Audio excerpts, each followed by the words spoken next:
Так, маємо повідомлення в чаті, що окремі колеги можуть самостійно презентувати. Я думаю, це не є проблема. Ну, ми спробуємо почати наш форум в такому форматі, як заплановано. Будуть якісь кращі рішення, будемо на ходу перелаштовуватися ці рішення. Все, дякую, Сара, за ваш лист.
Отож, ще раз доброго дня усім нашим учасникам, усім нашим гостям. Прийшов час починати наш форум. Хочу почати трошки не традиційно, хочу виразити свою велику вдячність за таку можливість бути частиною такого гарного проєкту, який повністю вписується в формат тих закладів, які доєднані до цього проєкту, в тому числі і наш.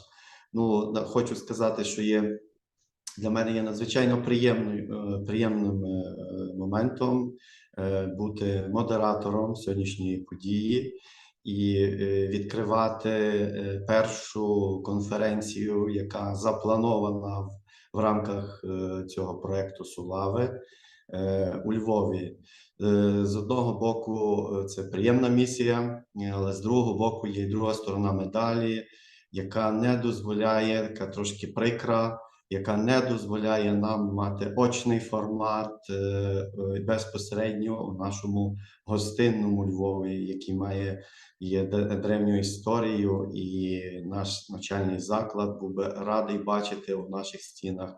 Я сподіваюся, що в найближчому часу ми будемо мати такі зустрічі у звичному і мирному Львові, в стінах нашого навчального закладу. Хочу нагадати, що регламент нашої сесійної роботи буде здійснюватися в рамках 30 хвилин. Нагадаю, що з нами працює агенція мов пані Наталії Долинської і безпосередньо перекладачі, які забезпечують комунікацію між нами. Це пані Олена і пані Галина. Чи є з нами на зв'язку перший заступник міністра, пан Тарас Висоцький? Так, вітаю. Тоді, пане Тарасе, я тоді запрошую вас до привітального слова нашого форуму. Будь ласка. Дякую за запрошення, дякую за організацію. Всі ми розуміємо, що Україна вже є кандидатом стосовно членства в ЄС, і всі очікують політичного рішення про старт перемовин щодо членства в ЄС. І наше суспільство абсолютно більшості підтримує, що Україна має бути членом Європейського Союзу. В членстві Європейського Союзу є дуже багато переваг, але також треба пам'ятати, що є певні правила гри і є певні зобов'язання. І одне з них – це необхідно дотримуватися сталості в усіх сферах, в тому числі в аграрному секторі, в тому числі в тваринництві. І, відповідно, запроваджувати практики, якщо ми говоримо про велику рогату худобу і виробництво молока, ці практики сталого розвитку і благополуччя тварин. Це дійсно критично важливо. Цей процес вже розпочався. Влітку цього року було прийнято законопроект номер 8290, він вже став законом, де передбачений такий суттєвий блок в частині благополуччя тварин, а саме навчання на всіх етапах, тобто тих, хто утримує, тих, хто потім транспортує, перевозять, там, де відбувається забій. Тому держава системно буде працювати в напрямку відбудови необхідної такої мережі, яка буде передбачати і фахове навчання, і контроль, і дійсно, щоб кінцева практика відповідала стандартам Європейського Союзу по благополуччю тварин. Також ми маємо пам'ятати, що в українському секторі ВРХ та молока є повноцінний суттєвий потенціал до збільшення виробництва, а це в тому числі означає і збільшення експорту. І також маємо пам'ятати, що не тільки Європейський Союз, а багато інших країн, які імпортери, які потенційно зацікавлені в нашій продукції, вони також ставлять високі стандарти якості та орієнтуються на вимоги Європейського Союзу, в тому числі в частині благополуччя тварин. Тому добре, що ця робота вже розпочата, добре, що є сьогодні можливість фахово проговорити ці питання. Я бажаю, щоб в усіх учасників була можливість сьогодні взяти необхідні корисні моменти, які можна було би потім практично імплементовувати безпосередньо на кожному з господарств і в практичному житті. Наша ціль – це дійсно, щоб в нас була практика сталого розвитку в тваринництві, і щоб кінцева продукція, яка йде як на внутрішній ринок, так і на експорт, відповідала всім вимогам. Пам'ятаємо також, що ВРХ – це один з їх суттєвих емітентів парникових газів, тому також в Європейському Союзі є така річ, як Green Deal. Ми також рухаємося в сторону її імплементації, тому в тому числі важливо засовувати практики, в тому числі по утилізації викидною для переробки в альтернативні види палива, інше, що могло би зменшувати викиди тих чи інших парникових газів. Тому в підсумку бажаю сьогодні, щоб була така активна, продуктивна дискусія, щоб кожен отримав відповідь на свої питання, або якщо якісь будуть питання, які потребують подальшого розвитку, то щоб з часом знову ж вони були вивчені і ці відповіді надані. Ще раз дякую, бажаю всім плідного обговорення.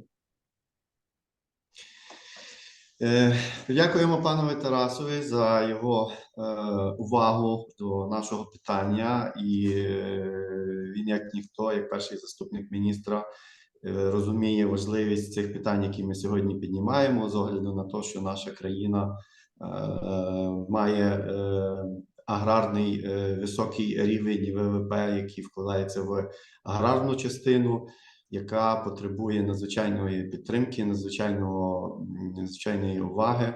Тому ще раз дякую вам, пане Тарасе, за участь, за виступ і за побажання, які ви зробили.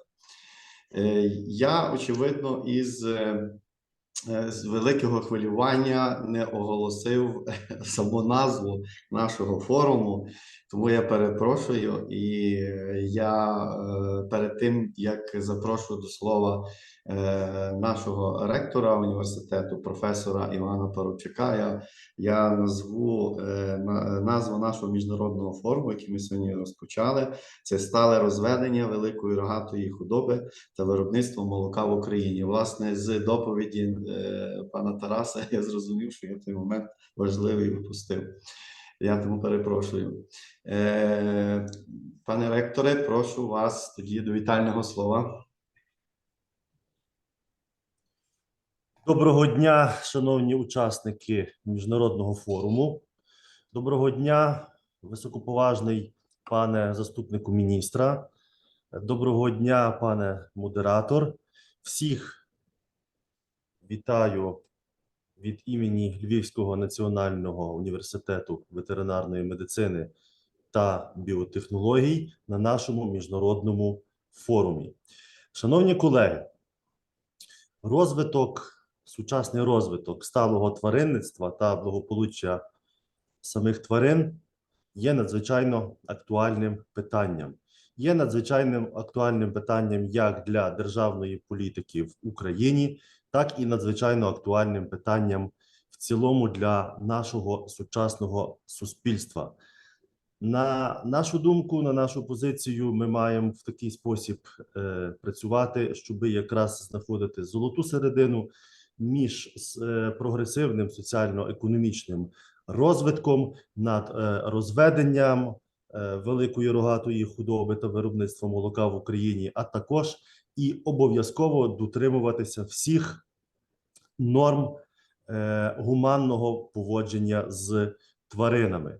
Станом на сьогодні велику увагу потрібно приділяти нашій в Україні державній соціально-економічній політиці, і тому соціально-економічні, суто економічні показники є надзвичайно важливими в контексті розвитку нашої країни, розвитку економіки нашої країни, як вже зазначав наш модератор сьогоднішнього міжнародного форуму, як країни з високо розвинутим аграрним сектором економіки. З іншого боку, потрібно ближче підводити стандарти користуватися стандартами Європейського Союзу і високорозвинутих країн в контексті гуманного поводження з тваринами. Тому станом на сьогодні в контексті інтеграції України до Європейського Союзу, в контексті набутого статусу Україною кандидата в члени Європейського Союзу потрібно однозначно ефективно працювати цілеспрямовано і різнопланово у багатьох напрямах та за багатьма векторами. Як ми з вами і бачимо, до речі, напрями обговорення сьогодні на нашому міжнародному форумі є і політика, і бізнес, і наука, і освіта. І тому наш заклад вищої освіти, Львівський національний університет ветеринарної медицини та біотехнологій, приймає активну участь у даному міжнародному форумі і в цілому у проєкті SULAWE. Дозвольте від нашого університету висловити глибоку вдячність усім нашим партнерам по даному проєкту, оскільки співпраця є надзвичайно ефективною і активною. Тому дозвольте побажати сьогодні в подальшому всім учасникам міжнародного форуму успіхів в обговоренні, наданні конструктивних пропозицій і сприяння всіх висловлених наших потім рекомендацій належному і ефективному соціально-економічному розвитку. Дякую вам, шановні колеги. Дякую, пане ректоре, за ваші теплі слова для наших учасників нашого форуму. Направду, наш заклад приділяє велику участь, і основна його місія – це є освітня діяльність, тому і є не випадковим участь наших навчальних закладів, підготовку тих фахівців, які будуть далі впроваджувати ті стандарти, які вже є напрацьовані демократичними спільнотами, і так само вливатися в цю спільноту і додавати якихось своєї новизни. Я думаю, нам є ще багато чого повчитися, але є речі, які ми можемо генерувати і так само презентувати для демократичних спільнот. Ще раз дуже дякую. А зараз я хочу запросити до привітального слова нашого професора, доктора Генріха Шулі, який є нашим мозговим центром, нашим серцем цього проєкту, який поєднує непоєднуване, тому що є, ви знаєте, кожен навчальний заклад має свою освітню культуру і свої особливості, і ми бачимо, з якими труднощами він стикається при розв'язанні тих чи інших моментів при запровадженні цього проєкту, тому що це кожен раз якісь нові виклики, нові моменти, нові рішення потрібно на ходу приймати, які би влаштовували загальному в цілому сторону. Ну і саме основне, щоб цей проєкт був продуктивним і ефективним. Тож прошу, пане Генріх, вам слово. Yeah, thank you very much, Professor Driliuk, dear Deputy Minister Wysotsky, dear Taras Director Parubchak, ladies and gentlemen, dear colleagues and friends. As the representative of Nürtingen-Geislingen University in Germany, it is an honor and a pleasure for me to welcome you to this international forum on sustainable cattle farming and milk production in the Ukraine. 2 years ago, in late 2021, we started to prepare a joint application for a new so-called EU ERASMUS project about sustainable livestock production and animal welfare. We did this as a consortium with 4 Ukrainian universities in Lviv, in Kiev, in Poltava, and the Volodymyr Dal University, formerly located in occupied Severodonetsk, together with the Swedish University of Agricultural Sciences in Uppsala and Ljubljana University in Slovenian. involving also 3 Ukrainian associations of business partners in the field of dairy farming, pig breeding, and meat production. This project has been selected for funding by the EU Commission in 22, and it is being implemented now since January this year. With this project and during its 3-year duration, we mainly aim at first the modernization of existing master programs in livestock production and veterinary medicine at the Ukrainian universities regarding topics of sustainability and animal welfare. And second, we intend to foster the cooperation and the links between the Ukrainian universities on the one side and the agribusiness sectors and decision makers in agricultural policy in the Ukraine on the other side. This is why we plan to organize in frame of the project in total 4 such public conferences on topics related to sustainable agriculture and animal welfare during the next 2 years. We choose this topic 2 years ago because it is of very high importance since several years already in the European Union, the latest after the acceptance of the Green Deal and the Farm to Fork strategy of the European Commission.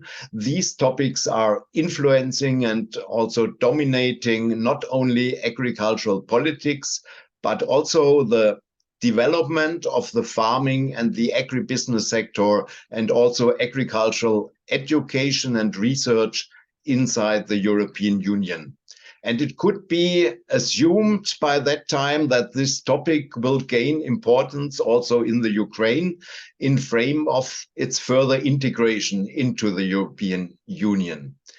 During the last 2 years, many things happened. Of course, the Russian full-scale war against Ukraine lasting now for 21 months. And what we, of course, did not and could not expect 2 years ago is that the process of EU integration of Ukraine accelerated that much. Ukraine applied for EU memberships by the end of February 2022 and received the status of a candidate country in June last year. Only 2 weeks ago, the EU Commission proposed the start of accession negotiations to the European Council, and this proposal will be on the agenda of the next summit of the Council in December. Being realistic, I honestly do not expect a positive result already next month. But however, it is clear that it is just a question of time when the negotiations will start. But even then, the process of accession will last for a period of several years. A main part of these negotiations will be the screening of the national Ukrainian law against the 35 chapters of European law, the so-called acquis communautaire. And as we know, 70% of this acquis communautaire of the European law consists of regulations in the field of agriculture and food. So the further development and the discussion in the agricultural sector in Ukraine during the upcoming years will be clearly dominated by the adaptation to EU standards and regulations. And also the agricultural enterprises and the agribusiness sector as a whole, the sooner the better, will have to prepare themselves for the future EU membership of the Ukraine. Therefore, the topic of our conference today became very current and is of high relevance and importance for the future development of the livestock sector in the Ukraine. And I'm pleased that we were able to attract well-known experts from different EU countries and the Ukraine for this conference, experts with a very high level of expertise in this subject area. During the upcoming sessions and presentations, we will, on the one hand, learn about the current status, the development trends and tendencies in the EU regarding sustainable cattle farming and animal welfare. On the other hand, we will hear about the current situation, trends and challenges, of course, within the Ukrainian cattle sector. And finally, during the panel discussion in the afternoon, we will try to bring both perspectives together and discuss the further steps and implications for the Ukrainian livestock sector on Ukraine's pathway to EU membership with respect to sustainability and animal welfare. Already at this stage, I would like to thank our colleagues from Chitsky National University in Lviv and from the Scientific and Methodological Center for Higher Education, formerly known as Agrosvita in Kiev, for preparing and organizing this conference. For today, I'm looking forward to interesting presentations, and I wish you an inspiring conference and fruitful discussions. And as this forum is only the first out of a series of 4 public conferences to be organized within our joint project during the next 2 years, I hope and I strongly believe that we will be able to hold one of the next conferences as a face-to-face meeting in the Ukraine, giving us the possibility to meet and discuss not only online, but also personally in the Ukraine, by then, victorious, peaceful and free. Thank you very much for your attention. Дякую, пане професоре, за ваші щирі і теплі слова в адресу організаторів. Також хочу подякувати наступним нашим учасникам. Ми підходимо зараз до обговорення, до сесійних робіт, до обговорення робіт. Хочу попередньо подякувати, хто виявив свою згоду, своє бажання прийняти участь, знайшов час. Тому що, повірте, для України сьогодні це є надзвичайно важливим, тому що підготовка фахівців, які будуть, власне, дотримуватися цих норм, повинні володіти тими базовими засадами, які ви зі свого досвіду будете їм надавати. І, власне, такі конференції дозволять глибше зрозуміти і почути вже безпосередньо, скажімо так, квінтесенцію тих речей, для того, щоб не вивчати подетальні, покроково, а зрозуміти, що в якому напрямку рухатися. І ми, як учасники цього проєкту, працюємо над тим, щоб донести нашим слухачам, нашим студентам, щоб ці знання, як з наукової, так і з освітньої точки зору.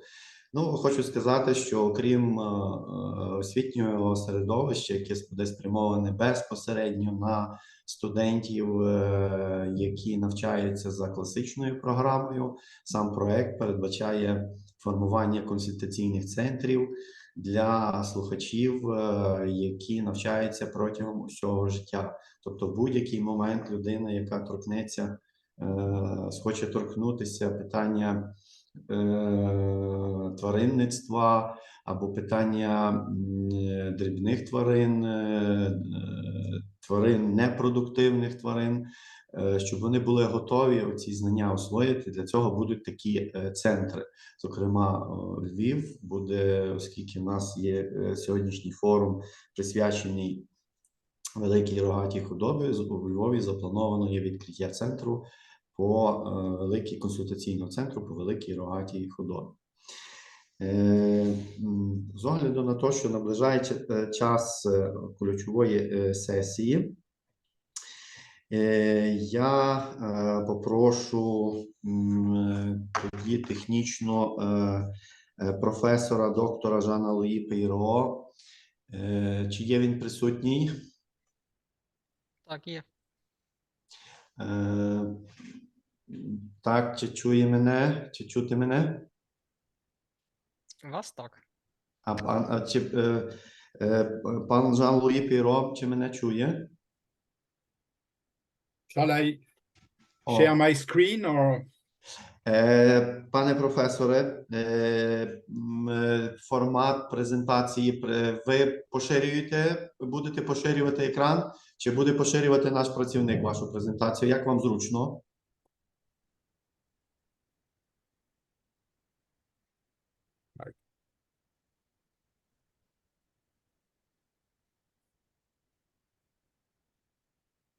Shall I share my screen? And we have a translation, I think. That's it. Добре, ми тоді очікуємо поширення вашого презентації. Так, ми її бачимо. Так. Якщо є можливість її подати у широкому форматі, було би супер. Doesn't work.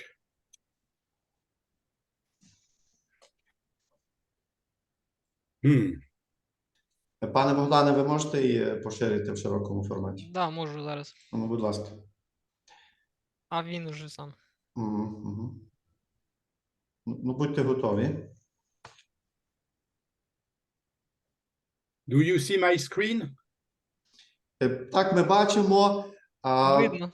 Але Пане нажміть професоре, може наш F5, працівник... будь ласка. О.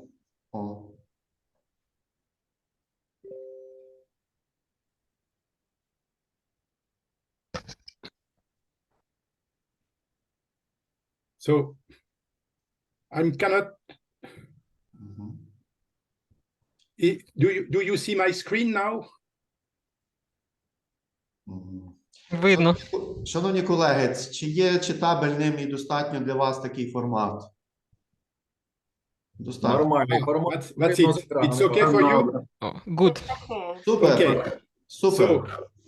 So morning, everyone. I'm very pleased to speak for this meeting, and it's a great pleasure for me to participate to an Ukrainian event.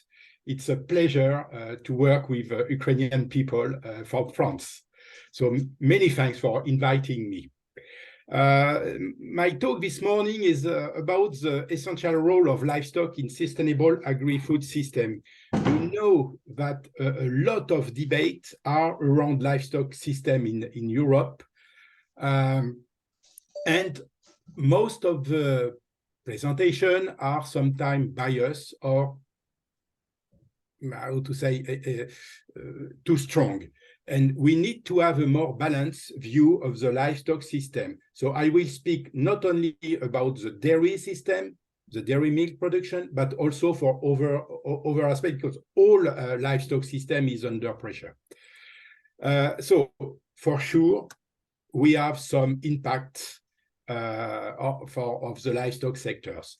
Just to remember you that livestock has an impact on the climate. We know that FAO or other organizations at world level say that 14% of greenhouse gas emissions are linked to the livestock sectors, and livestock is very, very important. One fourth of our emission came from the food sector, the food chain, and half of them is from livestock. And it is expressed in the LCA analysis, showing, for example, on this slide, you see the carbon footprint of beef milk, lamb milk, which is very, very high. And cheese is in a middle position.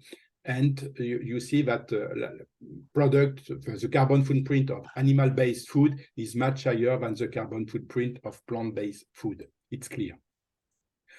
The second pressure of livestock is for sure, and ruminants in particular, is methane, because methane is responsible for half of the total global warming at the moment. The atmospheric concentration of methane is increasing. And if we cut methane emission, we will have a direct effect on climate because methane is a short-lived greenhouse gas. It means that if we cut part of the emission today, we will have a reduction in methane concentration in the atmosphere, which is not the case of CO2 and peroxide azote. If we want to fit the Paris Agreement, we need to cut CO2 emission up to 0 today. And we just need to slightly reduce methane emission. The second problem of the livestock sector is it is so-called not so efficient. You see on this slide how many protein we can produce per hectare of lands. In green, it's different crop system, wheat and soy, which produce almost 1 ton of protein per hectare and per year on the mean in Europe. And at the opposite, we have sunflower, which produce only 400 kg, but we produce oils with sunflower. And below, we have the animal sectors. The most efficient is pig and broilers, milk to some extent also, and the bovine meat or sheep meat is far less producive. So it is another challenge for the livestock sectors. We are far less producing per hectare than crop sector. So a lot of discourse at European level say that we need to shift from the animal source food to plant source food. And at European level, the livestock consume 60% of cereals which are produced on European level. So, sorry, but this data don't include cereal production in Ukraine at the moment. It is EU 27 countries. Third problem of the livestock sector is quality of air and quality of water. There is a lot of data showing that when we have huge concentration of livestock in region in Europe, we have emission of nitrate and emission of ammonia. You see on these two maps, when the color is purple or red, it's intensive emission, and you see that on all the part of Northwest Europe, Denmark, Netherlands, Brittany in France, Po Valley in Italy, has a huge emission. So this is a problem. The last problem at European livestock sector is deforestation. Part of feed for livestock came from Amazonia with deforestation. And today, Europe imports 10% of the global embodied deforestation, mainly from soya, but also from meat, palm oil, cocoa, rubber, timber, and so on. So it is really a problem.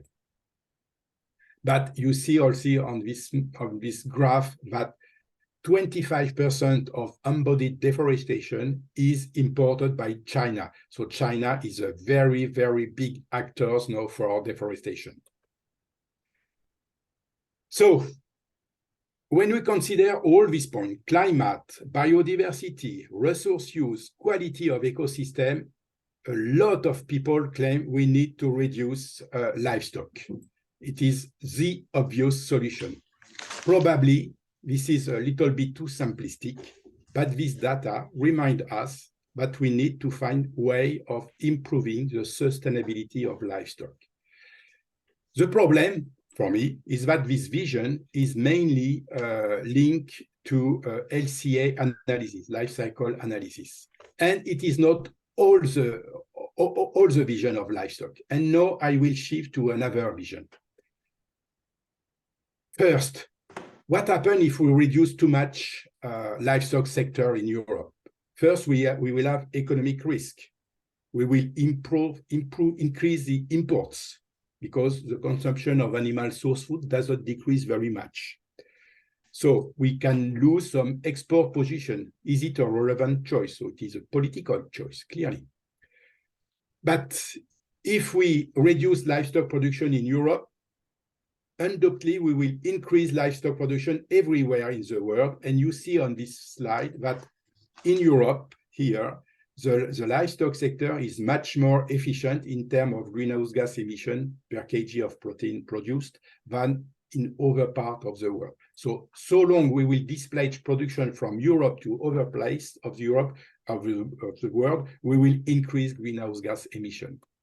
And in European situation, the lower will be the number of ruminants. And you see on the slide that we lose 7 million of dairy cows in Europe since the early 80s. We will lose grassland, and this means a loss of soil carbon, loss of biodiversity.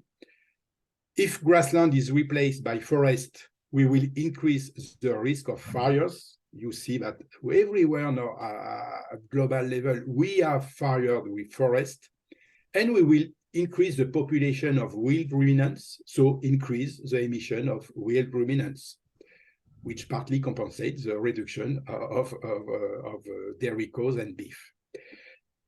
If we replace grassland by arable farming, we will increase the use of pesticides because we don't use pesticide on grassland. And in many places in Europe, we have marginal area which cannot be used for cropping, so we will lose area to produce animal source food.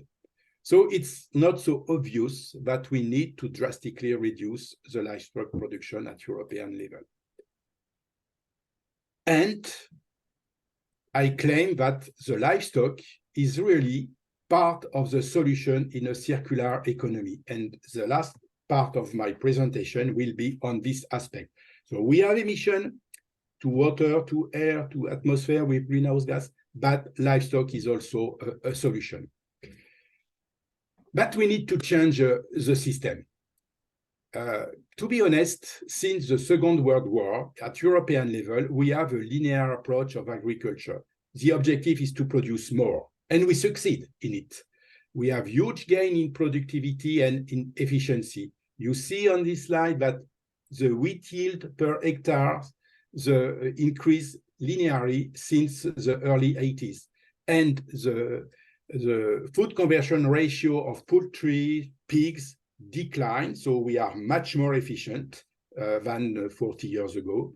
Milk production per cow increased steadily by 100 kg per lactation and per year since the early 70s, so huge increase in animal productivity, and the same in terms of body live weight gain of suckling cows. So we succeed. But in the same time, we saw different problems. I discussed about the problem from livestock, but we have problem in the crop sector. For example, in the crop sector, we have yield gap. The yield of cereals at European level do not increase anymore. We have a constant production. Between year variation for sure, but constant production on the mean. So it's not possible to increase more the productivity. We use more and more pesticides. You see on this slide, I show the graph of pollution of nitrate just before, and we have a huge loss of biodiversity. Here it's a number of wild mammalian. So we have agriculture with more intensive, more specialized, and spatially separated system. We produce livestock in some part of Europe, crop in other parts, and there is no more connection. So specialization of the sectors and region, I reduce the possibilities for deploying more sustainable system through virtuous interaction between arable and livestock farming. And we need to develop more interaction between these two parts of agriculture. So we need to move from this linear vision of agriculture to this vision, which is much more circular, where livestock reconnect crops and soils thanks to manure. We need to find new synergy between the livestock and the cropping sector. And in this area, the dairy sectors play a key role. I will explain just after. Animals indeed are key for circularity. So we need to shift from this linear and very specialized vision to a more circular vision. To achieve this progress, we have three keywords. The first is efficiency. We make huge progress in efficiency in the past. We need to make progress when it is possible. And efficiency at the production unit level. It means at the co level, at the pig level, at the herd level.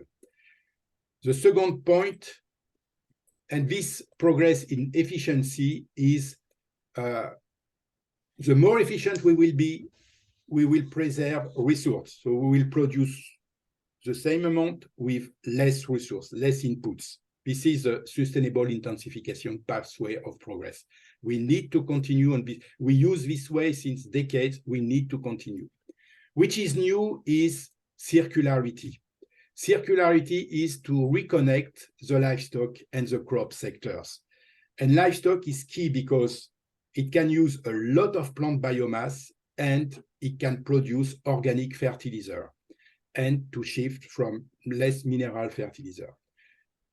This virtual circle between livestock and crop will also contribute to regenerate the quality of ecosystem by closing natural links of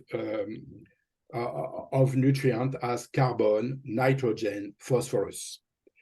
And it will contribute to enhance crop diversification. I will show you some examples just after. And the third keyword is diversity. Diversity at all levels. It's genetic diversity of animals, diversity of production units, crop and livestock together, and diversity of system. Diversity is both a goal. We need to preserve biodiversity and notably biodiversity. It's a huge challenge, but diversity is also a way of increasing resilience and producing ecosystem services.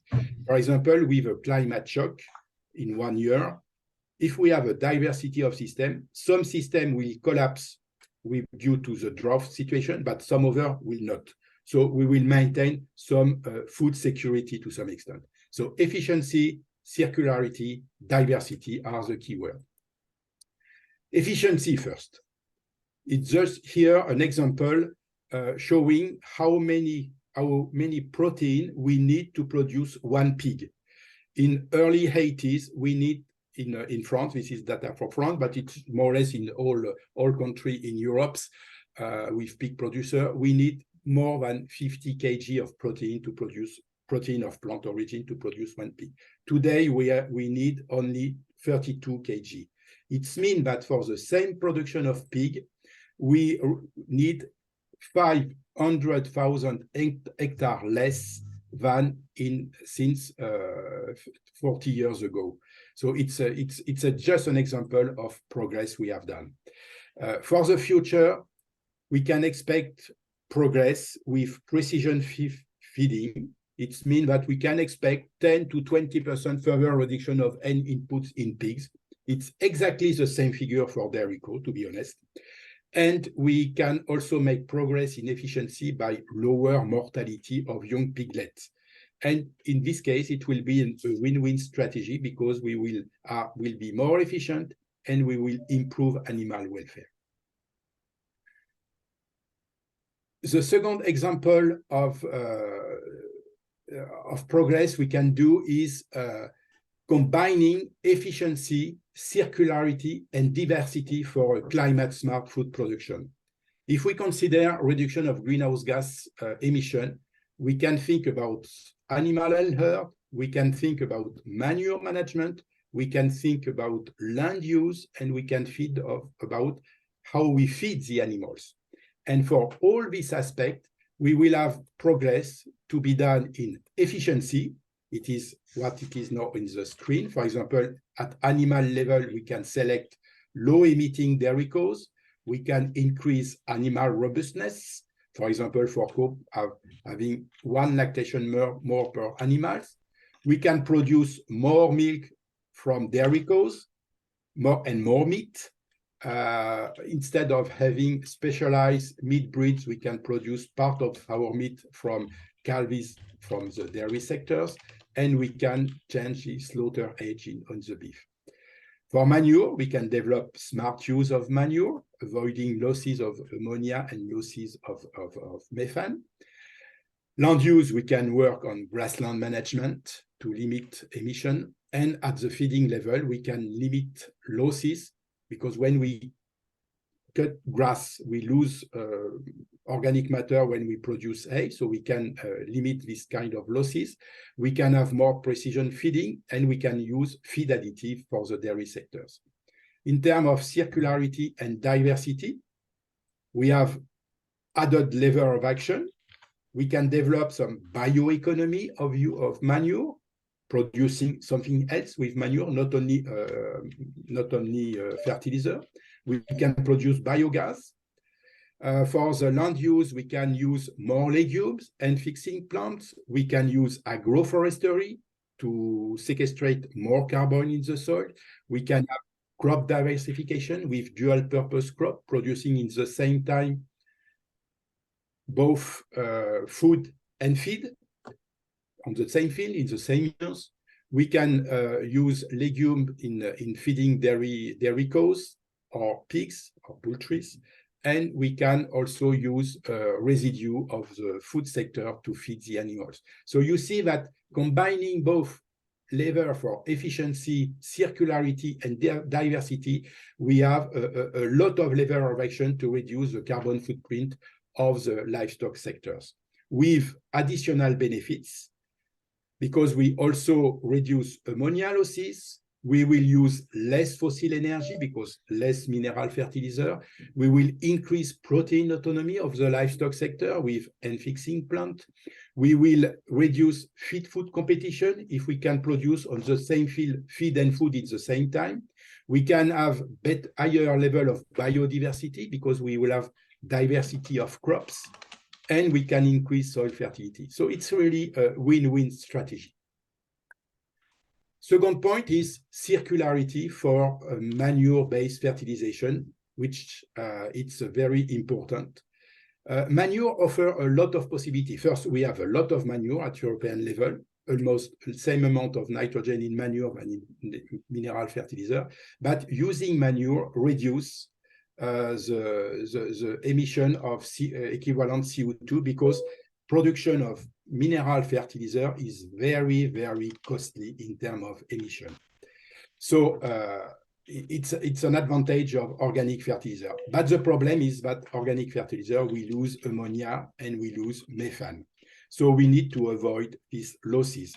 We have technology today to reduce by at least 80% ammonia emission, both working on building, on storage, and on spreading of manure. The difficulty with this is at which level we can reconnect livestock and crop sectors. We can have local valorization with exchange between neighbor farms. Crop production and livestock production can exchange manure, for example. But we can also develop circular bioeconomy of manure. We can extract nutrients from manure, nitrogen, phosphorus, and it became mineral fertilizer. There is a lot of work on this subject in Netherlands, for example. Then after, we can produce energy and residual water, which can be used as in other sectors. And we can produce compost and transfer this compost to other area by train or by truck. So different possibilities, and to reconnect, to develop circularity both at very regional level or at bigger scale. Livestock is also very, very useful because it can use a lot of biomass to produce food. Here, it's the data calculated for the French situation, but we have data with FAO. I work with Anne Motet at FAO, and we have more or less the same figure globally. If we consider how many edible protein of animal origin we produce per kg of edible plant protein used as feed, you see edible, because we say that animals, and specifically ruminants, are not efficient because we need 5 to 10 kg of plant protein to produce 1 kg of animal protein. But all the protein used by livestock is not edible as human food. And it is especially the case of ruminants. And you see in this slide that dairy sectors is really a net producer of protein in France, but indeed in many regions in Europe. We can produce between 1 and 2 kg of protein in milk and meat per kg of edible protein eaten by the animals as feed. Edible protein eaten by the animal is mainly soya, to be honest, and partly protein from maize silage. Bovine sector is also a net producer of protein, could be a net producer of protein. Pig sector also, and poultry is more or less around neutrality. So livestock recycle non-edible biomass as human food, and it is the main advantage of the livestock sectors. It's why we need livestock at European level. Some livestock sector as net producer of protein, and the most efficient livestock sectors at European situation is grazing, grassland-based dairy cows, clearly. We can increase, thanks to livestock, we can increase diversity of crops with a lot of advantage. At the moment, we have grassland, crop for feed, mainly maize silage and grains to produce livestock. But we can use crop residue, we can use mixed crop and dual purpose crop, so mixture of legume and cereal, for example. We can use agroforestry, and this diversification of crops add a lot of advantage from an environmental point of view. In terms, you see on this graph, when it is green is the number of publications claiming that we have a positive effect of crop diversification. You see that for soil fertility, crop yield, nutrient cycling, carbon sequestration, pest control, we have positive effect of this diversification. And this diversification is permitted by the livestock. And for the livestock sectors, because we will have more diverse crop, we will increase protein autonomy, we will use less mineral fertilizer, less land for animal feed, increase resilience to climate change because diversity of crops, and we have local food and feed, so no GMO feed. And livestock can do this. This is just an example, again in France, when we develop rapeseed production for biofuel production. You see that area of rapeseed increased dramatically between 2000 and 2010, but we have no accumulation of cake because livestock use rapeseed cake. And you see, so this is why livestock is important, because it can adapt to what are the available resources to feed livestock. Another example is the evolution of the pea production in Europe, in France.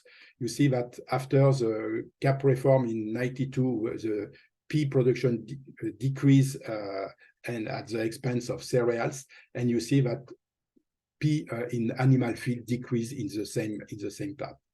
And when we do simulation, you see that if we incorporate a little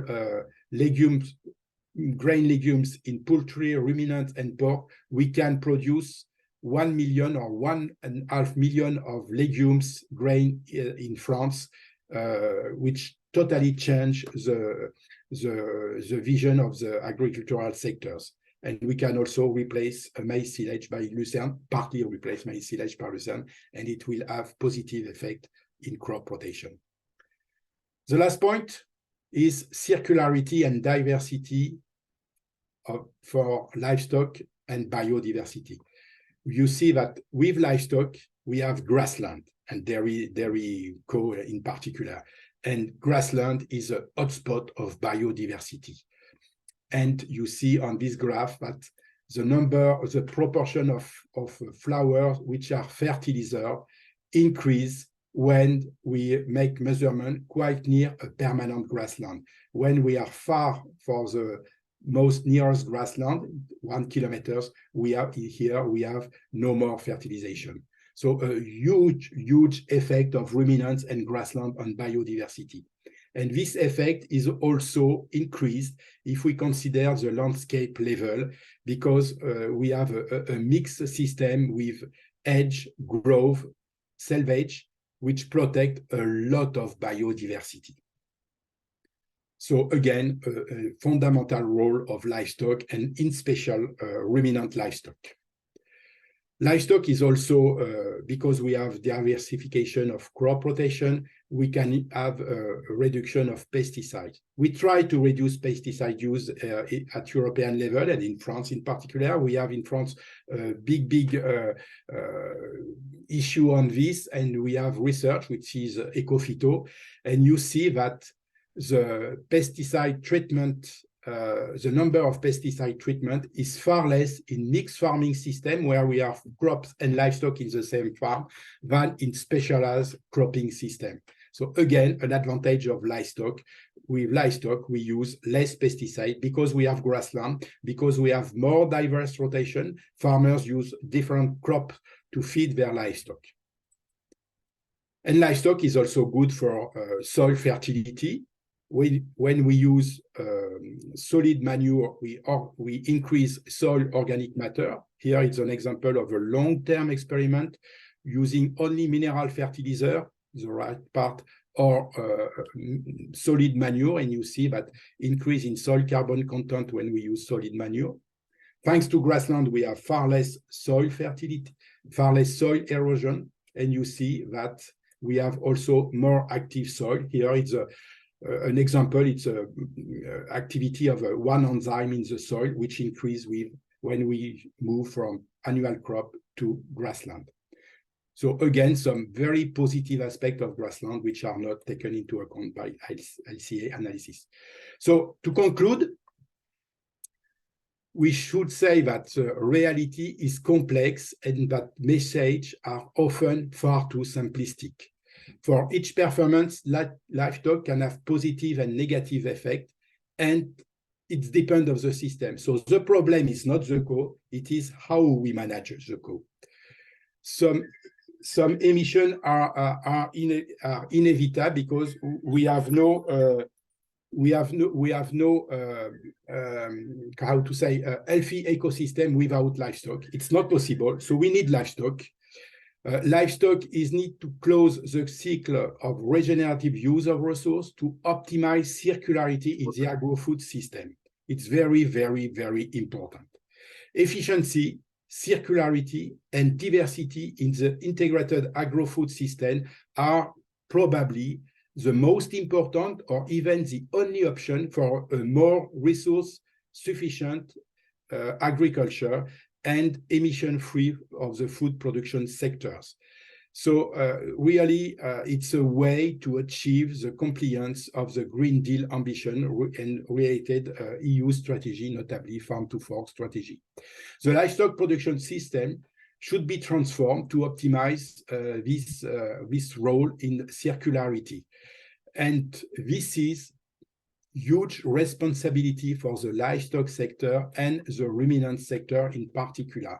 You see on this slide that livestock farming is and ruminant farming is really much more than only the production of food. Thank you very much.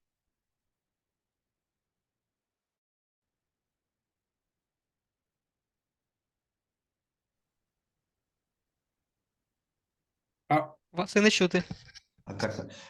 Дякую, пане професоре, Can you вам hear me? за таку змістовну і глибоку доповідь. Як бачите, наскільки тісно пов'язана розбудова сталого тваринництва із різними аспектами, з такими як екологічними аспектами, з такими аспектами як диверсифікація кормової бази, пестицидне навантаження, питання конверсії.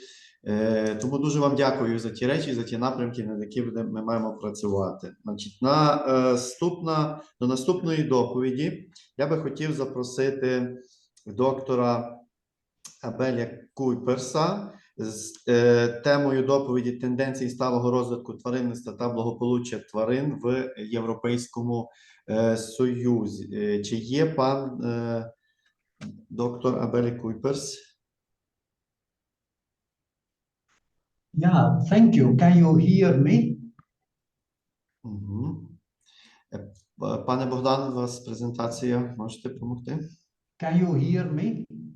Так, чуємо. Чутно. Yes, we hear you clearly. You will put on my presentation, right?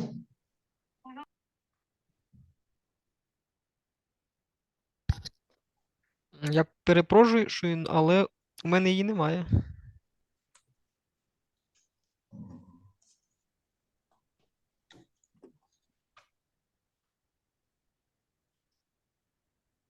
I think it's coming.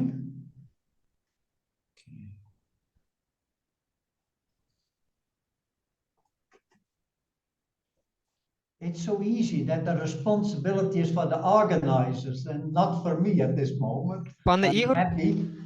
And I would like to say that Хіба не маєте? Та в мене є, мусить бути у вас.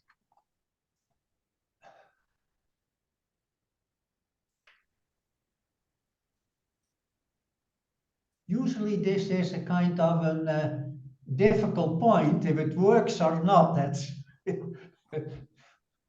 mostly the same.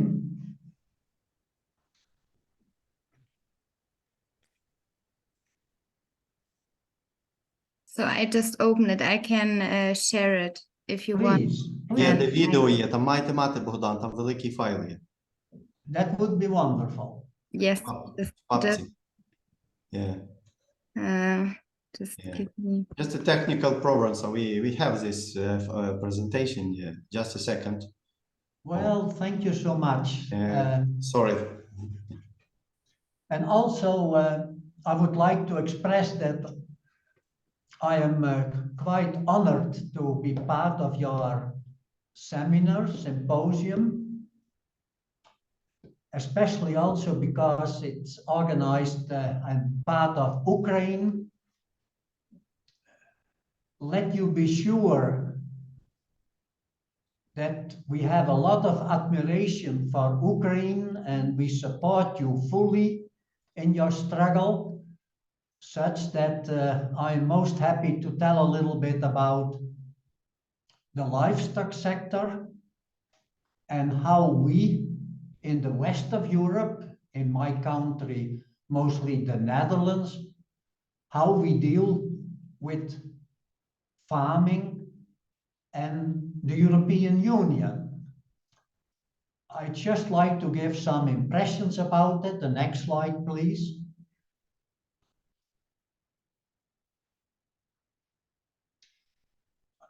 My person comes from the north of the Netherlands, from the region of the Frisian Holstein cows.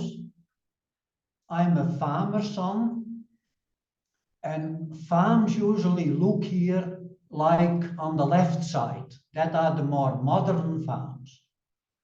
I was born on the farm on the left. That are old-fashioned farms. I talk mostly about dairy, although livestock is quite important in total in our country. But because I'm a dairy son, a son from a dairy farmer, I like most dairy. As Mr. Jean-Louis Perrault already told, the tendency in Western Europe is, and surely in my country, that the society likes us to graze the cows. That's on the left side. Why grazing? I think it has 2 points. It's an agreement between the farmers and the society to graze cows. And that is because the society believes it's more animal friendly. And secondly, as Mr. Perrault already told, cows utilize crops, grass, or could be other, which are not useful for human consumption. So that is the direction they like us to go. The next one, please, Sarah.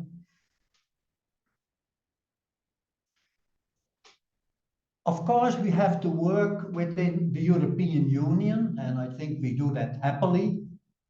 And then you have European common rules, regulations. For instance, lately, more in the recent decades, we have nitrogen regulations. And even more recently, a lot of attention for nature. We have the Nature 2000 areas assigned in the European Union, and very recently the Green Deal as a follow-up.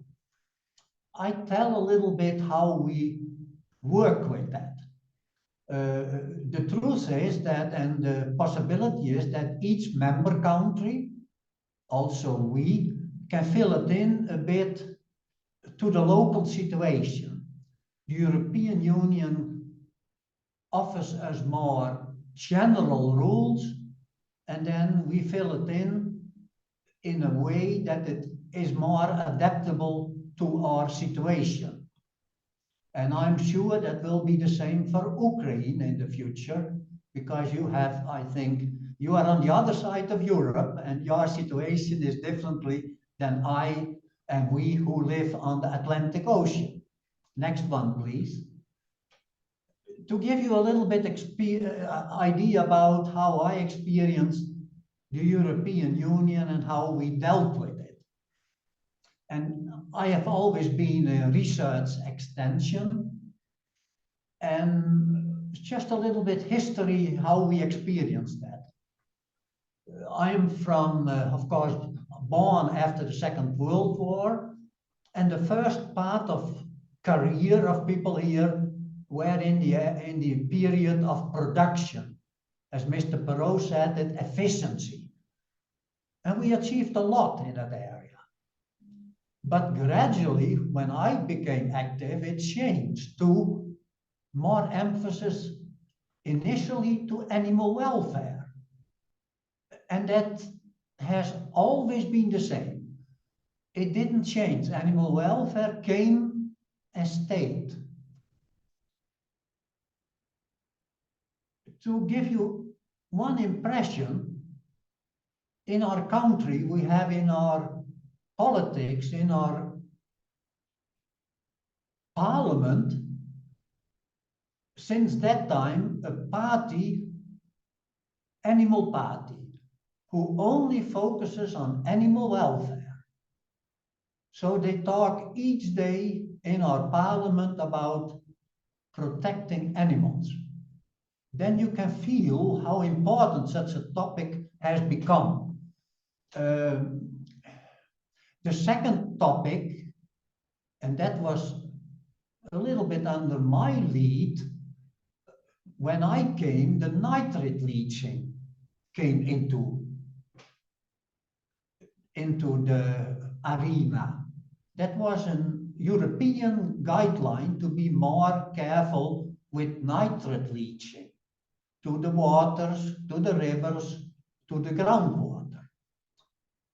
And now recently, the nitrogen emissions, greenhouse gas emissions, and very much biodiversity these days.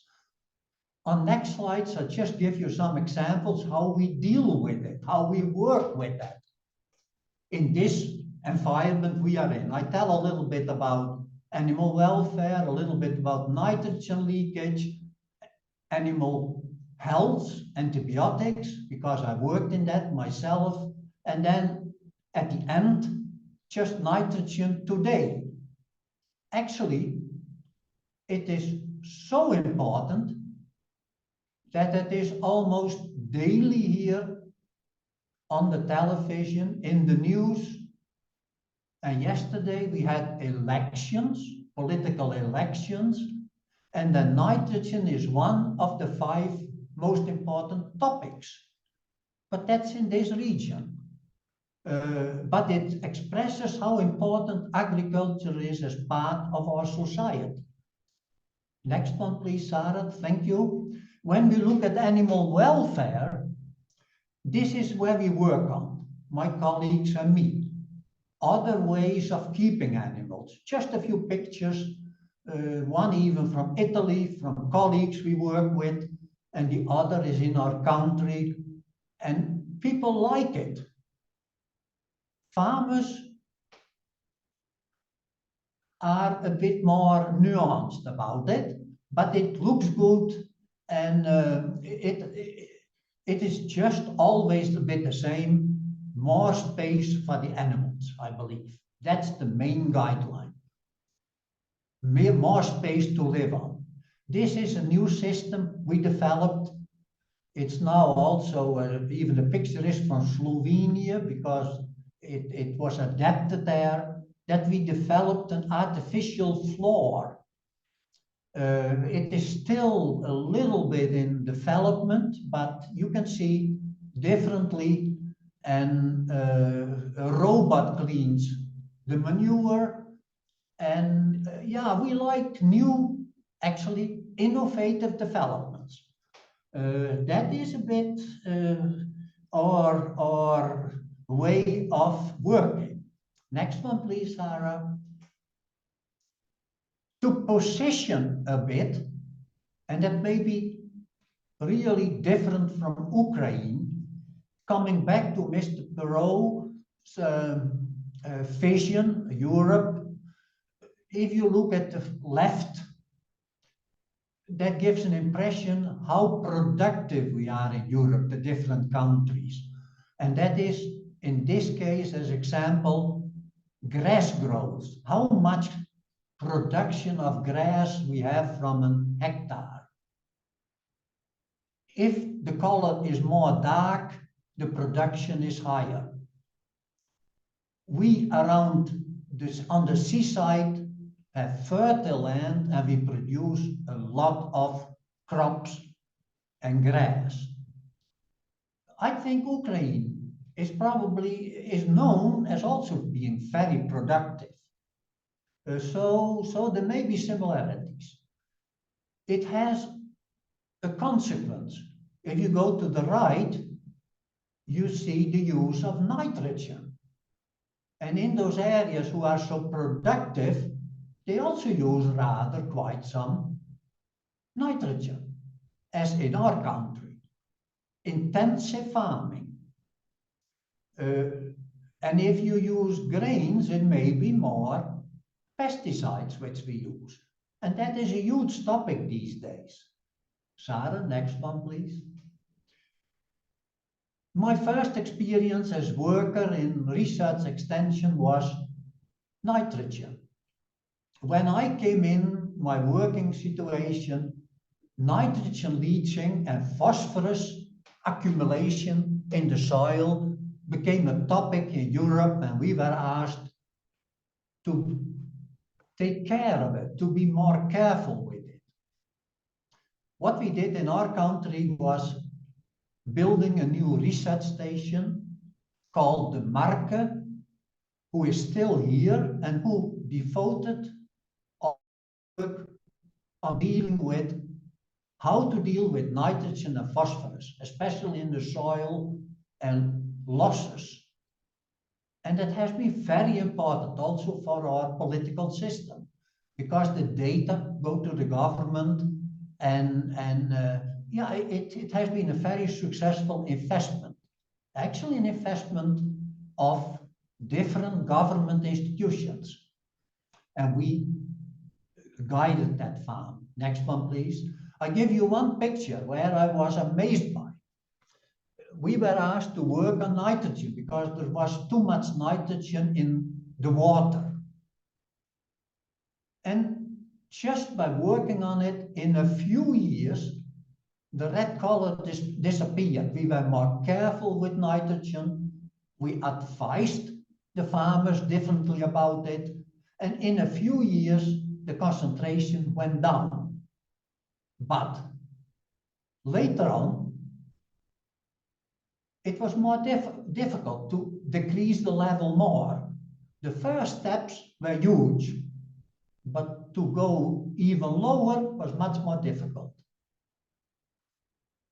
Phosphorus was a different story.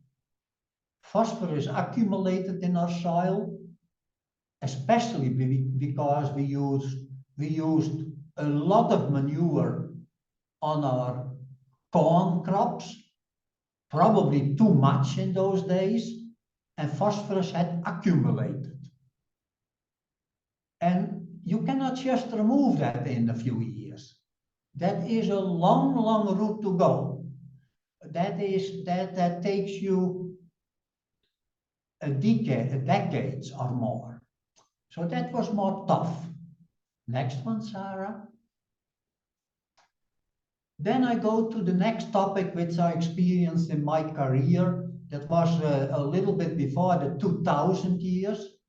Then in Europe and in the European Union, the discussion came, a complete different discussion, suddenly in my opinion, but of course it was not suddenly. It was about acidification, especially of the woods.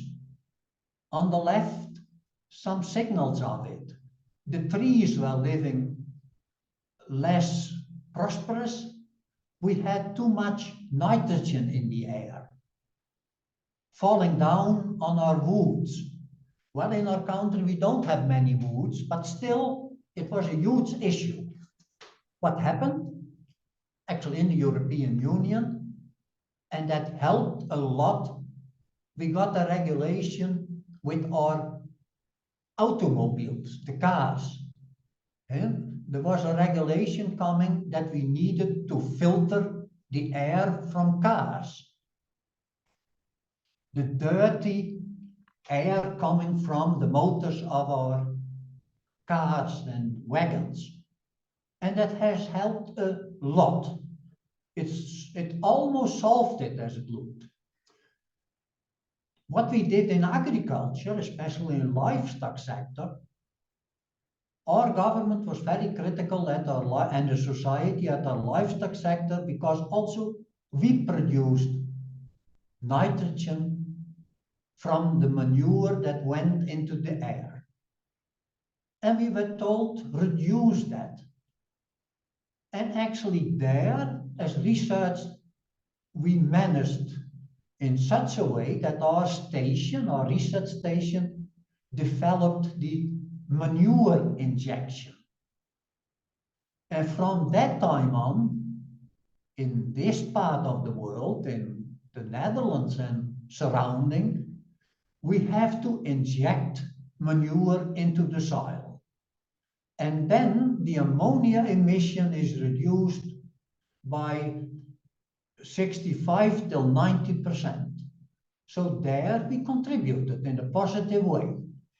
But again, that was obligatory to farmers. It meant investment, it meant a different way of manure spreading, especially on grasslands and on cropland. Next one, please, Sarah. Then I go to a different topic because I worked in it, but it is an important topic.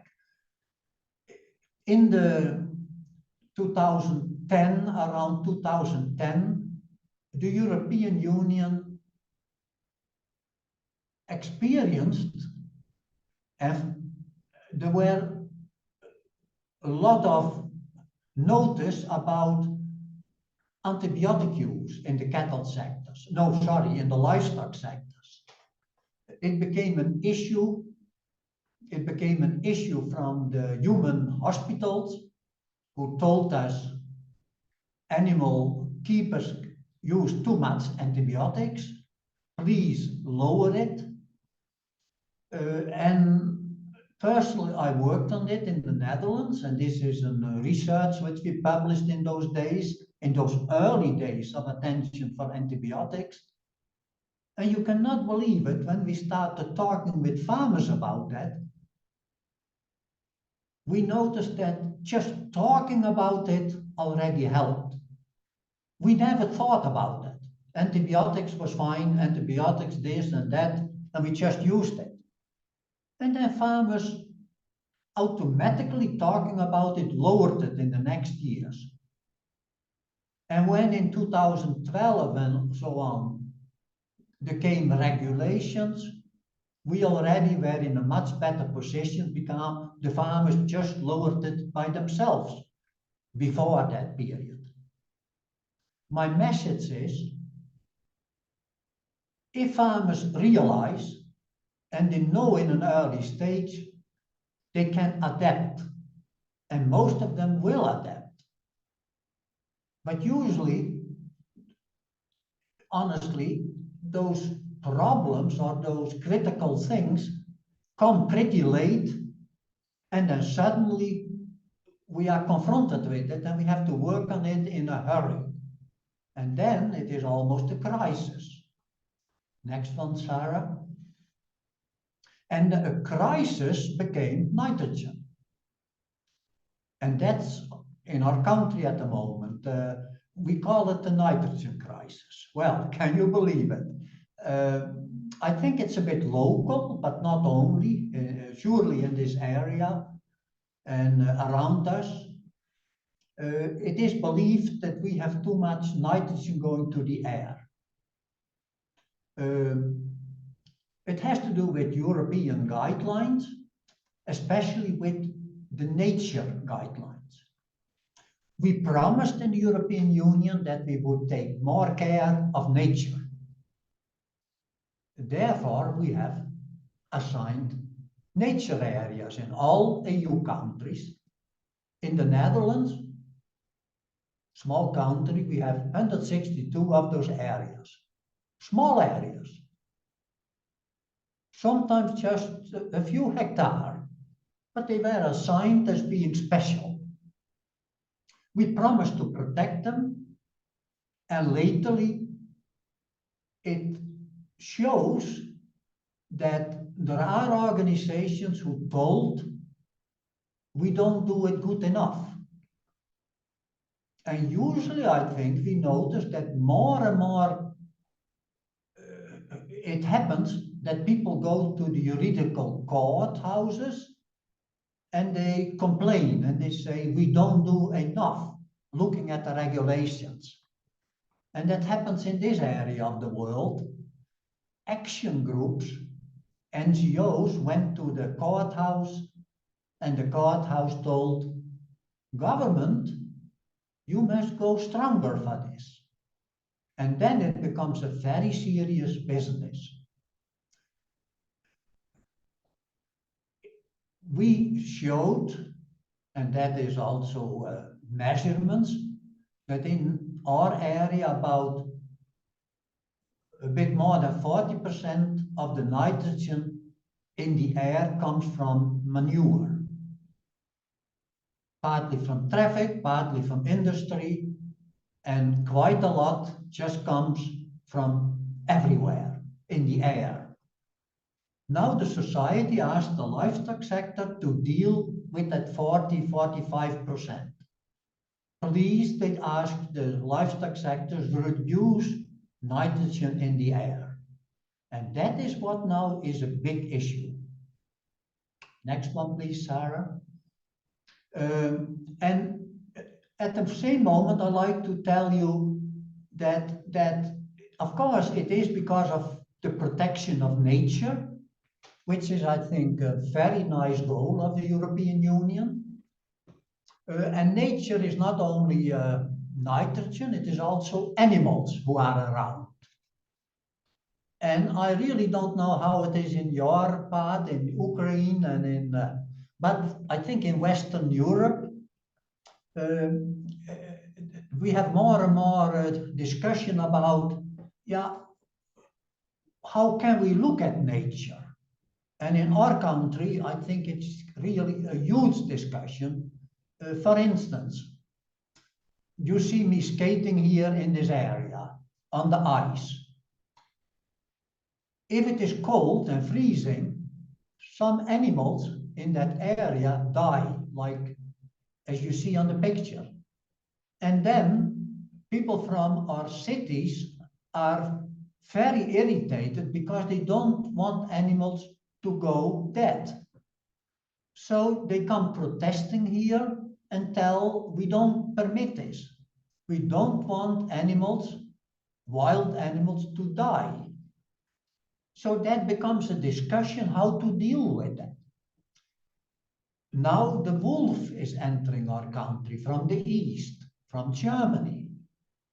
It is a huge discussion because we have a lot of sheep and the sheep is attacked. And these days we don't know really how to handle it. It is a societal, huge discussion. And in Europe, I'm sure we will try to deal with it in some way. Now, this kind of wild animals are protected, so you can do nothing. If you would kick a wolf, then you have to go to the courthouse. So that is a discussion we deal with. It's very interesting, and I'm sure in Europe we will find our way. How to deal with nature and with animals, but it takes some time. Next one, Sarah. Nitrogen, I come back to nitrogen. Our government, which was here for 3 years, made a picture. This is the Netherlands, and the colors tell how much farmers should reduce their nitrogen in a particular area. Green colors, farmers were asked to reduce nitrogen with more than 70%. So that are big goals. Now, I must admit it has been a tough time. This is a Dutch rule. Europe asked us to be careful with nitrogen, but in our country we made the detailed rules how to reduce it. Now it happened that it gave a lot of discussion. We don't have a government at the moment, even because of this. So we had yesterday elections for a new government. Anyway, farmers have the goal to reduce nitrogen emissions. Next one, please. And what we do in research, and we have it already on the farm, you can see we develop all kinds of floor systems. Floor systems which are more clean and give less ammonia emission. So, and they become obligatory. Farmers have to invest in this. Next one. Just we like innovations. Sarah? I don't see nothing now. You can go on. And these days we work in our research and even a bit in practice. I hope you can believe it, but we develop a cow toilet. And the idea is to immediately pick up the urine, as we do with human people on the toilet, such that it is not spreading around. We call this the cow toilet, and it picks up the urine from the cows. Next one, please, Sarah. Sarah, does it not work? I wanted to show. There is... Can you go back? Can you tick on it, on the right one? Okay, what it is doing, it is not showing, it's a video actually. You have a cup behind the cow that is touching the back of the cow. And if you touch the back of the cow, after 10, 15 seconds, the cow starts urinating. And it is picked up by this equipment. We have a video in which you can see that it is nicely, the urine is going into the cup, and the urine is then immediately transported to a closed system. And later on, we use that urine for fertilization of our land. urine with nicely nitrogen in it. Next one. There are companies who develop this kind of equipment. This equipment takes away the air from the barn and cleans it from nitrogen. Nitrogen is accumulated and actually it produces nitrogen fertilizer. And then we spread that over the land. That is the development we are in, but we like techniques. So we try to solve it in the first place with techniques. Next one, please. And then the last topic, also a big issue, methane. Methane, as Mr. Perrault already told, contributes to greenhouse gas emissions. About 70 to 80% comes from the mouse, the other part from manure. So we try and see how we can collect that methane from the cows. How can we get it, collect it? Next one, please. And at the moment, we are experiencing with our animals who are a little bit in a closed circuit, and we suckle the air from the noses of the cows and we collect it, such that we collect the methane from the animals. I'm not sure that will be the future, but we need to collect that methane. And in our country, in Denmark and so, we work on it, and we will keep on working on it. Next one, please. And then I come back to the presentation of Mr. Perrault. We have specialized. We are specialized in dairy and grain farming and in horticulture. And that's our strength. But probably we need to go a step back and integrate again. Integrate dairy, pigs and so on more with grain farming, horticulture, as we do on these pictures. But it is not anymore our nature. It takes effort to go that route. And it takes cooperation. But probably and most likely we should go more that route. Next one. And finally, I want to tell you some beauty of being together in a union. I'm involved personally in 3 projects, European projects. You are in a project, Erasmus. These are Horizon projects. You can take a look at it. It is very nice to work with European countries together. The first project is about climate care cattle farming with 8 countries. We work on nitrogen, methane, how to deal with it. The other project was on free walk, animal welfare of animals, especially dairy cows, how to keep them. And a project, the last one is resilience for dairy. That is with 15 European countries. And we come together to talk about how we can make that sector more resilient. In January, we go to Hungary to discuss it. In April, to Spain to discuss. And in June, to France to discuss. Together with 15 countries. Wonderful, good for the cooperation. And last month we had our presentations in France, in Lyon, about the topic resilience for dairy. And there also Ukraine joined us. Ludmila Stepura joined us to tell about Ukraine, and cooperation and exchange of thoughts is wonderful in Europe. And I hope Ukraine will join us to be even more involved than it is now. Thank you very much for the presentation.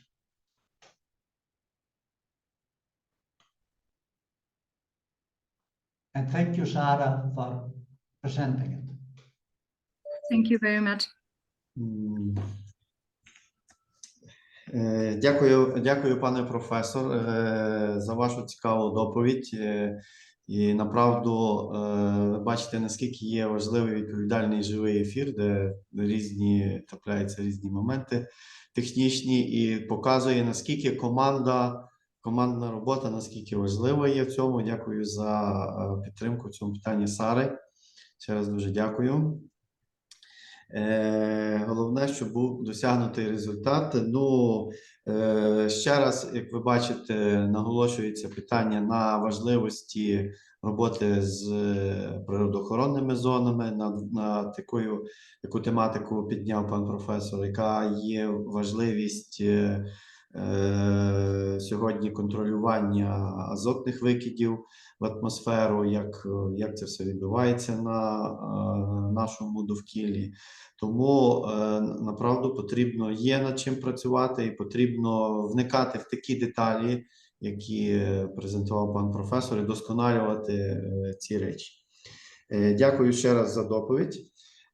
Наступну доповідь я хотів би запросити пана професора Дональда Брума з доповіддю «Оцінка сталості, в тому числі благополуччя тварин у скотарстві».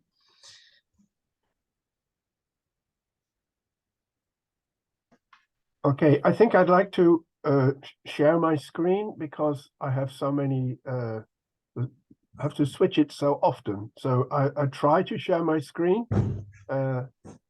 and let's see if it is sharing. Can you see it? Can you see my screen? Yes, Так, бачимо. О, окей. Okay, fine. Then I'll start if that's okay. So firstly, I am really very happy to be able to speak to you in Ukraine, and I think these are very important topics, and I very strongly agree with what has been said before, that working together, collaborating, discussing things is the way forward for the future. And actually, it has been really helpful to have the presentation of Jean-Louis Perrault and the presentation of Abel Kerpes, because this covers some of the things that I will say, which I will now say a little more quickly than I would have said. But let's start with what are the main problems in the world today? Well, actually, we have talked about them already, but I would say that selfish and unplanned human use of world resources and harms to animals and plants that cause things like climate change, this is the #1 problem for the world, probably for humans at the moment. And when I say the world, I'm including not just humans. For humans, probably antimicrobial resistance is the biggest problem, and we have also had some mention of that. And these things are actually more important than wars, terrorism, hunger. These are really important things in the whole world. Okay, so that's one point. The next point is that there is only one biology. Now, that sounds a simple thing to say, and probably everybody here is aware of it, but humans are animals. Humans are not very different from other species. And almost every biological process which occurs in humans has been found to occur in other species. So this means we need a big attitude change. And again, some of this has been mentioned in relation to biodiversity, in relation to what is the actual impact of agricultural and other human practices on all the living world, not just on humans. So I think that's an important thing. And I think some of these ideas, some recent ideas from scientific discovery are relevant to what we are doing. Just as an example, recent research in epigenetics just in the last few years has shown that every stage of gene expression is affected by the environment. So whatever we are talking about, everything is affected by genetics, but nothing is completely determined by genetics. Nothing is instinctive, nothing is innate, because everything can be altered by the environment. So genetics research is changing how we are thinking about the whole world. Okay, so sustainability. We all would feel that sustainability is a key question, and a system or a procedure is sustainable if it is acceptable now and if its predicted future effects are acceptable. And that relates to resource use, the consequences of the functioning of a system or a production method, and the morality of it. So sustainability is a wide thing. And the public now has more information than it had in the past, and the public is increasingly demanding transparency about systems. And when thinking about what is sustainable, it goes pretty closely to the idea of quality of products. The quality of products now, especially food products, includes the ethics of production. So this is all part of a change in world economy. We have a change from a push economy where the producers, the farmers, for example, were deciding how to do things, to a pull economy where the consumers are starting to have more impact on how things are done.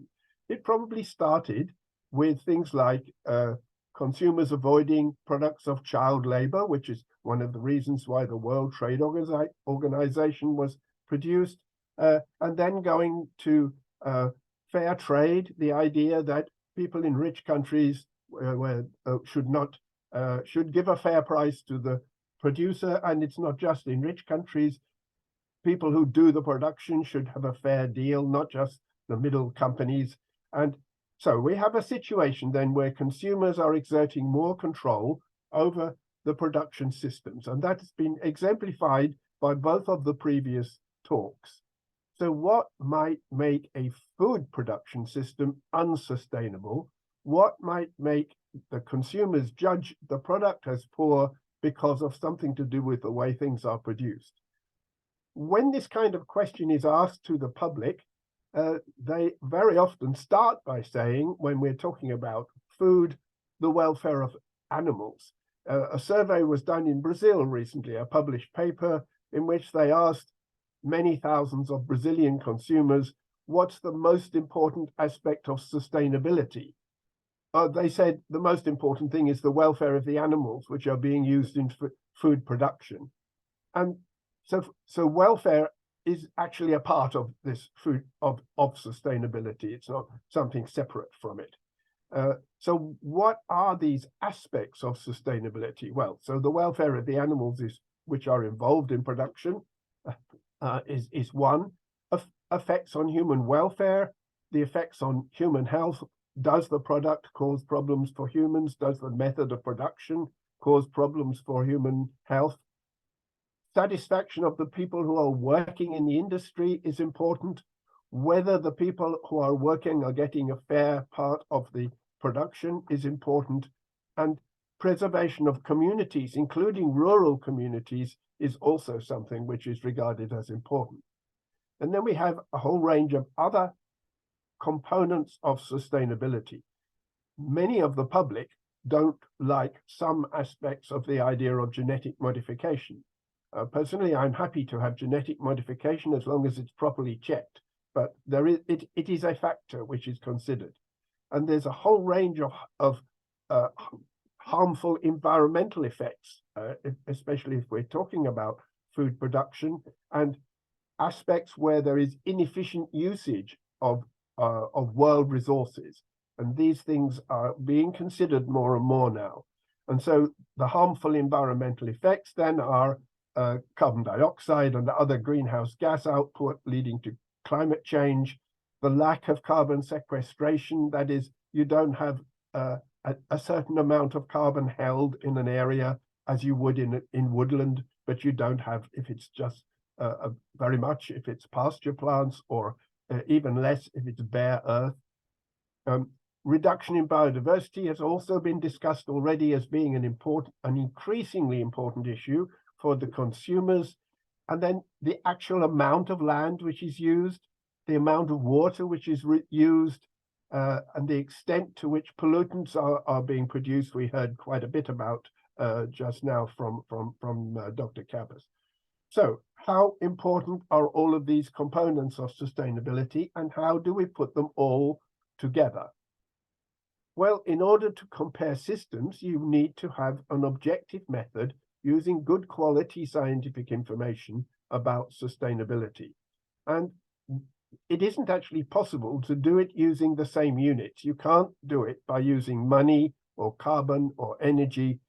You can't do it. It's too diverse. You have to have some kind of a scoring system so that you can score all of the components and work out in total how good or bad a particular production system is and how one product compares with other products. And as has also been emphasized, in order to score components, you need to look at the whole system, the whole life of the production of something. That means what are all the inputs? If food is going into feeding animals, you have to know where all the food comes from and what are the consequences of all of the aspects of producing that food. And you want to know what happens to all of the outputs from the system. We heard quite a bit about what to do with manure. We need to know that. We need to know that if something is produced, where will it go? How will it be disposed of when some of it is not needed? So we need to have an idea about all of the aspects of the life of products in relation to assessing sustainability.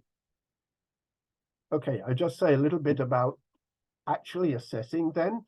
So the welfare of an individual is its state as regards its attempts to cope with its environment. And welfare is a term which is used for all animals, but not used for inanimate objects or for plants, for things which don't have a nervous system. So we can talk about the welfare of the animals we're used, and we can talk about the welfare of animals which are affected in the environment. And welfare includes the welfare of a human or the welfare of another kind of animal, includes positive and negative feelings.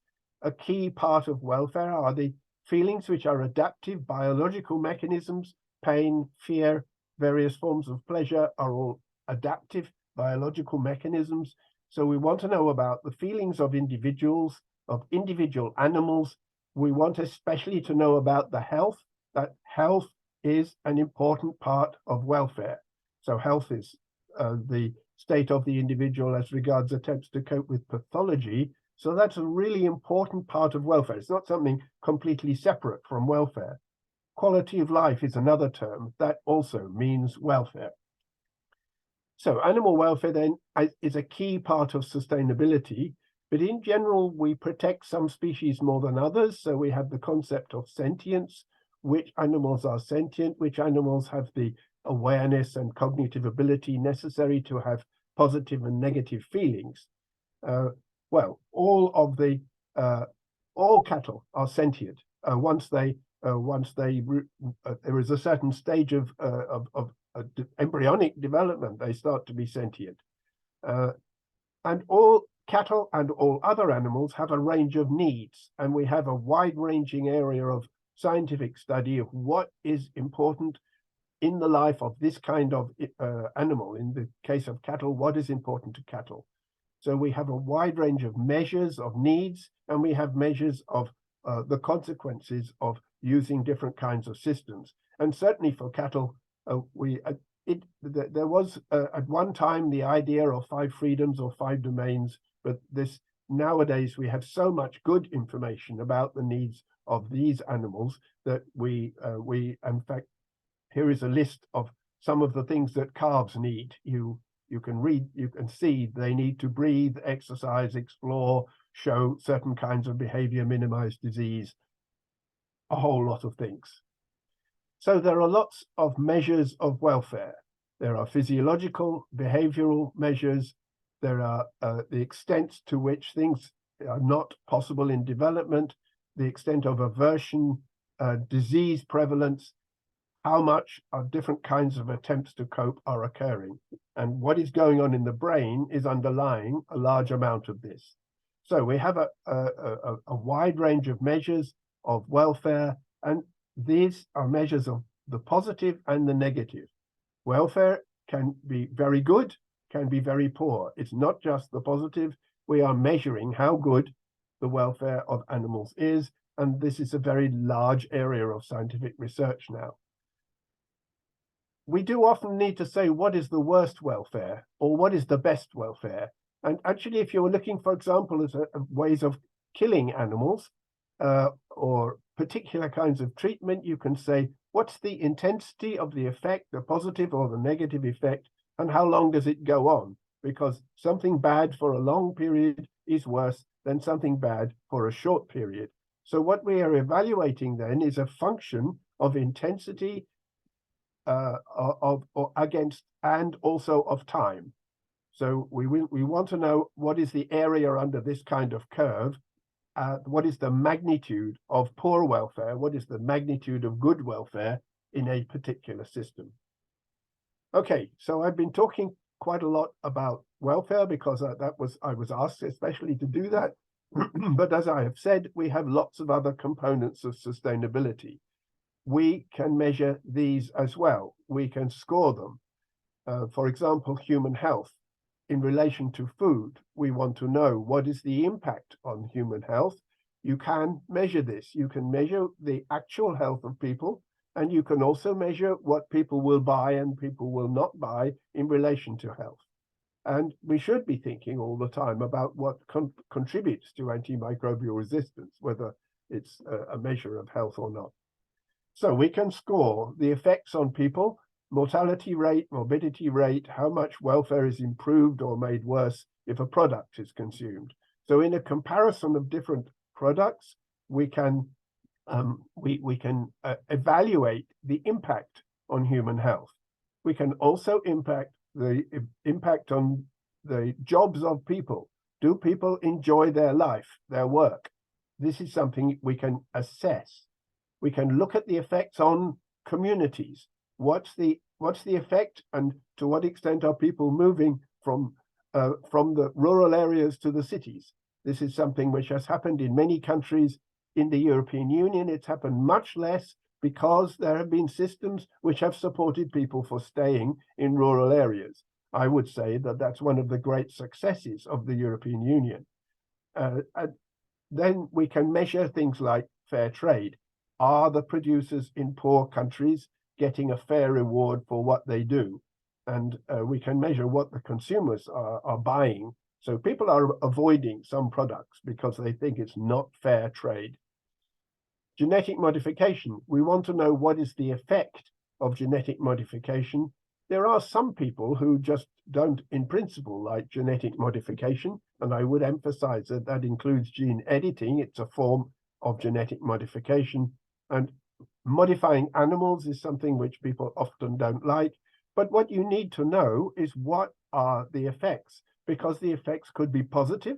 They could increase disease resistance, or they could be negative. You want to know what are all the effects on the animals, the welfare of the animals, and on consumers and on the environment.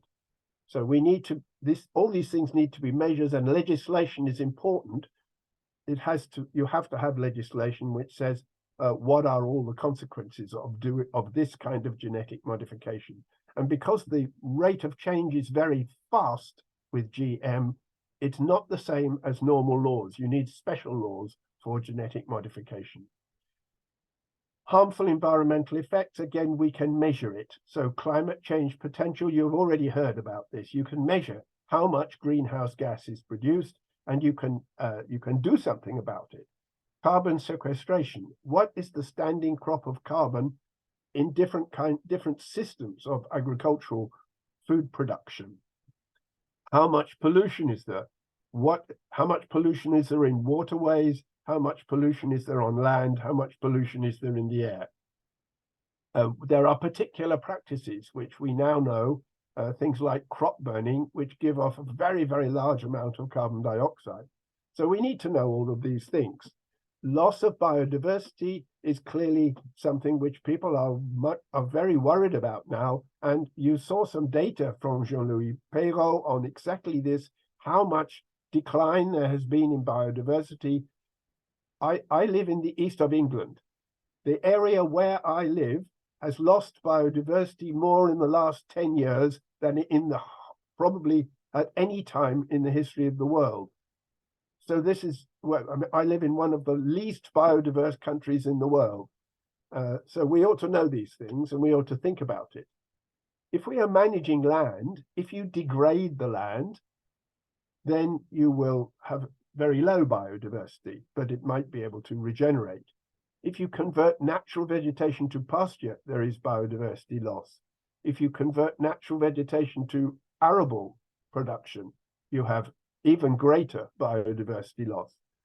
Farmland with a lot of trees and a lot of natural vegetation is more biodiverse than when everything is cultivated.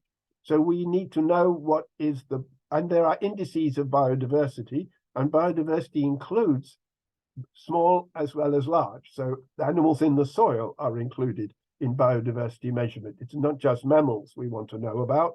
We want to know about all living animals and plants in biodiversity. We want to know the impact of herbicides and pesticides.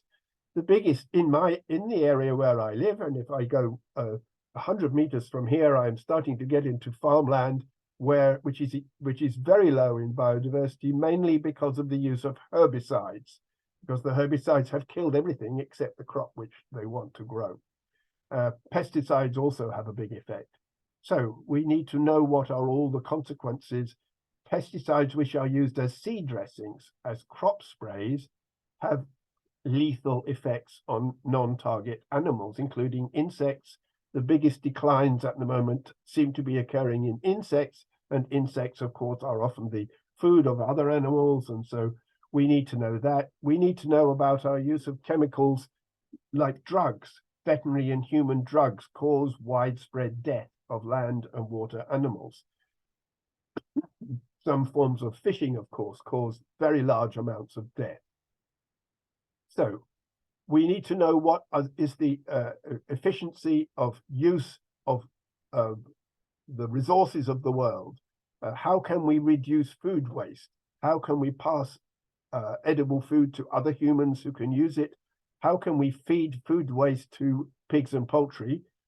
In order to do that, which a number of countries in the world are doing, for example, Japan and Korea, they have effective legislation which allows the use of food waste for feeding to pigs and poultry, but it has to be properly sterilized, and it can be done.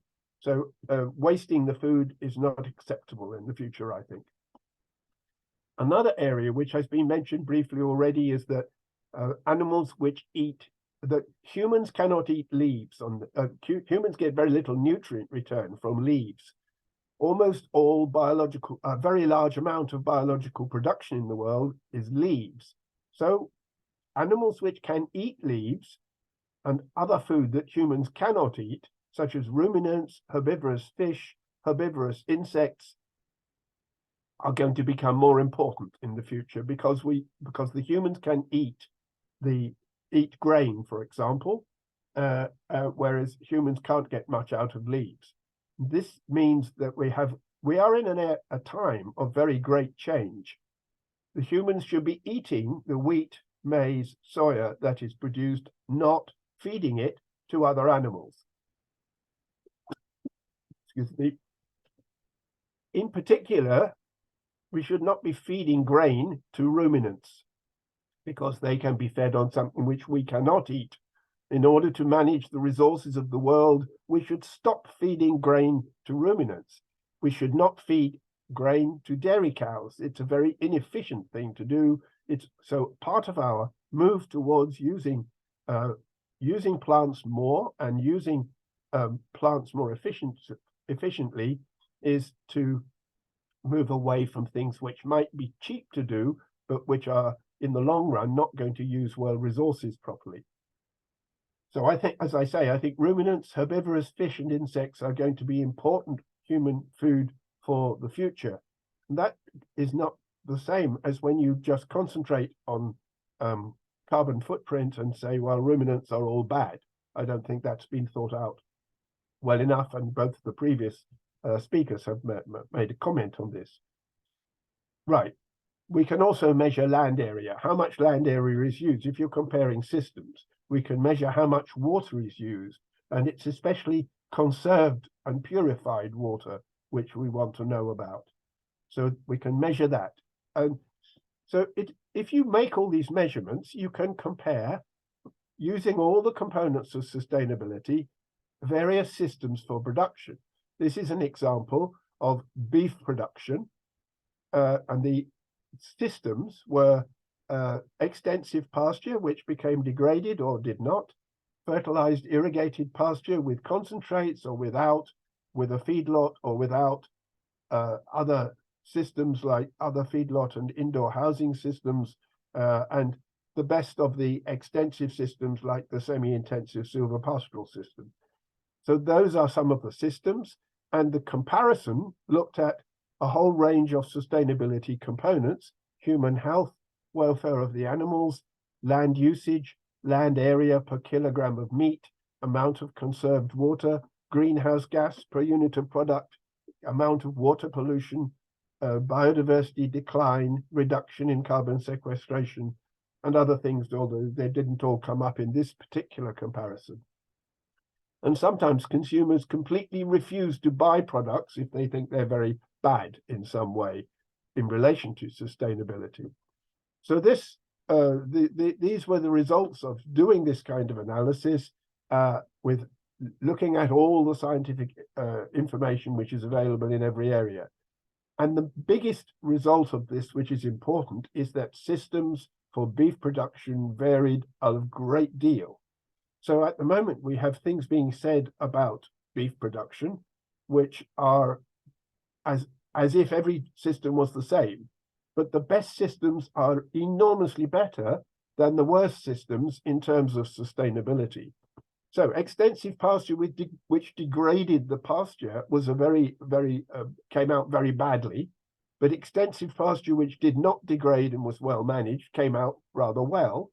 And the silvopastoral systems, which are semi-intensive, high productive systems with high protein plants being grown, came out extremely well.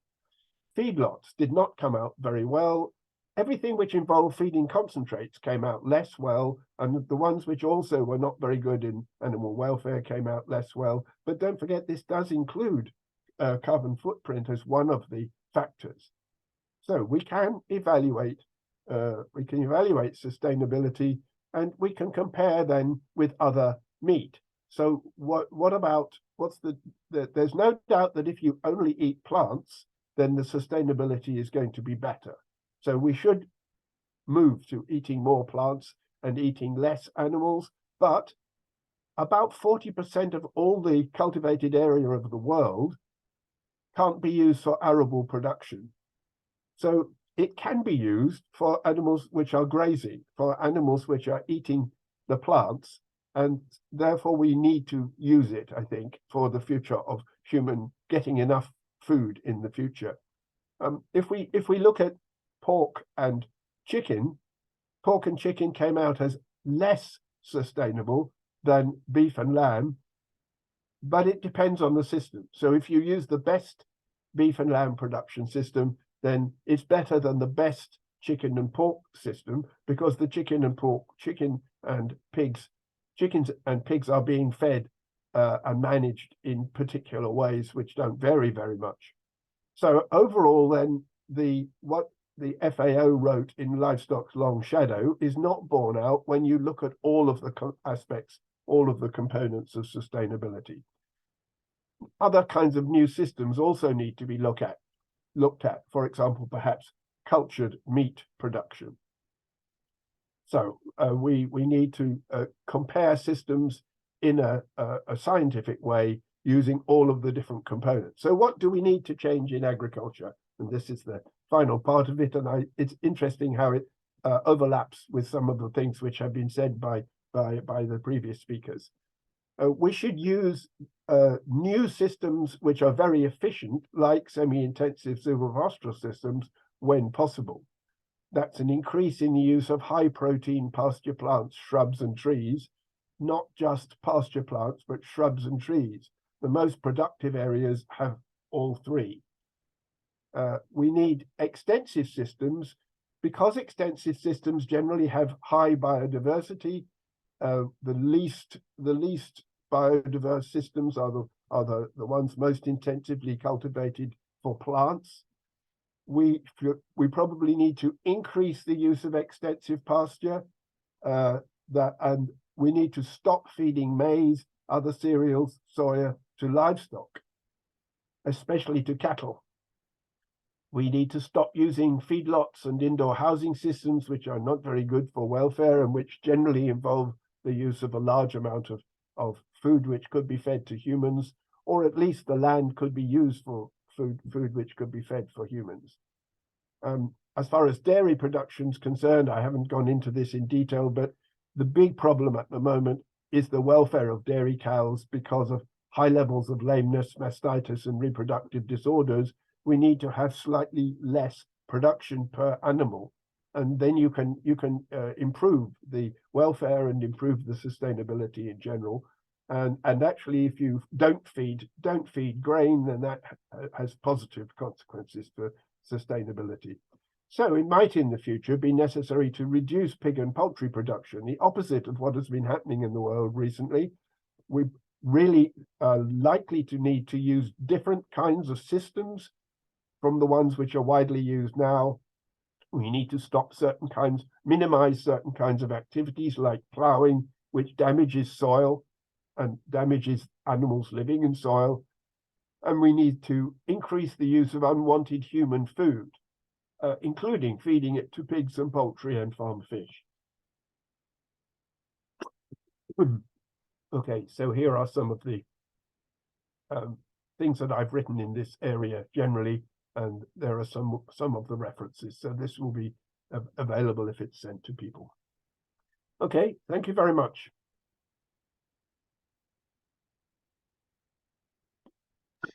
Дуже дякую, пане професоре, за таку доповідь. Як ви бачите, наскільки цікаві і наскільки глибокі доповіді, що кожен доповідач хоче поділитися своїми надбаннями, своїми спостереженнями, дослідженнями, власним досвідом. Зокрема, професор Брум заторкає теми високих рівнів стандартів щодо отриманої продукції безпосередньо через її виробництво, щодо ознак стабільності, які характеризують стале, стабільне виробництво.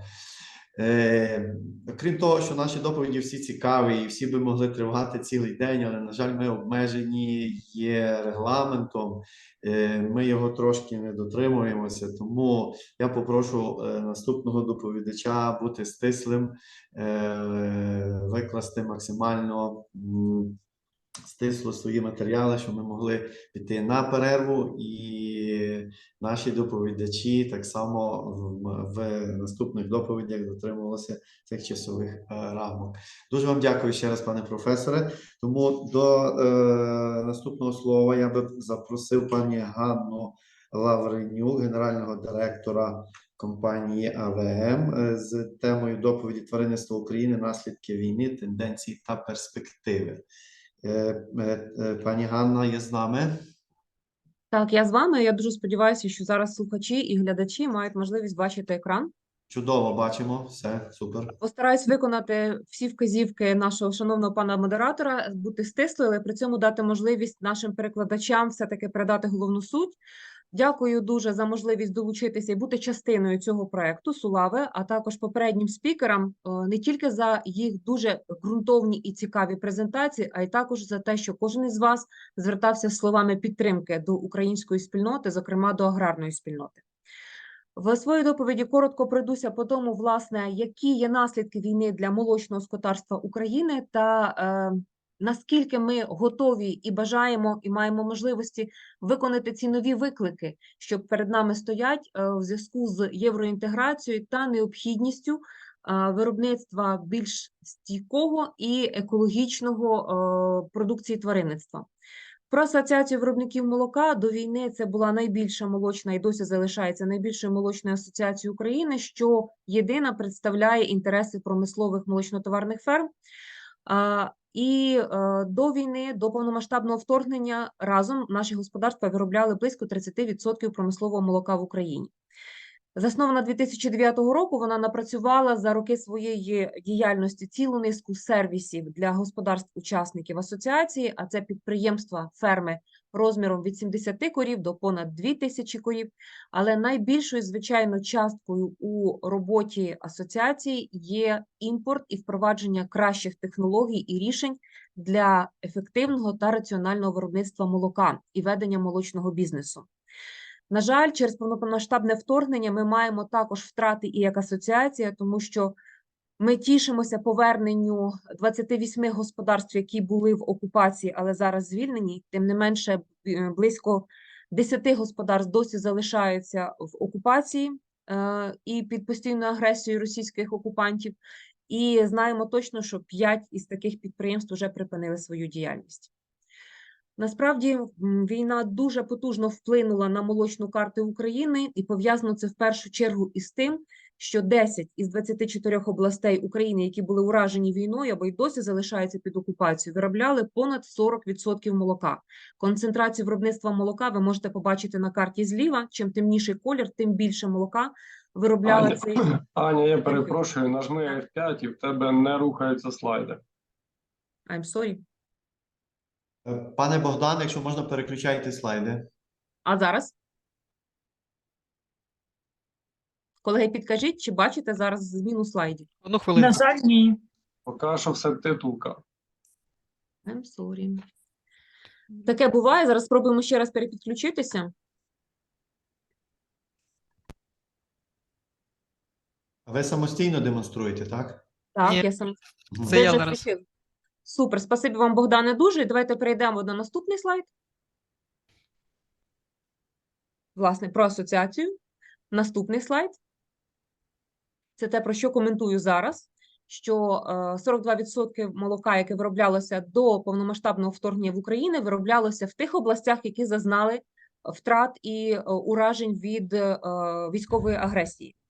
Саме тому ми маємо такі суттєві втрати, як по кількості поголів'я і в промисловому секторі, і в присадибному секторі, і аналогічно значні втрати у обсязі виробництва молока. Ще й тому, що аграрні підприємства залишаються об'єктами навмисного обстрілу і знищення з боку російських окупантів. Однак маємо нарешті в 2023 році і перші позитивні новини з статистики галузі, тому що попри те, що в нас продовжує скорочуватися поголів'я корів як у промисловому секторі, так і присадибному, причому в присадибному секторі дуже стрімкими темпами, тому що люди, тікаючи від війни, в першу чергу думають про те, щоб зберегти своє життя, а не про те, аби зберегти, забрати з собою худобу, і це логічно. Хоча Держстат офіційно по попередніх розрахунках, бо немає повноцінної інформації від досі окупованих територій Херсонської, Запорізької, Донецької, Луганської областей, однак за попередніми розрахунками стверджує, що від початку війни промисловий сектор, бізнес-ферми втратили близько 46 тисяч корів. За даними Асоціації виробників молока, ця цифра дещо більша. Ми розраховуємо, що втрата корів складає вже понад 50 тисяч корів, і понад 100 молочнотоварних ферм зазнали ушкодження або були повністю зруйновані через військову агресію. Але разом з тим, за 10 місяців 2023 року ми маємо і певні позитиви, тому що обсяг молока, який виробляється молочнотоварними фермами, попри їхні втрати в поголів'ї, в виробничих потужностях, збільшився.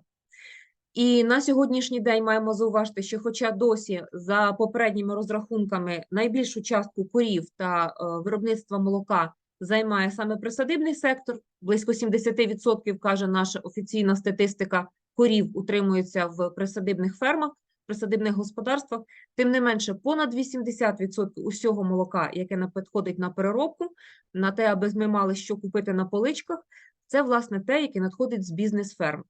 І те, що попри всі втрати господарства в відносно безпечних регіонах відновлюють свою діяльність і продовжують інвестиції в молочні ферми, стверджує, що молочно-товарна ферма – це не тільки дуже важливий фактор циркулярної економіки, коли ми говоримо про екологічність та стійкість. Це ще й рятівне коло та стійкість громад в умовах страшної агресії. Переключіть, будь ласка, далі. Якщо говорити про зовнішню торгівлю і в таких умовах в 2022 році на фоні дуже стрімкого скорочення обсягу виробництва молока, тим не менше в зв'язку з пожвавленням попиту на зовнішньому ринку на молочні продукти, зокрема на молочні жири, Україна змогла отримати рекордні обсяги експорту.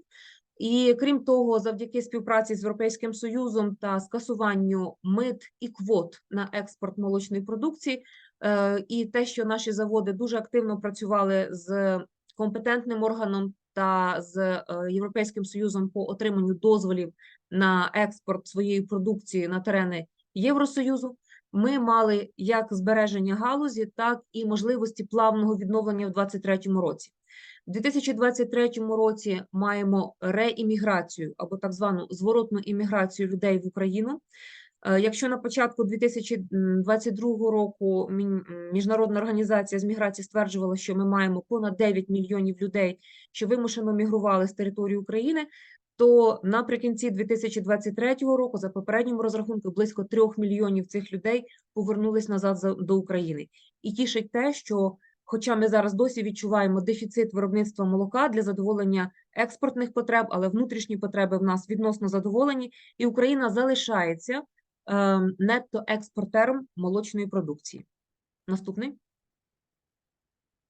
Однак втрати дійсно дуже суттєві, і це стає викликом для українських підприємств не тільки для того, аби вижити і відновитися, а й для того, аби адаптуватися і інтегруватися в європейську лактосферу та відповідати вимогам по впровадженню цього зеленого переходу, екологічних вимог, добробуту тварин, підготовки кадрів та іншого.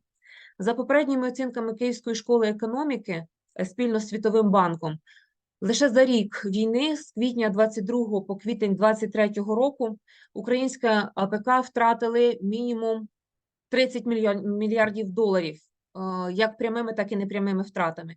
І близько 50% цих втрат – це, власне, втрати у молочній галузі. Підрахунки були здійснені до того, як було підірвано Каховську ГЕС, і південь України зазнав ще одних нищівних втрат. Важливо, що господарства з прикордонних територій та з прифронтових зон, а надто з окупованих територій, продовжують страждати від цілої низки викликів, пов'язаних практично з фізичним знищенням. Це не тільки знищення документації сільськогосподарської техніки або приміщень чи тварин, це також і пряма фізична загроза як керівникам підприємств, так і людям, що працюють на їхніх господарствах. І, звичайно, ціла низка економічних втрат, пов'язаних з зростанням собівартості виробництва, у зв'язку з зростанням вартості паливно-мастильних матеріалів, електроенергії, а також постійними загрозами повторних блекаутів, які вже пережила Україна в осени і взимку минулого року. І, звичайно, одним із найбільших викликів є те, що на 1 листопада замінованими залишається понад 500 000 гектарів сільськогосподарських земель в Україні.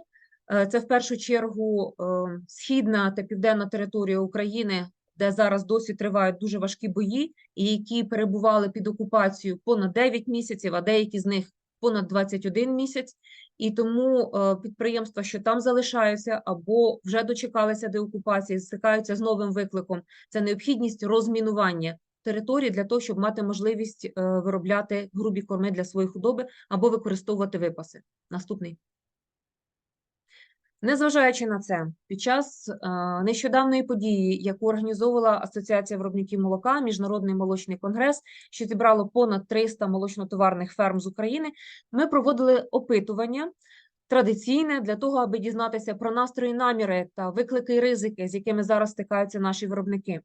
За результатами опитування власників і керівників молочнотоварних ферм під час цієї події, понад 50 підприємств заявляють з підконтрольних територій, що в 2024 році вони планують збільшувати кількість корів та продуктивність, тобто надої своїх підприємств. Наступний. Але, звичайно, одним із найбільших викликів для господарств і до повномасштабного вторгнення залишалися кадровий голод. Асоціація виробників молока на виклик, на задачу наших учасників господарств організувала і продовжує працювати над цілою низкою освітніх проєктів. Це не тільки семінари, вебінари майстер-класи від кращих експертів молочної галузі світу. Це також і можливість поділитися власним досвідом через проведення національних днів ферми, коли кращі підприємства відкривають свої двері. Це можливість попрактикуватися, підвищити кваліфікацію рядових працівників та вищого ряду спеціалістів в навчальній платформі на базі одного з кращих підприємств України Dairy Center Кищенці. Це також і інноваційна, унікальна ініціатива для України. Навчальний заклад для школярів 10-11 клас, а зараз уже також і 5, 6, 7, 8, 9 класи, тобто об'єднали всю старшу ланку, Український аграрний ліцей, де ми намагаємося привити розуміння важливості аграрного сектору та можливості вибору своєї кар'єри саме в аграрному секторі для нашої молоді. Якщо до повномасштабного вторгнення кадровий голод був викликом номер 1 та лімітуючим фактором для господарств в планах їхнього розвитку, то, власне, російська агресія тільки в рази поглибила цю проблему. Наступний слайд. Знову ж таки, за результатами того самого опитування під час молочного конгресу 3-4 листопада, коли ми запитували підприємства про головну загрозу для збереження і розвитку молочного напрямку їхнього господарства, знову ж таки, номер 1 серед усіх загроз, попри втрати, обстріли, попри військову агресію, неможливість експорту, господарства знову ж таки називали нестачу кадрів через міграцію та мобілізацію. І ще додатковим викликом, не проблемою, не загрозою, але викликом і задачею підприємства називають тиск євроінтеграційних вимог для молочної галузі країни, що перебуває в такій жорстокій війні. Необхідність підвищувати обізнаність серед як власників підприємств, так і серед працівників цих господарств. І, звичайно, пришвидшеними темпами проводити зміни у підходах до підготовки кадрів та залучати фінансову підтримку для того, щоб всі ці трансформації на шляху до євроінтеграції української молочної галузі стали можливими. Наступний. Особливо чутливими до цього питання, звичайно, є до можливостей переходу, адаптації, є підприємства з уражених територій або ті, які досі перебувають у прифронтовій зоні та зазнають постійних втрат і обстрілів. Асоціація виробників молока спільно з братніми асоціаціями Всеукраїнською аграрною радою, яка об'єднує в першу чергу рослинницький сектор, Асоціацією свинарів України, яка також є учасником SULAWE проєкту та об'єднує понад 60% промислового ринку свинини, було створено благодійний фонд Save «Збережіть Україну» для того, аби забезпечити прозорість та оперативність співпраці з міжнародними фондами, партнерами, гуманітарними організаціями, аби ці господарства, які на межі виживання, могли отримати свою необхідну підтримку. Завдяки тому, що Міністерство аграрної політики вповноважило Асоціацію виробників молока та фонд Save займатися цією гуманітарною місією, та завдяки підтримці цілої низки партнерів, зокрема найбільших фондів, таких як USAID, HELP, QFTP, нам вдалося понад 300 молочнотоварним фермам з уражених областей впродовж цих 21 місяця війни надати гуманітарну допомогу самими критичними засобами виробництва, такими як ветеринарні препарати, ветеринарний інструментарій, вакцини, засоби гігієни, доїння, корми, генератори, навіть старлінки для підтримки їхнього зв'язку з підконтрольною територією. І, користуючись нагодою, хочемо подякувати від цієї молочної спільноти кожному благодійнику і партнеру. Дякую. Наступний. Якщо ж говорити про тенденції в молочній галузі світу та як в них може бути інтегрована Україна. Згідно прогнозу ФАО, ріст попиту на молочні продукти до 2026 року очікується на рівні не менше 2%. Причому найтемніші зони на карті світу, які ви бачите, це ті території, які нарощуватимуть споживання молочних продуктів найшвидшими темпами. Як бачите, в першу чергу це країни Азії та Африки, до яких до повномасштабного вторгнення була найближче логістично розміщена Україна, яка має зараз досі має дуже серйозні можливості по нарощуванню обсягу виробництва молока, по підвищенню концентрації поголів'я на 1 гектар, тому що на сьогоднішній день ми маємо найнижчу концентрацію серед європейських країн, лідерів молочного ринку по кількості корів на 1 гектар. Але найпершим викликом для реалізації цього потенціалу, якщо ми говоримо про те, що загалом світ може забезпечити при цьому приріст виробництва молока лише на рівні 1,8% до попереднього, Найпершим викликом для України на шляху до подолання цього виклику є, звичайно, боротьба за власне виживання та боротьба за відкриття морських шляхів до країн потенційних покупців молочної продукції. Наступний слайд. Якщо говорити про тенденції та виклики в молочній галузі України, якими ми бачимо їх на сьогодні, так, ми тішимося тому, що маємо поступове відновлення та підприємств та ріст надоїв у відносно безпечних регіонах. За підсумками 2023 року очікується, що середній надій у молочній галузі України на одну корову в рік складатиме не нижче 7 тисяч кілограмів на корову на рік, але це досі не середній показник по Європейському Союзу, який досягає позначки в 9 тисяч кілограмів на корову на рік. Ми маємо дуже стійку тенденцію до укрупнення молочнотоварних ферм. Ще до 1 січня 2022 року єдиною категорією в Україні господарств, які демонстрували впевнений ріст, тобто збільшення кількості таких підприємств без закриття потужності, були ферми розміром понад 1000 корів. І в умовах війни насправді саме ця категорія виявилася найбільш стійкою та здатною до відновлення. І зараз ми бачимо продовження росту і укрупнення молочнотоварних ферм, що є загальною тенденцією, в тому числі світовою та Європейського Союзу. Маємо зростання частки застосування автономного, роботизованого обладнання на молочнотоварних фермах, в тому числі це пов'язано із дефіцитом кадрів. Спостерігаємо зростання проєктів із виробництва енергії з відновлюваних джерел. Як в розрізі того, щоб бути енергонезалежним, в тому числі в умовах ймовірної енергетичної агресії Росії і наступних блекаутів, так і для того, аби використати ось цю синергію молочнотоварної ферми та можливого виробництва альтернативних джерел енергії через біогазові станції, біометанові і біоетанолові заводи, а також через застосування сонячної енергетики. І, звичайно, стійкий ріст та інтерес до кооперації серед наших виробників для того, аби, підтримуючи одне одного, зростати. Але при цьому маємо дуже серйозні потреби для того, аби молочна галузь України вижила та мала можливість розвиватися. Перш за все, звичайно, чітка стратегія інтегрування в європейську лактосферу, прогнозовані і прозорі алгоритми та програми підтримки цього переходу, в тому числі фінансові, тому що все це потребуватиме дуже значних інвестицій. В Україні, де аграрний сектор знекровлений 2 роками дуже важкої виснажливої війни і є ключовим донатором для Збройних сил України, це виклик. Ну і, звичайно, швидка та якісна підготовка нової генерації персоналу для молочнотоварних ферм, які будуть розуміти, знати та мати здатність імплементувати всі вимоги євроінтеграційної стосовно стійкого виробництва продукції тваринництва, екологічного виробництва і, як зауважив один із наших спікерів, smart digital farming, ось цього розумного цифрового тваринництва. Наступний слайд.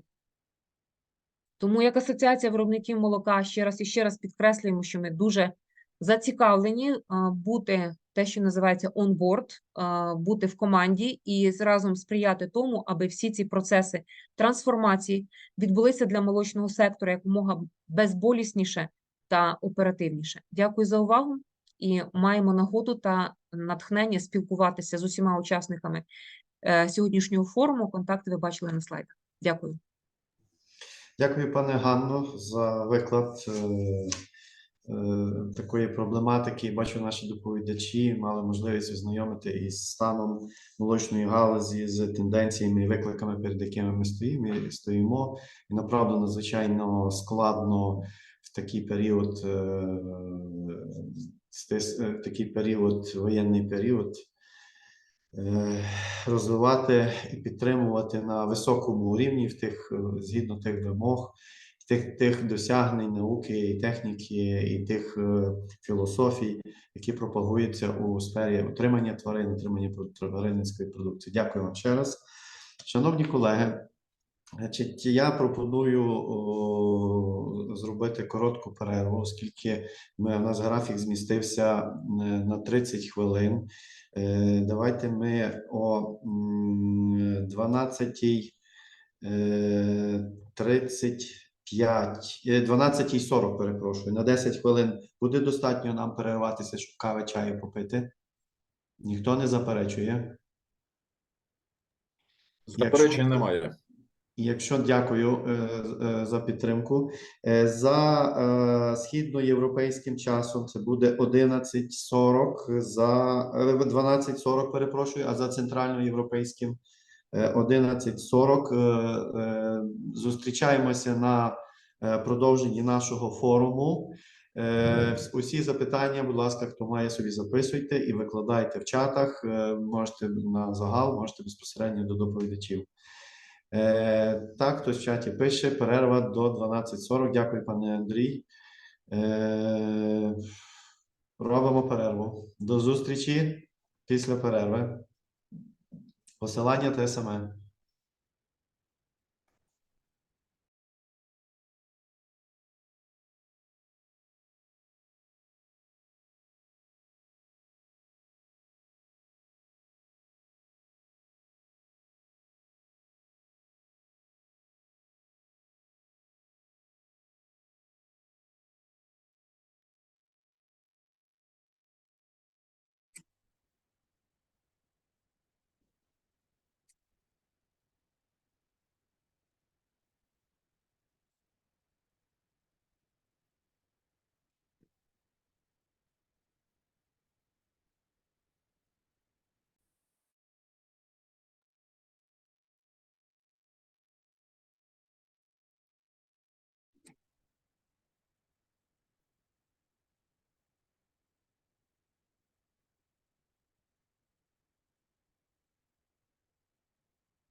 Так, доброго дня ще раз всім учасникам нашого форуму. Продовжуємо наш форум. Дозвольте розпочати сесію 1. Хочу додатково наголосити до наших доповідачів щодо дотримання регламенту. Будемо вдячні, якщо більш стисло, з огляду на це, що ми змістили наш регламент, більш стисло ми зможемо подати наш матеріал. Тому зараз я запрошую до слова професора Наталю Мазур, яка з доповіддю чинне законодавство в Україні в галузі скотарства. Прошу, пані Наталя, слухаємо вас. Дякую. Так. Зараз я поширю. Доповідь є вже поширена, вже на екрані, якщо бачите. Поширено, так? Є вже. Так. Вітаю всіх учасників форуму. Дякую за надану можливість виголосити доповідь на такому важливому заході.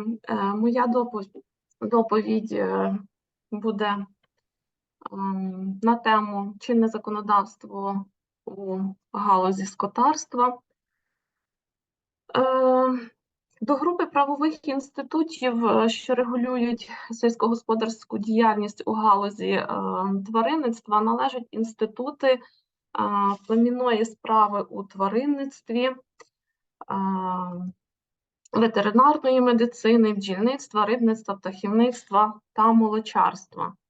Але я щось не можу, не вдається мені переключити.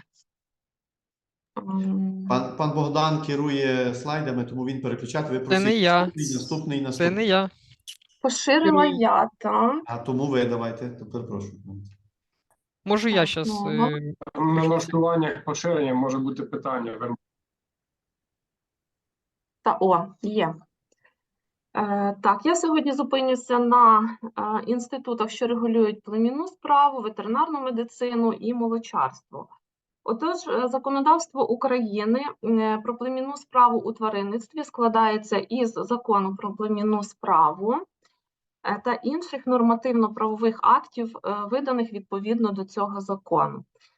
Цей закон регулює відносини у галузі племінної справи у тваринництві, визначає права та обов'язки власників і споживачів племінних ресурсів, встановлює вимоги до якості та порядку використання цих ресурсів, визначає систему селекції та основи державного контролю за дотриманням законодавства про племінну справу у тваринництві, а також порядок фінансування племінної справи у тваринництві.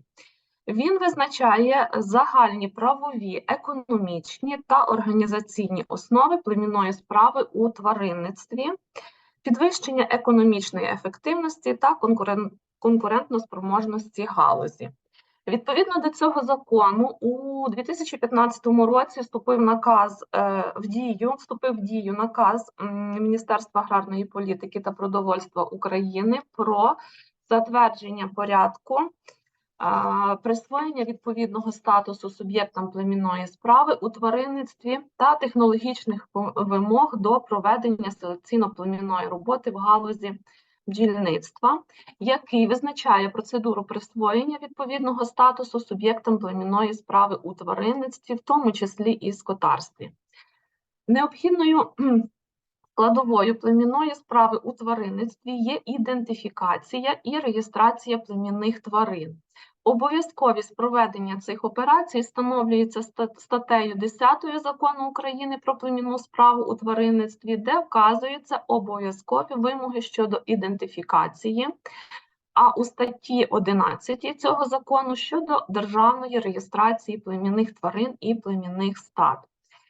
Таким чином, ідентифікація тварин в Україні регламентується цим законом, а також Законом України про ідентифікацію та реєстрацію тварин, про ветеринарну медицину та наказами Міністерства аграрної політики Зокрема, у галузі скотарства наказом Мінагрополітики України про затвердження порядку ідентифікації та реєстрації великої рогатої худоби та порядку оформлення і видачі паспорта великої рогатої худоби. Згідно із законодавством України, власники сільськогосподарських тварин зобов'язані ідентифікувати та реєструвати велику рогату худобу, свиней, кіз та коней, які їм належать.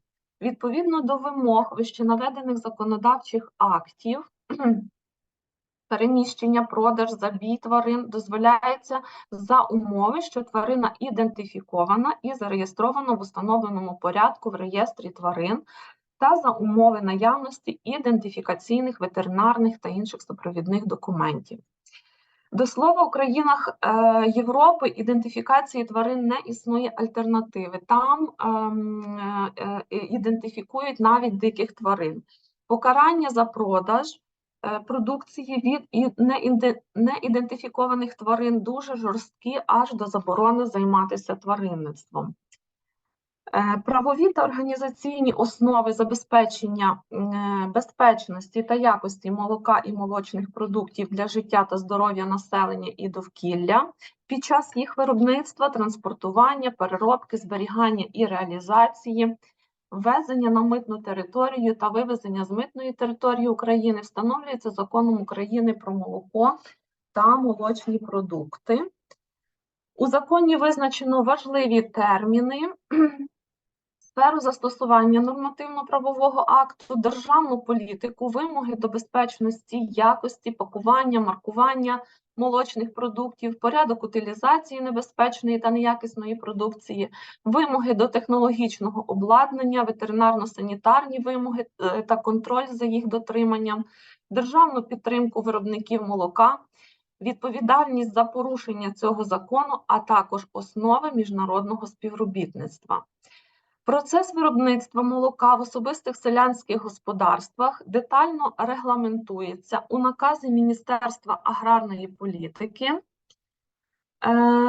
та продовольства України про затвердження гігієнічних вимог до дрібнотоварного виробництва та обігу молока, де визначаються гігієнічні вимоги до первинного виробництва та обігу молока від сільськогосподарських тварин, які утримуються дрібнотоварними виробниками, а також до пунктів заготівлі молока.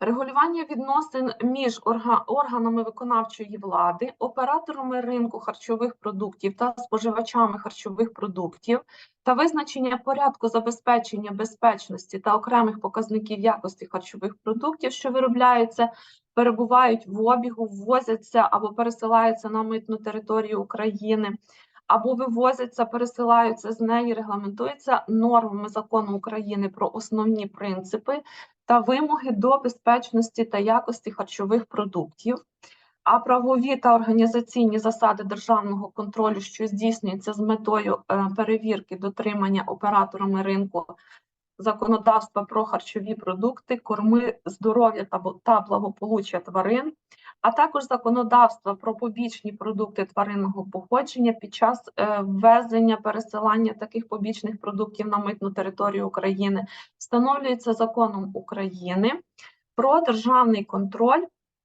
за дотриманням законодавства про харчові продукти, корми, побічні продукти тваринного походження, здоров'я та благополуччя тварин. Правові та організаційні засади здійснення діяльності у сферах забезпечення захисту здоров'я та благополуччя тварин, ветеринарної практики виробництва, обігу та застосування ветеринарних препаратів, а також обігу побічних продуктів тваринного походження визначає Закон України про ветеринарну медицину.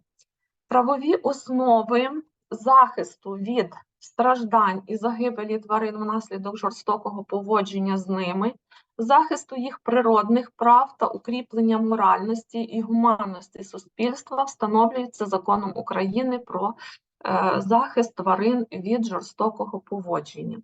Загалом законодавство України у сфері поводження з тваринами нараховує близько 10 нормативно-правових актів. Однак У контексті ратифікації Європейської конвенції про захист домашніх тварин 1987 року Закон України про захист тварин від жорстокого поводження є основним законодавчим актом України щодо поводження з тваринами.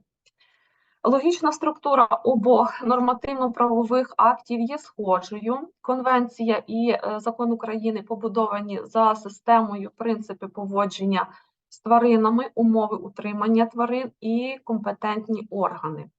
Важливим моментом Закону України про захист тварин від жорстокого поводження є визнання гуманного ставлення до тварин важливою складовою етичного, культурного та екологічного виховання громадян, яке передбачає формування високого рівня екологічно-етичної свідомості та культури громадян.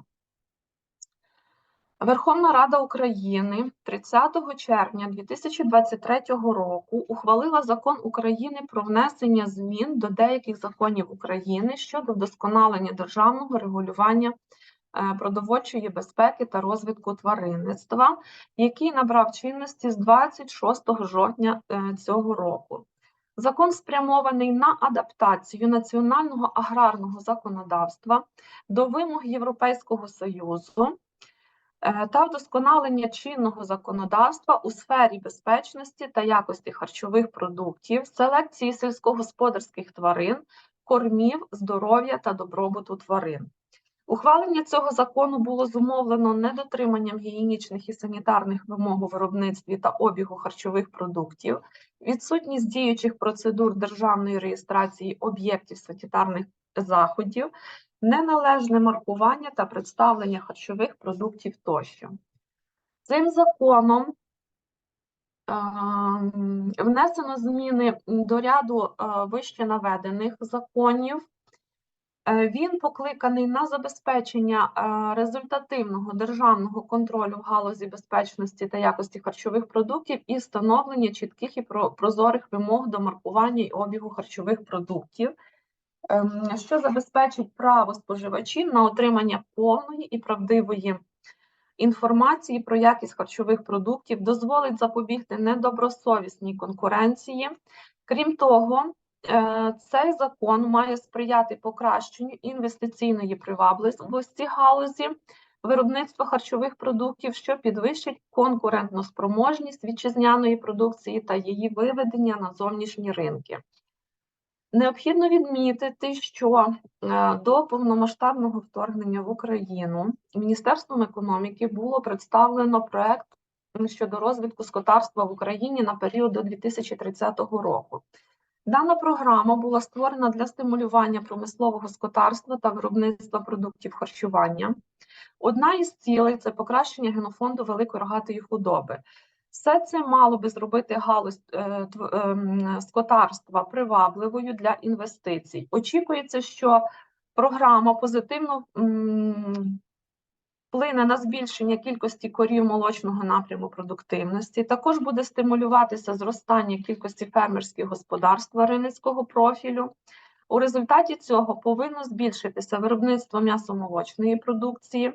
При цьому пріоритетним є розвиток фермерського сектору, будуть введені заохочення щодо перетворення домашніх господарств у фермерські сімейні ферми.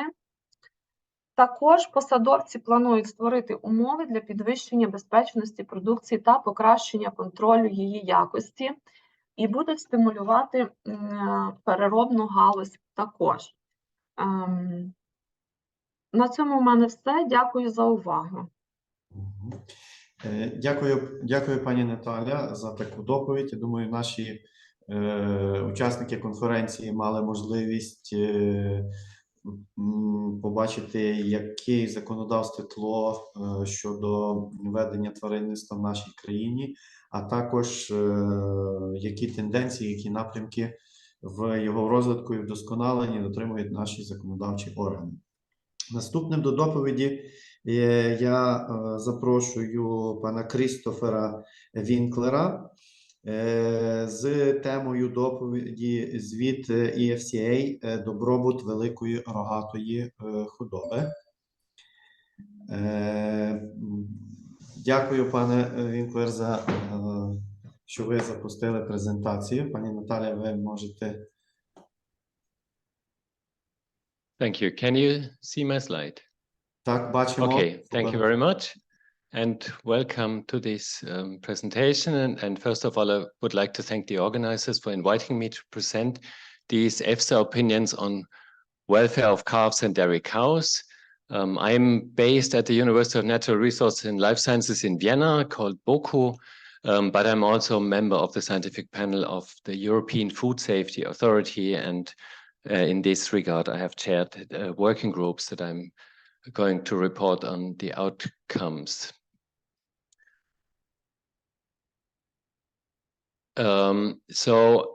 A couple of years ago, the European Commission requested EFSA to give an independent view on the welfare of calves and dairy cows. On the one hand, on calves kept on dairy farms for replacement, female calves primarily, but also on calves kept for the production of white veal, which is quite common in some of the member states like France, Italy, Netherlands. And in a separate mandate, we focused on the welfare of dairy cows. And I will now try to summarize in the quite short time that I have available the main findings, but I first would like to tell you a bit about EFSA, the European Food Safety Authority. Gets mandates primarily from the European Commission, and the task is to do a scientific assessment with regard to animal welfare on certain topics.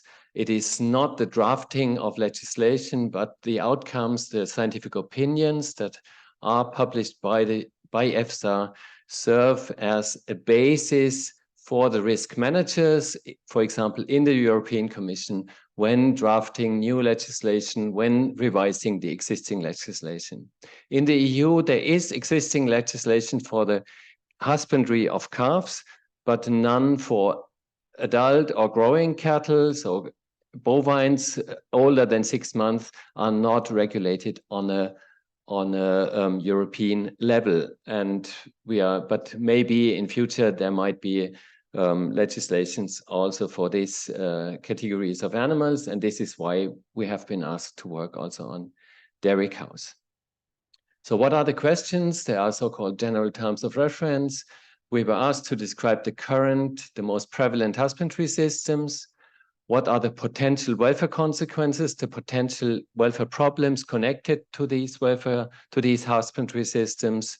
How can the welfare be assessed using measures taken directly in the animal? And even more importantly, what are the causes of the welfare problems? What are the so-called hazards leading to such problems, which can then be used to translate into preventive measures? So how can we prevent actually or correct a welfare problem that arises from a certain husbandry condition? Looking at the calves first, the husbandry systems that we looked at, that we investigated, was individual housing, but also small housing of calves that are not weaned yet. And we also looked at the so-called cow-calf contact systems, where the calf in a dairy farm, just focusing on dairy calves here, is raised either with its mother or with a foster cow. And also after weaning, we looked at different husbandry systems like fully or partially slatted floor without bedding, pens with littered floor with straw bedding, but also cubicle systems. And in the wheel farms, we had different systems like individual housing, which is common in many farms in the first few weeks on the wheel unit, but then they are often released into small groups of 4 to 6, 7 animals, but also large groups with up to 60 animals can be found in wheel farms. Looking at the problems that may arise, there is a list of so-called welfare consequences that have been identified by the working group, by the experts in the working group, as being relevant for the different husbandry systems. And I cannot go into detail, but if you look at the welfare consequences that are there, it is, for example, health-related problems like respiratory disorders or gastroenteric disorders, but there is also a number of behavior-related welfare problems. inability to perform foraging behavior, inability to perform sucking behavior, or resting problems, or the inability to perform play behavior. And the ones highlighted in bold here are the ones that had been repeatedly identified for different welfare, for different husbandry systems. And so in total, it was 15 welfare problems that are described, but the 7 problems that are printed in bold here are the more important ones. Then we came up with more general qualitative recommendations for calf housing. And this refers on the one hand to adequate colostrum management in the first 24 hours, which is crucial for the health of the animals. That calves should be provided with quite large amounts of milk, amounting to up to 20% of body weight during the first 4 weeks of life. This is something which is not commonly done right now in dairy farms. That calves should be kept from an early age onwards in groups that should be stable, no regrouping to avoid also infections between animals. They should be provided with long roughage. They should be provided with water always through an open surface. In case there are climatic unfavorable climatic situations, they should be provided with access to shade or insulated shelters. Brushes should be provided, and good ventilation is important to ensure health of the animals. And the last point refers mainly to wheel calves. The transport events and regrouping and mixing of animals should be avoided to keep them healthy. These are more general qualitative recommendations, but EFSA also asked for quantitative recommendations, and I will pick just 2 of them. So how much space should calves be allowed? And here we looked at what are the potential welfare consequences, the potential problems connected with limited space. Of course, this is on the one hand restriction of movement. If you think of the individual housing of animals in small boxes, they are restricted in their movement. They might encounter resting problems. And especially for young animals, play behavior is an important behavior. And so then they often have the inability to perform sufficient play behavior. Then we went into the literature and we analyzed the existing literature, and we looked at what are the effects of certain space allowances. And the 1.8 square meter, this is the current minimum space allowance as defined in the EU legislation. And here, a higher probability of respiratory disease has been described compared to higher space allowances. If the space allowance is slightly increased, then this is still connected with a reduced lying time, so we still have an impact on the resting behavior of the animals. And if this space is further increased up to 3 square meters, then more relaxed resting positions can be observed. But we also looked at the locomotor play behavior as the most important form of play behavior in calves. And here the experts came up with a recommendation of 20 square meters to allow the full amount of play behavior. So in summary, our recommendation to the European Commission was that the current minimum space allowance of 1.8 square meters should be increased to at least 3 square meters per animal if the legislation is revised, to increase at least the time spent lying in a relaxed posture. And also, we also considered that this would result in a higher general activity. However, if the full locomotor play behavior should be allowed, then we need to go further, and then we need to provide even more space. The second question referred to, with regard to quantitative recommendations, referred to the group size and the age of grouping. So when should calves be grouped? Right now, they can be kept individually up to an age of 8 weeks, but this is often questioned. And so should they be grouped earlier? And also, how big should the group sizes be? Is there a threshold of a certain group size that should not be used? So we looked at individual housing and what are the problems connected with it. It's isolation stress if they don't have contact with other animals or not sufficient contact. The social behavior development is impaired. This is well known. And it has also been described that individually housed animals show cognitive deficits. And this results, for example, in an impaired learning ability.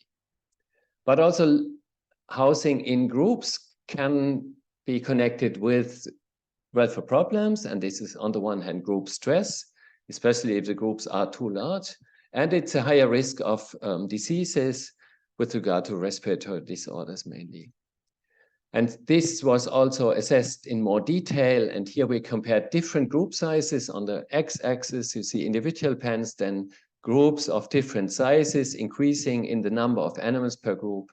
And on the y-axis, it's the risk of experiencing or the incidence rate of respiratory disorders. And there is a clear distinction made between small groups where there is almost a very low risk of contracting a respiratory disorder, and larger groups. And here it is, with larger groups, we speak of more than 10 animals, for example. So at these group sizes, the risk for diseases increases. Therefore, our recommendation is that calves should be moved to and kept in pairs or small groups of animals within the first week of life. On wheel units, they should not be kept individually, so these so-called baby boxes should not be further used, and these groups should be kept stable as much as possible. This was, in a nutshell, and was intended to give you a flavor of what we worked on for the calves. Now I will briefly report on the dairy cows. Here again, we were asked to report on the common husbandry systems and the general welfare consequences that can be expected from these husbandry systems. But then we were specifically asked to focus on welfare problems such as restriction of movement, locomotory disorders, lameness, mastitis as one of the most common diseases in dairy cows, but also metabolic disorders and the inability to perform comfort behaviors such as scratching. The housing systems that we looked at were, of course, tie stalls, which are in some parts of Europe still quite prevalent, but also loose housing systems like cubicle houses or housing systems with a free bedded lying area. And we also looked at the effects of access to an outdoor area, be it a concrete outdoor run just where they have where the animals are exposed to the outdoor climate conditions, but also systems with access to pasture. I will now focus just on two of the areas. One is the restriction of movement, which is often also combined with the resting problems. And here, if we compare the different systems from tethering to systems with pasture, then there is a clear increase in the possibility to move from year-round tethering as the most restrictive system over cubicles, where there is still some restrictions with regard to the lying behavior and the resting behavior, going to open bedded system, which already provide more freedom for the animals, up to pasture, access to pasture, where the restrictions are almost not existing. So the recommendations with regard to this issue here of movement, restriction of movement and resting problem was that dairy cows should not be permanently housed in tie stalls, should never be permanently housed in tie stalls, that we should get away from tie stall housing to loose housing systems, but that in a transition period when tie stalls will still be used during this transition, they should have regular access to a loafing area and or access to summer pasture. And with regular access to a loafing area, we mean that also during winter period, they should on a regular basis be loose and be able to walk freely and to choose their social companions and so on. However, we also came up with some recommendations for the loose housing systems. In cubicle housing systems, at least 1 cubicle per cow should be provided. And of course, the dimensions and design of the lying areas should match the size of the cows. They should be provided with deep bedding, so a rubber bed without bedding would not be sufficient, and access to well-managed pasture should be provided as far as possible. And with regard to the indoor conditions, an area of at least 9 square meters per cow should be provided. The last point refers to the locomotory disorders.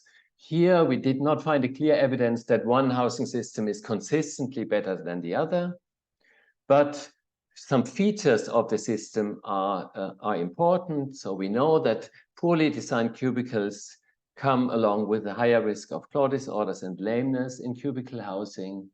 And on the other hand, access to pasture, temporary access to pasture, is connected with a lower prevalence of integument damage. And this is again linked to locomotory disorders.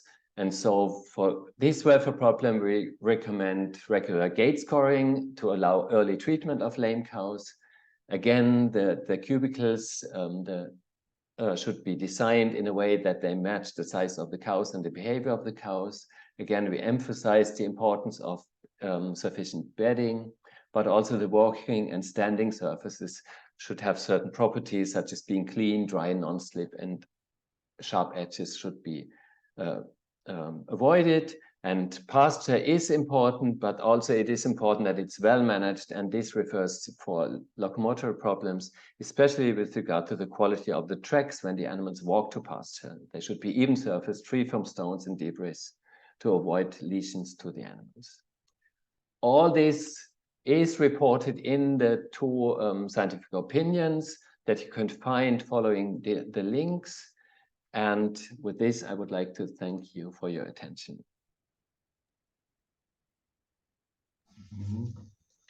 Дуже дякую вам, пане Крістофер, за вашу презентацію.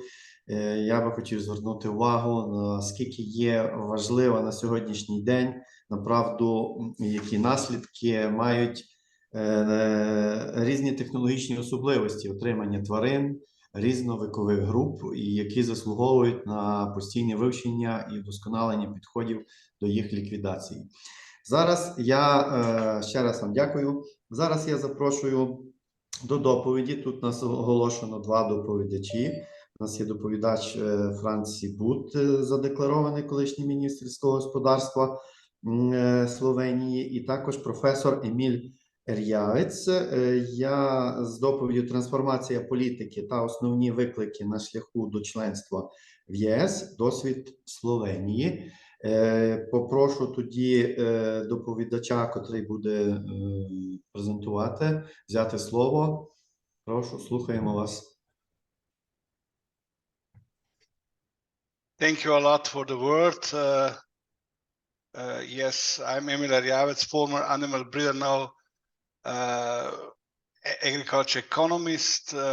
First of all, I would like to express my sympathy about the Ukrainian people. We are with you.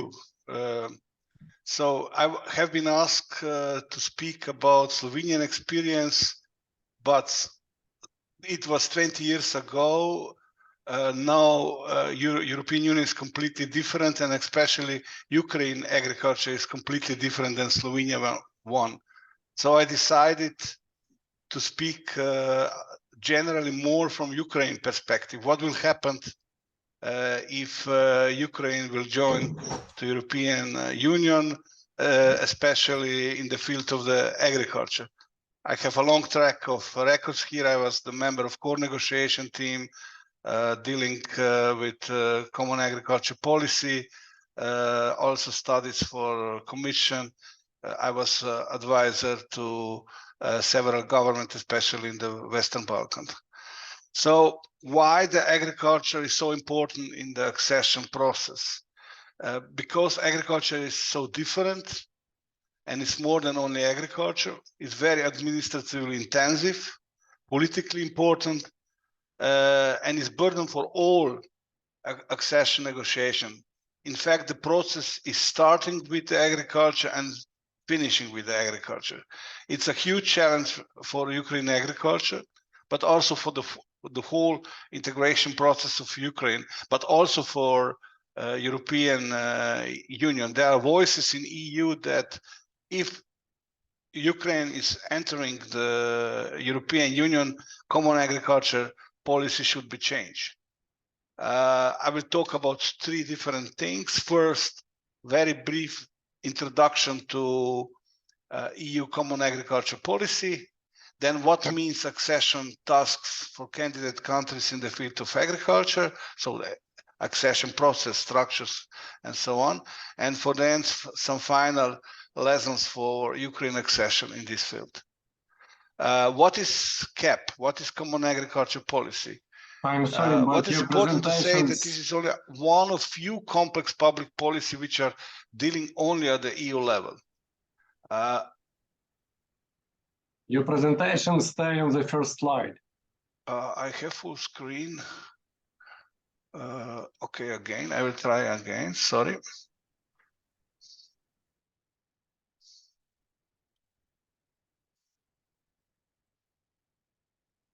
Now it's better? Yes, now it's okay. It's okay? Yes, yes. Yeah, thank you. Sorry for this. So European Union has only few policies where the nations, the member states are giving their sovereignty completely to the EU institution. This is not in the case of defense policy, social affairs, education, and so on. Agriculture is one of these policies where all important decisions are made at the EU institutions level. And we are dealing with the policy which has behind 60 years of specific developments. So in specific condition, still very costly, 35% of actual EU budget, and with very complex decision making. So including all European institutions and very strong lobbying, not only by farmers, but also by societal organization. What are the CAP objectives? This is not anymore farm policy. This is a societal policy dealing with sustainable agriculture with all elements. We have heard today a lot about animal welfare, but it's also environment, also social things. So we are trying to reach all these very complex goals dealing with also climate, also with rural economies and areas with one policy. Which means that European Union recognizes multifunctionality of agriculture, but what is the real situation? That this wide set of instruments are less effective and efficient. We have unsolved environmental, biodiversity, and climate disputes. So there are many critics about the common agriculture policy. Why? Because it's only farm income-oriented policy, or mostly, and there is a standing political clash between those who are for reforms and those who are for status quo situation. So we have from the start, from 1962 until now, several CAP reforms.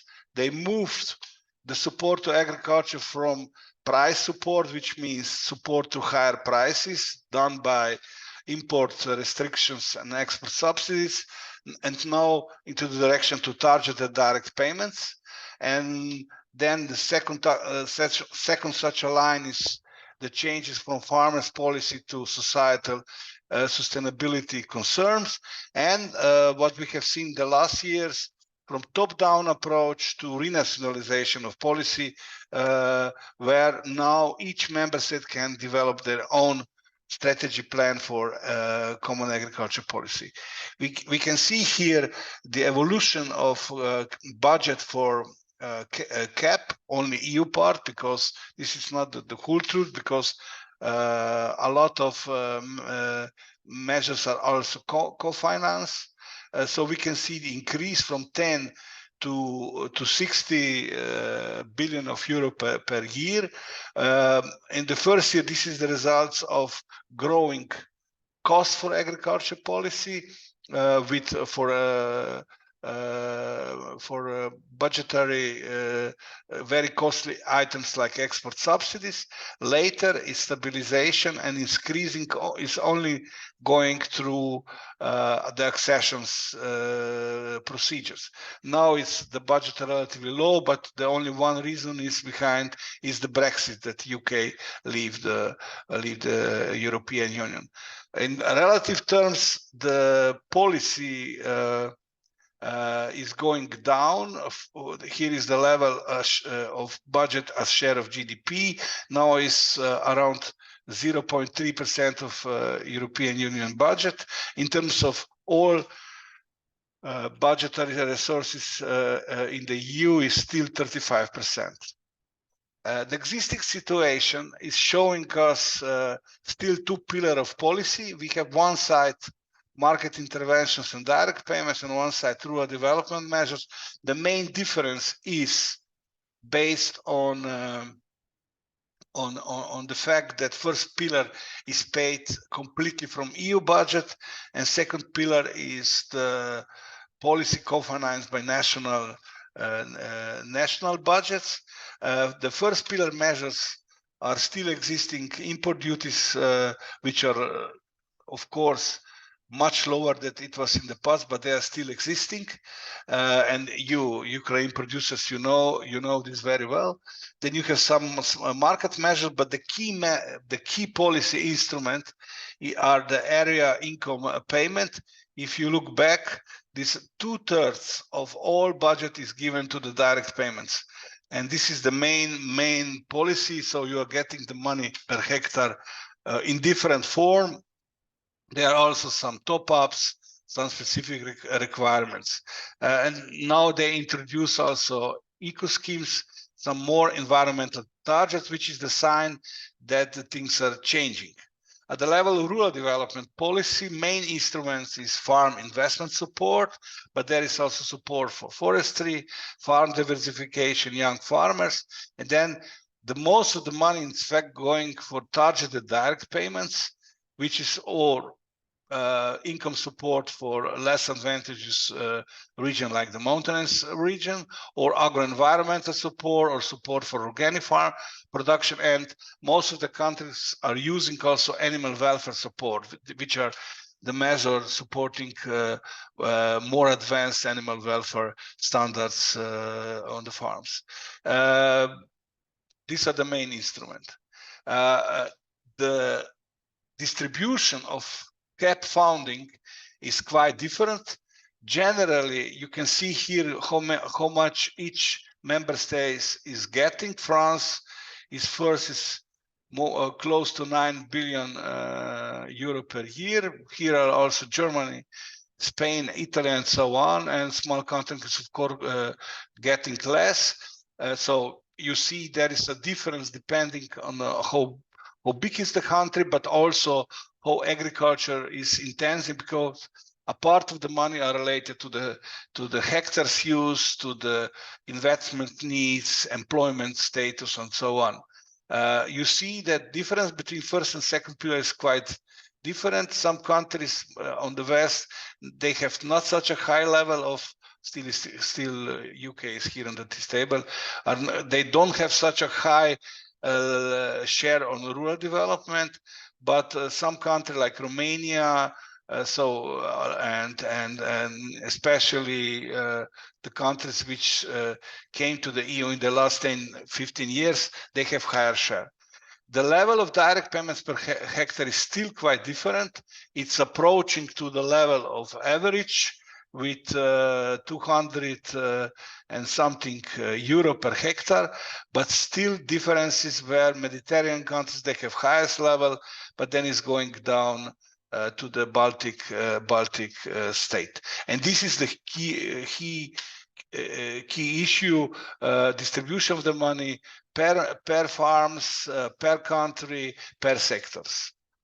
So in the second part of my presentation, I will try to talk about the accession task for candidate countries. So for Ukraine, in the field of agriculture, we can talk about 4 main topics. First, legal harmonization. The country acceding to the EU has to develop or adopt cap regulation. This means you are able to introduce and implement common agriculture policy.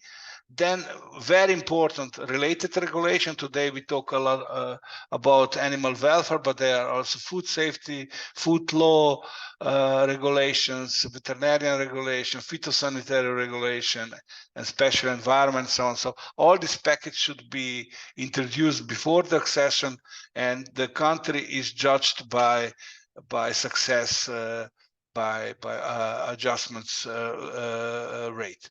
Then second task which is quite demanding for each country entering to the EU is that you need new institutions to be able to implement the common agriculture policy. And I judge a little bit about based on experience from different countries that for such a big country like Ukraine, you need 5,000 to 10,000 civil servants dealing only with common agriculture policy. Maybe more than this. This is more a strict policy. These people should be paid, graduate, trained, and so on. It's very costly, but the key condition. Then, of course, you have to prepare your own agriculture and agri-food sector and rural areas for EU accession, which means adjustments and modernization. The whole process is a part of accession negotiation, where you commission as the main negotiator on the side of EU, but all institutions are involved. You have to be judged by institution, how the harmonization of laws, institutions are upgraded, and how the policy reform were proceeded. And the main task, in fact, what you are really negotiating is the financial package negotiation. So institutional setup, what is the also biggest problem is that the Ministry of Agriculture in the European Union are playing very specific role. And the most of the countries, if not all of them, they have to change the rules internally in the government. What is the role of Ministry of Agriculture, which took control of all these fields? You have to establish paying agency to implement the funding. You have to establish different registers and digitalized control system like EACS, like animal identification. Of course, some of them are already in place, but should be harmonized and should be upgraded and so on. Also, other institutional setup are necessary. So I think most discussions are missing this important part of the accession process. These are market integration and competitiveness. So after accession, it's clear there will be increase of level of support, but also change in trade patterns, in market structures. Why? Because there will be abolishment of all import regime. There is a free movement of goods, services, persons, and so on, and this will be very important. And mostly people are forgetting that there are also new trade regimes to the third countries. Ukraine has very specific trade regimes. A lot of these things will be changed. What is happening with the prices? Those who are above EU level, they're going immediately down. Those who are below are staying more or less below. There are market explanation, economic explanation for this. What we can see in the last accessions, that accession is mostly supporting plant production, but also a part of livestock sectors, especially poultry and pork production, less cattle and lamb production. So also very important question is that EU is providing significant increase of support and policies for regional and rural development, which are missing in the most of the countries who are acceding to the EU, especially from the east and from the south. This is a really potential development aid for those regions, but you need inclusive approach, you need stakeholder involvement, companies to be prepared, capacity building, and especially also to define what is rural and how to support it. The real situation also that all these things have several dangers of policy failures and also not to have sufficient human capacities for this. But the main issues of the accession is political and is political will from one and other side, and is also the budget question. Here, OECD numbers for Ukraine and European Union, the key measure indicator here is producer support estimate. This is the calculation of the whole support to the agriculture producers, measuring market differences, market support, but also the all budgetary support. And you can see in Ukraine, this is close to zero, even in 2022 negative, which is quite understandable. But on the other side, you have much higher support in European Union. This is, of course, in relative terms. So support as percentage of gross farm revenue. So what average farm is getting through the support, and which means that, of course, Europe is supporting agriculture still. There are countries on the world who are supporting more, and those who are supporting less. But what is important? All this data allow us to calculate what will happen if Ukraine is added to the EU.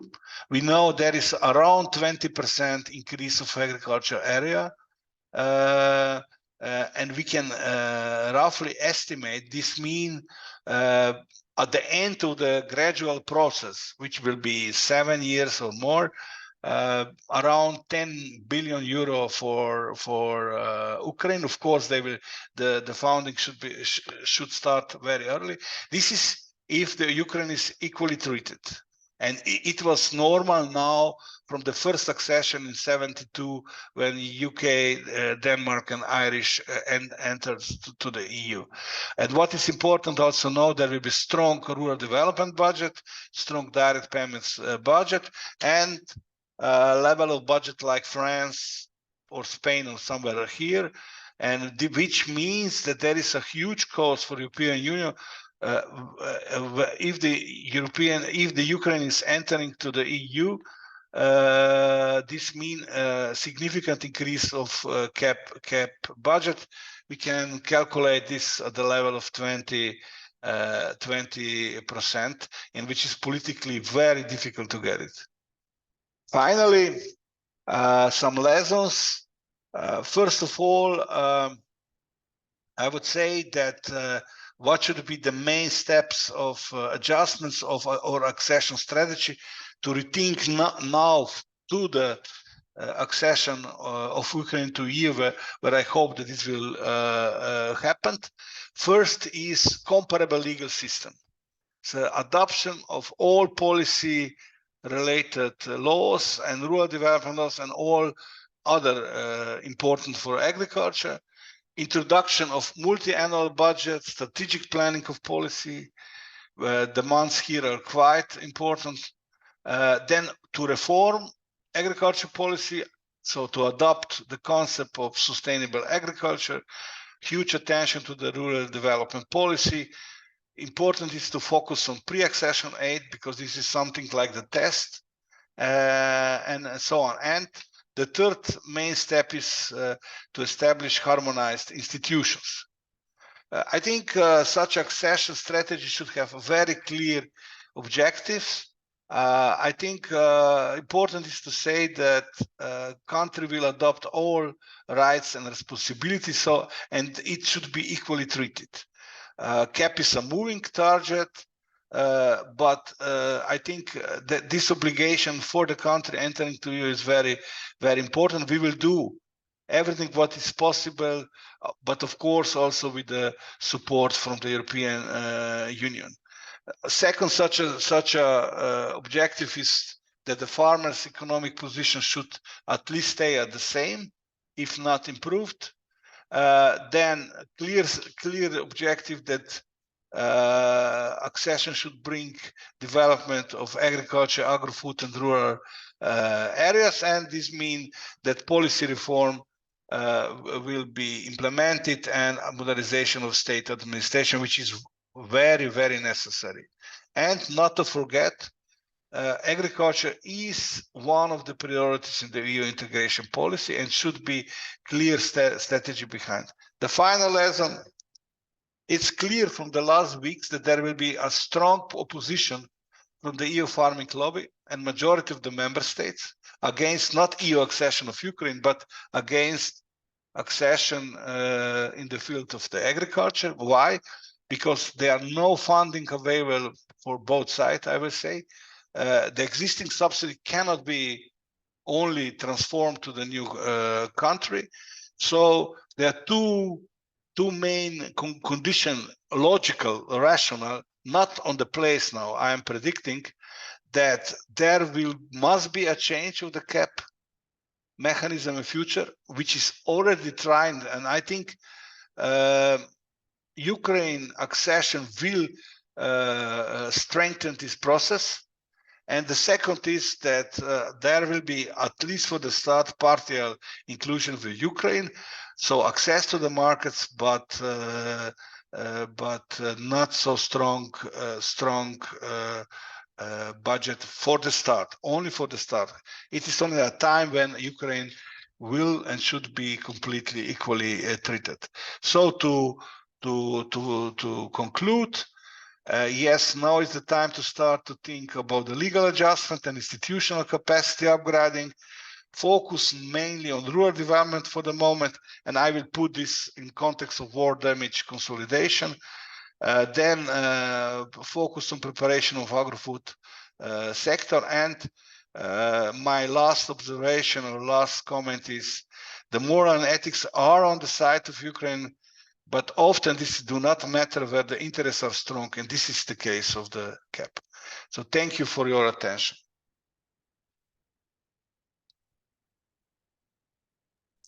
Дякую вам, пане професоре. Дякую вам за щирі, теплі слова, співчуття, солідарності і підтримки українського народу. І дякую вам за цей досвід, який ви передали у своїй доповіді. Як ви зазначили, він вже має 20-річний, а може і більше, глибину, і яка направду нам буде корисною в інтеграції в європейське суспільство. Надзвичайно дякую. Я запрошую до доповіді пані Катерину Дудку з темою доповіді «Трансформація українського скотарства і кадровий голод. Де шукати персонал, коли ринок на боці роботодавця». Є у нас пані Катерина? Отак, мене чути? Вас чути, презентацію презентувати нам, чи ви самостійно? Ви, будь ласка, презентуйте, щоб було менше технічних. Пане Богдан, будь ласка. Дякую. Дякую. Так, перш за все хочу подякувати за участь в такій конференції, і за те, що даєте можливість поділитися своєю часточкою інформації про те, як розвивається скотарство в Україні і як переживає кадровий голод, і як з цим боротися. Давайте презентацію, наступний слайд. Бачите про мене, я працюю зараз в консультаційному центрі Асоціації виробників молока, займаюся процесами управління ефективністю. Відповідно, ефективність в великій мірі залежить від кадрів, тому працюю із кадровими процесами також. Щодо нашої теми і кадрового голоду, хотіла зауважити, і ви, напевно, це знаєте, що наразі в Україні кадровий голод – це не новина, але з війною він ще більше загострився. От, за інформацією, за прогнозами,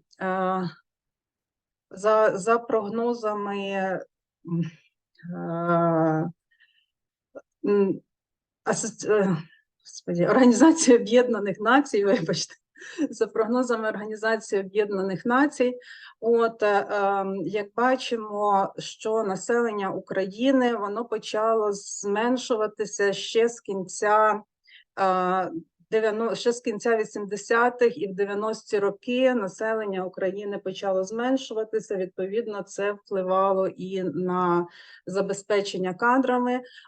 Ось бачимо цю яму, це повномасштабне вторгнення, і далі вже йдуть прогнози. Оцей віночок – це вже прогнози за різних умов, за різних варіантів розвитку подій, як в нас може розвиватися кількість населення в Україні загалом. Оця середня лінія – це середній прогноз, і тут різні варіанти.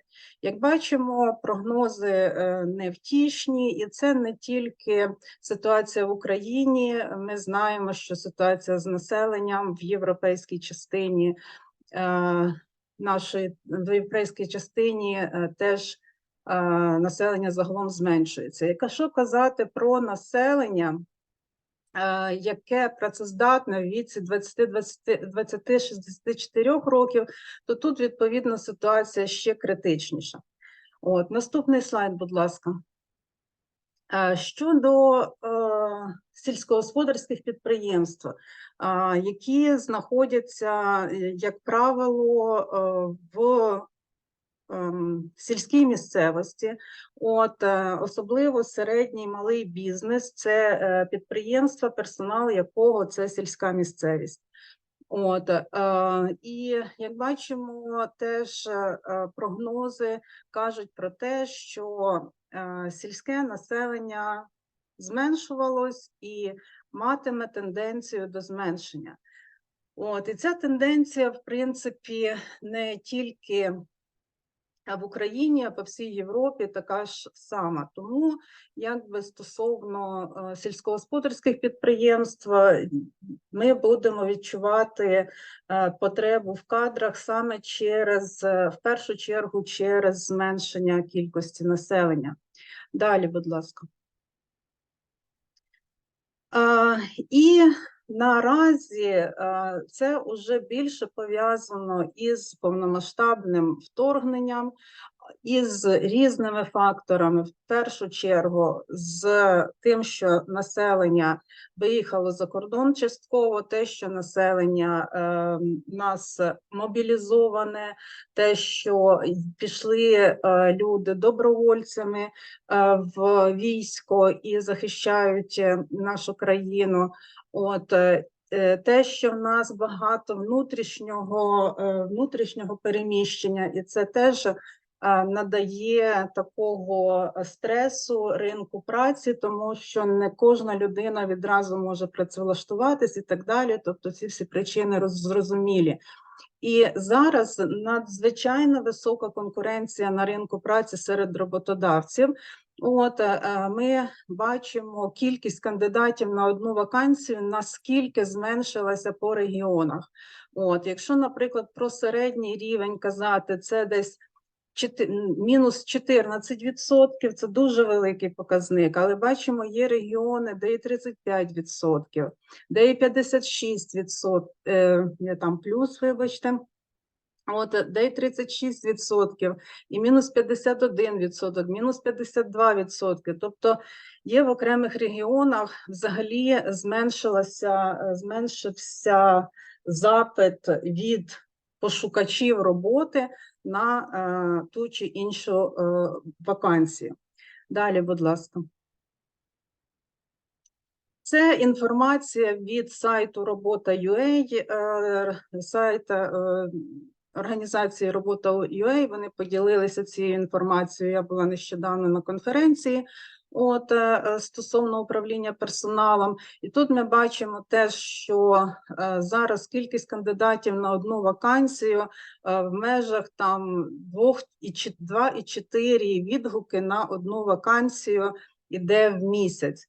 І ми також досліджували, це таке не зовсім репрезентативне дослідження, але до Асоціації виробників молока теж звертаються стосовно персоналу, чи десь хтось когось знає і так далі, чи може порекомендувати, то стосовно зооінженерів і ветеринарів така ж сама ситуація.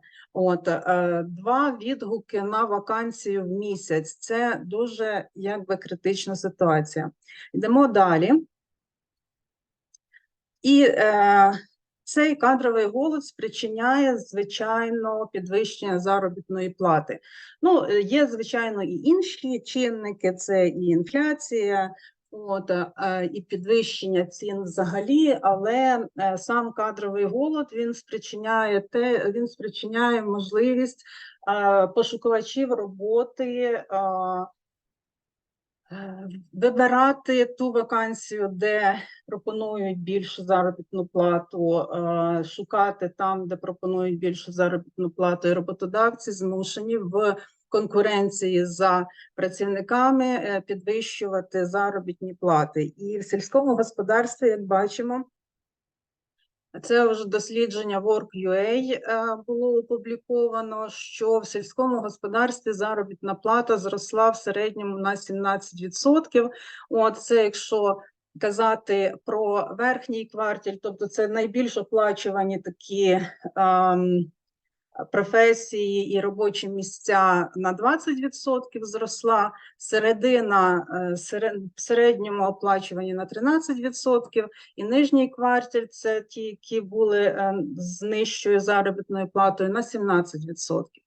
Тобто в усіх, в принципі, галузях заробітна плата зростає, але в сільському господарстві так досить значно зростає. Далі, будь ласка. Але разом з тим ми бачимо на ринку, що кандидати нарікають все-таки на складність знайти бажану роботу. Тобто, з одного боку, є вакансій багато, а з другого боку, пошукувачі, які шукають роботу, не завжди знаходять собі те, що вони хочуть. І тут ось я привела дослідження компанії Ernst & Young, це одна із компаній Великої Четвірки. Вони кожен рік вже з 2005 року, по-моєму, проводять дослідження «Кращий роботодавець року». І вони роблять дослідження, вони опитують респондентів з приводу того, що для них важливо в роботодавцю, як їм важко-не важко знайти роботу. І це вони опитують в 2 таких групах. Одна група – це студенти. От тут приведені результати дослідження по студентах. А друга група – це вже досвідчені, кваліфіковані кадри. Якщо говорити про студентів, то більше половини опитаних, 61% студентів і 52% це вже з досвідом спеціалісти, зазначають, що все-таки через війну їм стало важче отримати роботу. І серед студентів основними причинами, чому вони не можуть знайти бажану роботу, це, зрозуміло, недостатній досвід. І відповідно, раз вони так відповідають, 90%, то, мабуть, їм відмовляють в роботі за браком досвіду. Другий пункт – це недостатній рівень знань або навичок. Це якби такий показник, який може бути із 2 боків. Тобто, або студент сам розуміє, що він не зможе справитися з тою роботою, яку пропонує роботодавець, або відповідності від того, що в нього немає досвіду роботи, роботодавець відмовляє йому у наданні роботи. Ну і висока конкуренція на ринку праці, що якби з одного боку, наче ринковий голод, а з другого боку респонденти відмічають, що конкуренція все одно є. Тому рухаємося далі. Ми бачимо, що є такий дисбаланс на ринку праці, роботодавці, і ми бачимо, що це дійсно є по дослідженнях і по сайтах пошуку роботи і так далі. З одного боку, роботодавці не можуть знайти підходящий персонал, з другого боку, пошуківці не можуть знайти свого роботодавця. І щоб подолати цей дисбаланс, роботодавці мають більше знати і більше вивчати ринок праці для того, щоб надати актуальну ціннісну пропозицію і задовольнити працівника. Тобто роботодавець має працювати над тим, що пропонувати пошуковцю, щоб пошуковцю захотілося працювати саме в нього. І ми розуміємо, що не тільки заробітною платою тут потрібно оперувати, є багато інших факторів привабливості роботодавців, про які говорять, наприклад, ось тут теж студенти по дослідженнях Ernst & Young. В першу чергу для студентів самим головним фактором привабливості в роботодавця є кар'єрне зростання. Наступним це професійне і особистісне зростання, можливість самореалізації. Для молоді це дуже важливий такий фактор. Наступне – це готовність компанії брати на роботу людей без досвіду. Далі, щоб були якісь програми стажування, менторства, підтримки, щоб коли людина молода без досвіду приходить на роботу, щоб вона могла розуміти, що її не кинуть виконувати якісь важливі процеси, не підготувавши. І аж потім вже на рівні з цим же ж програмами стажування і так далі, розмір заробітної плати. Це про студентів.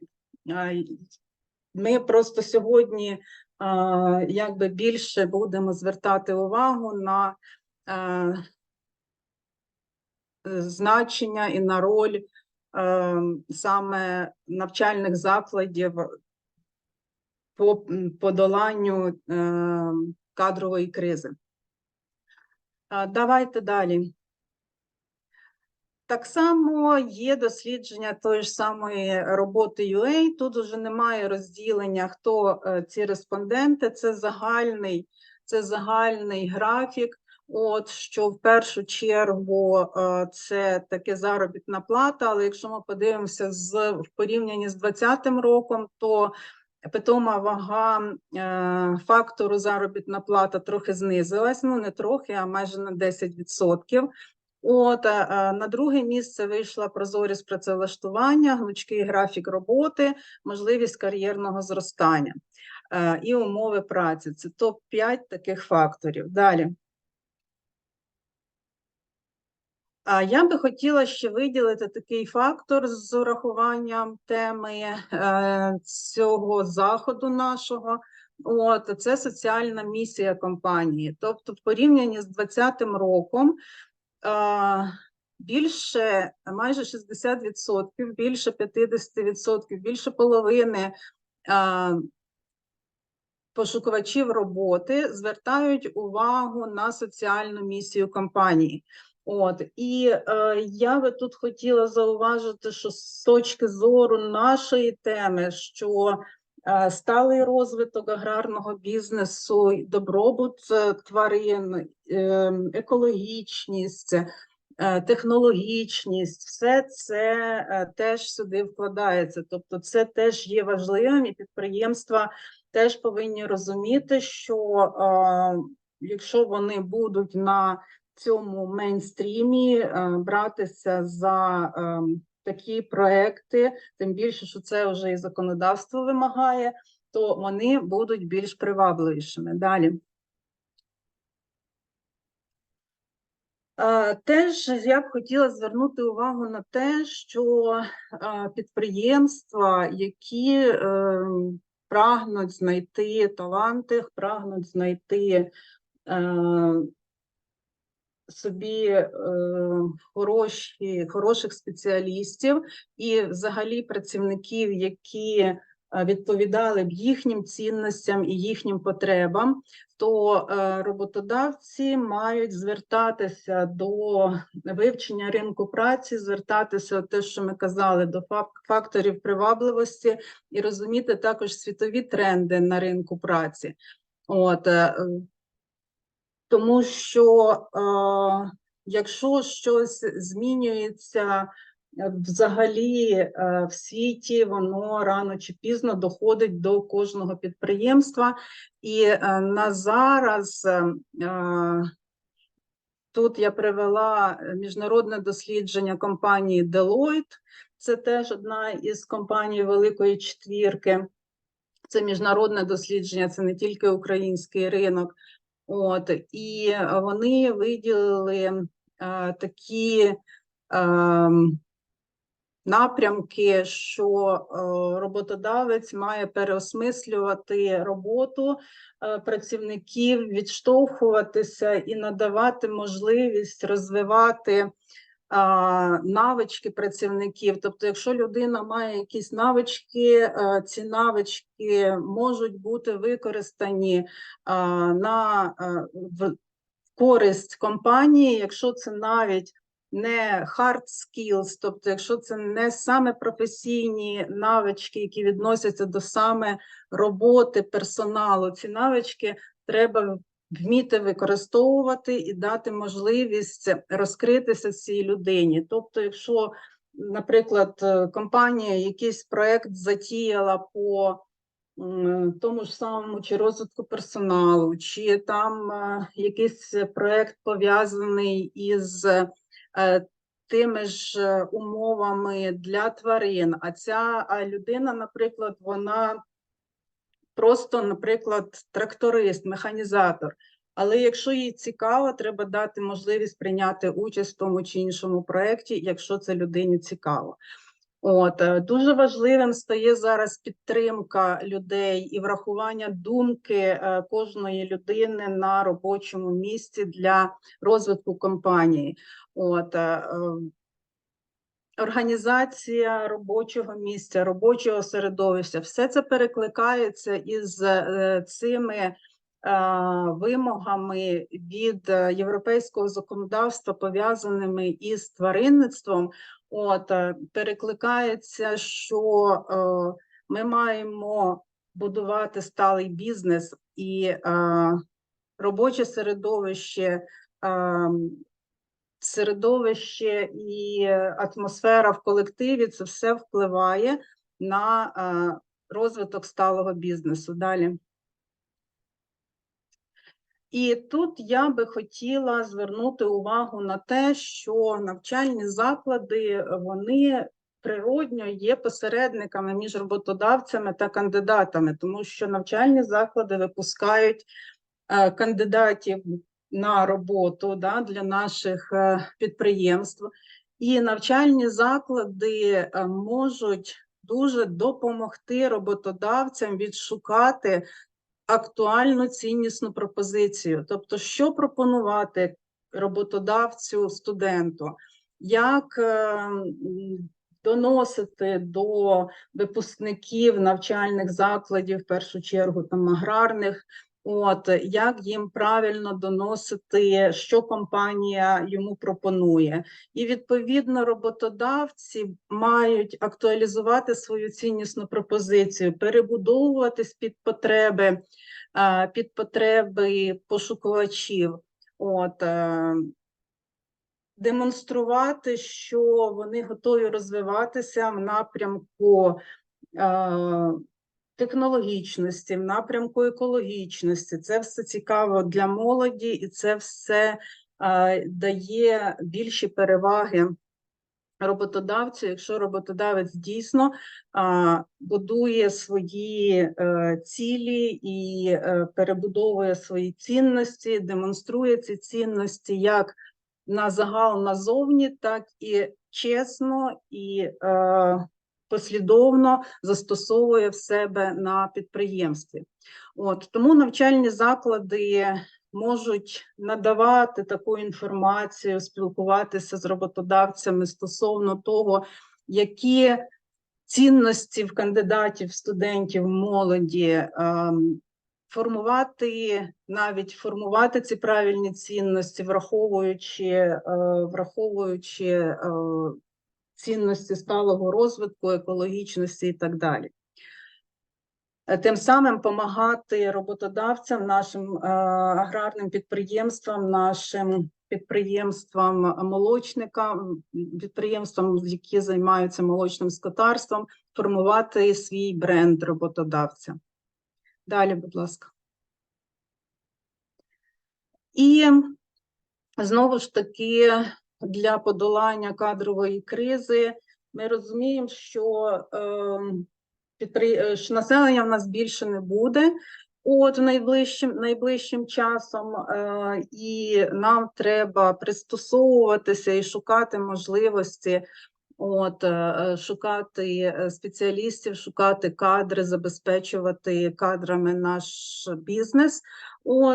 Відповідно, навчальні заклади і підприємства, вони мають співпрацювати і бути готовими змінюватися, щоб співпрацювати. І я тут виділила би такі точки співпраці та виклики, які слід вирішувати разом, тому що така комунікація дуже важлива. В першу чергу це створення умов для повернення молоді в Україну. В ці умови входить все, і навіть оце наступне: автоматизація, роботизація процесів, технологічність.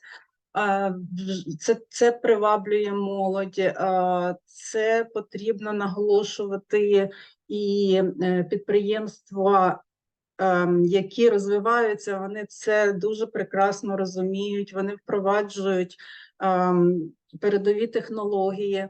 Але з точки зору, наприклад, аграрних університетів, не всі університети мають можливість показати ці технології, тому тут є точка співпраці. Як зауважувала Ганна Лавренюк, нам Асоціація виробників молока, вони в ліцеї, який вони започаткували разом з членами асоціації, і на дейрі-центрі, центр Кищенці, така є база, де можна подивитися сучасні технології. І так має бути, таких підприємств має бути більше, які би показали, що робота в молочному скотарстві – це цікаво. Звичайно, далі рухатися треба в напрямку дистанційної роботи для робітничих професій. Це оператори роботів, оператори автоматизованих систем. Те, що вже зараз діє, логістичні центри, може людина, сидячи з дому, керувати навантаженням вантажівок і так далі. І ці технології прийдуть навіть в молочне скотарство, ми це теж розуміємо.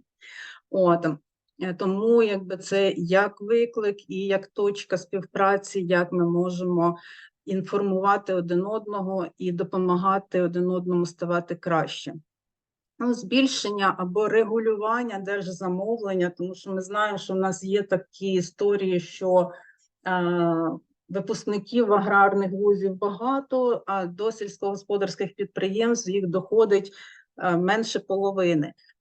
Відповідно, тут теж має бути якась співпраця стосовно того, а хто нам потрібен, і як цих людей ще із школи готувати, направляти, щоб вони розуміли, куди вони йдуть, щоб вони розуміли, що далі вони будуть саме корисними в цій сфері. Це ж дуже схоже створення привабливого бренду аграрного бізнесу, умови для виправдання цього бренду. Тобто підприємство, яке щось обіцяє, на щось заманює, скажімо так, працівникам, воно повинно по-чесному потім це все виконувати. Тому підприємства мають розбиратися з своїми цінностями і підшукувати персонал під свої цінності.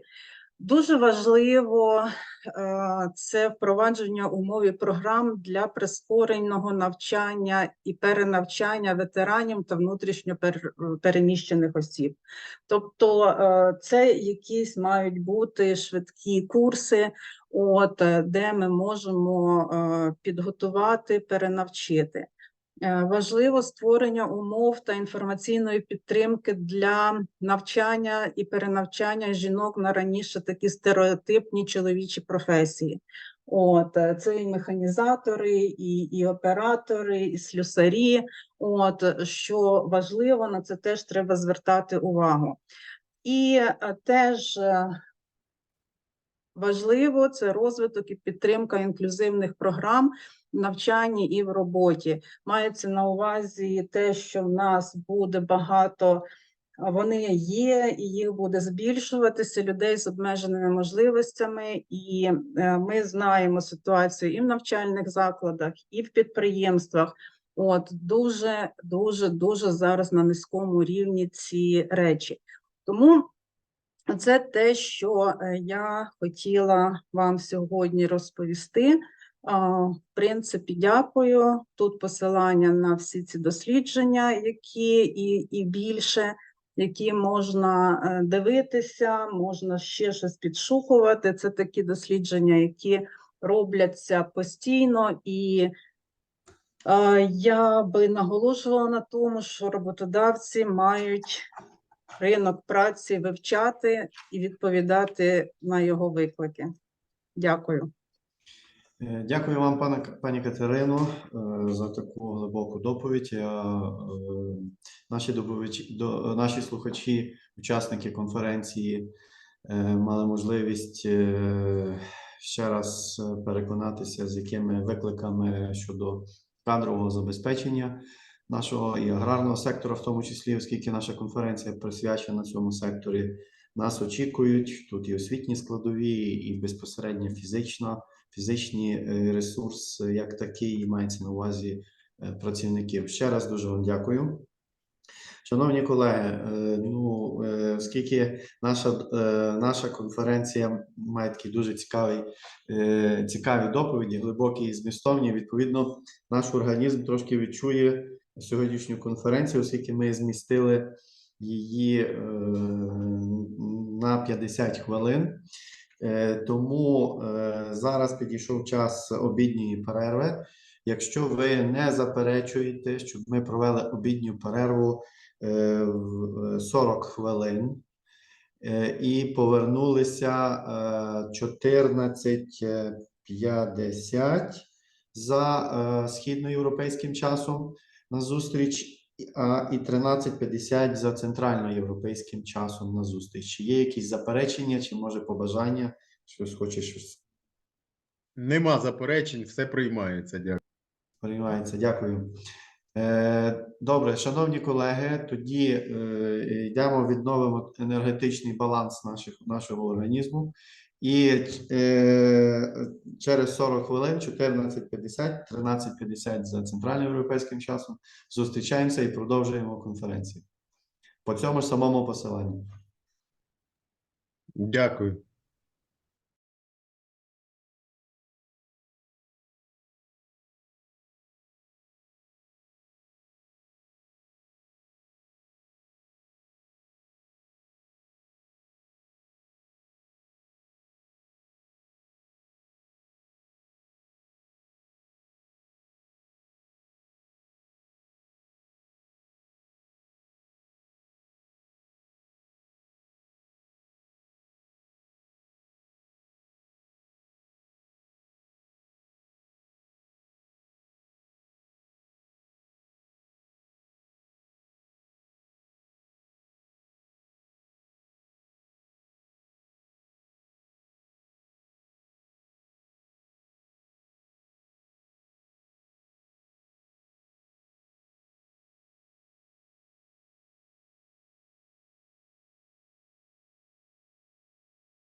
Пане Олег, якщо ви мене чуєте, ваша презентація, я дякую вам за таку допомогу в технічному регламенті, але ви зараз,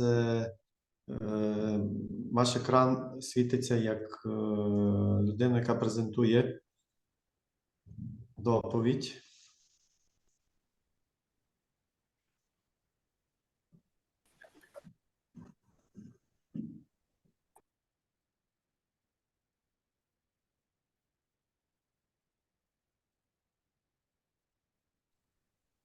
Зараз я спробую вирішити, дотелефонуюсь до Олега Олександровича, бо бачу, що він, можливо, ще не підійшов, а залишив екран. Так, я зрозуміла? Так. А зараз я спробую вирішити це. Угу.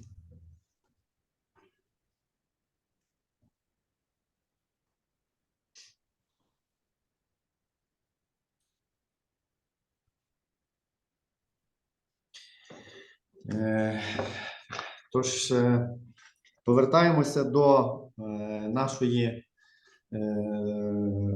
нашого форуму, до наступної сесії.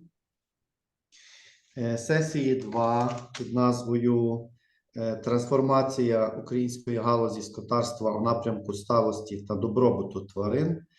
Політика, бізнес, наука, освіта». Я попрошу тоді до доповіді професора Сергія Рубана з темою «Молочне скотарство України. Ініціативи сталого розвитку». Чи є пан Сергій? Да, я на зв'язку, я вас чую, спасибі. Презентацію я представив пану Богдану, будь ласка, якщо можна, ви її запустіть, і я зроблю невеличкий коментар відносно своєї доповіді. Дякую, пане Богдан, прошу. Дякую, спасибі. Ну, перш за все, шановні колеги, мені дуже приємно, як представнику Національного університету біоресурсів і природокористування, бути на цьому дуже важливому семінарі. Ну і висловити деякі свої думки щодо сталого тваринництва та перспектив розвитку тваринництва в Україні в цей складний час. Будь ласка, наступний слайд. Зразу хочу зауважити, за останні 2-3 роки відбулись деякі зміни щодо пріоритетів ведення молочного скотарства в нашій державі. Якщо десь в період до 2020 року на перший план, на перший щабель ставилась якість продукції, об'єми цієї продукції, на друге екологічна безпека і в кінцевому варіанті це економія ресурсів, то після 23-го, або в кінці навіть уже і 22-го року, економія ресурсів, вона, скажімо так, стала займати перше місце в веденні галузі молочного скотарства. Хоча, я думаю, це не тільки молочне скотарство, а й інші потерпають від певних складнощів. Сюди можна віднести певні енергетичні складові, це і електрика, газ, дизельне паливо, добрива, ну і в тому числі процес виробництва кормів і ефективність використання цих кормів безпосередньо тваринами. Будь ласка, наступний слайд. Я приведу деякі цифри, які змінились і суттєво змінились за ці 2,5 роки. Вони стосуються, скажімо так, цін на електроенергію, на дизельне паливо. Ці зміни в сторону зростання збільшились майже в 2,5-2,3 рази при невеличких, відносно невеличких цінах змін на ціну на молоко, десь в межах 13-14%. Мої колеги із Асоціації виробників молока, я вдячний, Ганна Лавренюк і послідуючі виступаючі, вони акцентували увагу ще на одній проблемі, яка зараз, скажімо так, відчувається дуже гостро в господарстві, які займаються галузю тваринництва, це нестача кадрів. Я б додав так, це нестача кваліфікованих кадрів. Це проблема номер 1, яку ми повинні найближчий час все ж таки вирішувати. Будь ласка, наступний слайд.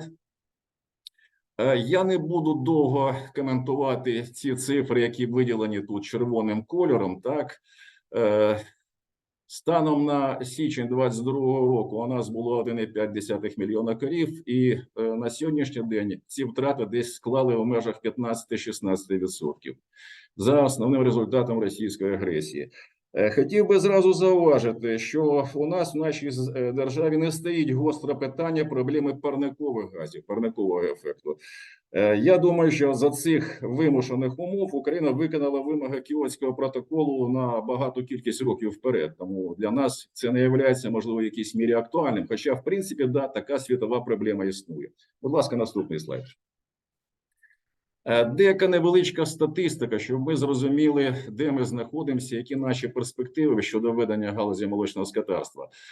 Тут є кількість господарств, мова йде про сільськогосподарські підприємства, їх налічується більше 1100 господарств, з відповідним процентом кількості або діапазону чисельності корів в кожному з цих представлених груп, в кожній з цих представлених груп. Що хочу тут сказати, є дуже цікаві цифри, які характеризують, що 7% дуже потужних промислових господарств, чисельність корів, яких сягає за 1000 голів, вони зараз виробляють десь в межах 36-37% загального товарного молока в категорії сільськогосподарських підприємств. Це, я думаю, є нашою перспективою. Синім кольором тут виділені ті господарства, які інколи, скажімо так, функціонують за дещо старими моделями, існує прив'язна система утримання, тому в найближчий час, скоріше всього, вони повинні підлягати певній реконструкції або новому будівництву, хоча нове будівництво вряд чи, скажімо так, зможе потягнути зараз економіка саме цих господарств. Будь ласка, наступний слайд. Для того, щоб дати характеристику одних з таких самих прогресивних підприємств, які зараз довели свою роботоздатність в жорстких умовах, ринкових умовах України, які ми всі зараз відчуваємо, це перш за все господарство, яке використовує, скажімо так, або працює по північноамериканській системі організації виробництва. Я тут навів декілька, скажімо так, основних складових або чинників, які сприяють організації такого успішного бізнесу. Я не буду на цьому, скажімо так, детально зупинятись. Це автоматизоване або роботизоване доїння, це система загальнозмішаних раціонів, це зрозуміло, що крупногрупове безприв'язане утримання, керування стадом на основі системи протоколів, це певна технологічна дисципліна. Як правило, в таких господарствах дуже популярно є голштинська порода з відповідним завезенням селекційно-племінного матеріалу як із Європи, так і з Сполучених Штатів Америки. Ну і, звісно, це система підтримки мікроклімату. Я думаю, що підкреслю, що саме умови ведення за таким принципом, вони мають право на життя. І саме основне, будь ласка, наступний слайд, саме основне, що під цю модель виробництва ми повинні готувати безпосередньо нашу молодь в закладах вищої освіти, для того, щоб вони прекрасно володіли знаннями щодо організації таких технологічних процесів і їх керування. Будь ласка, наступний слайд. Тепер те, що стосується основних показників ефективності використання корму в молочному скотарстві. Їх декілька, одні з самих основних, вони тут виділені синім кольором, я їх озвучу. Це споживання сухої речовини корму, це валова ефективність використання корму і залишкове споживання корму, за яким ми оцінюємо ведення, скажімо так, галузі молочного скотарства в тому чи іншому господарстві. Наступний, будь ласка, слайд. Ми розуміємо, що частково ці показники залежать від тих умов, які створені в тому чи іншому господарстві. Але от на цьому слайді ми ілюструємо той варіант, коли є певна генетична детермінанта, яку треба обов'язково, скажімо так, аналізувати в тих чи інших господарствах. І те, що стосується використання сперми того чи іншого плідника, може замовити певний ефект використання кормів, які є в цьому господарстві, за рахунок правильного підбору того чи іншого плідника, який забезпечує, через відповідно своїх дочок, певну ефективність цих тварин по використанню того чи іншого виду корму. Будь ласка, наступний слайд. Такий варіант впливу, він коливається десь в межах 13-14%, тобто генетична детермінанта. Зрозуміло, що добробут тварин, він перш за все сприймається через комфортні температурні і вологісні умови, які ми створюємо безпосередньо на тій чи іншій фермі. Тут представлено те, що характеризує найбільш ефективне використання корму за умов термонейтральної або комфортної зони. Вони тут виділені певним кольором. І виробництво молока на 1 кг спожитої сухої речовини корму оптимальні саме в варіантах термонейтральної і комфортної зони.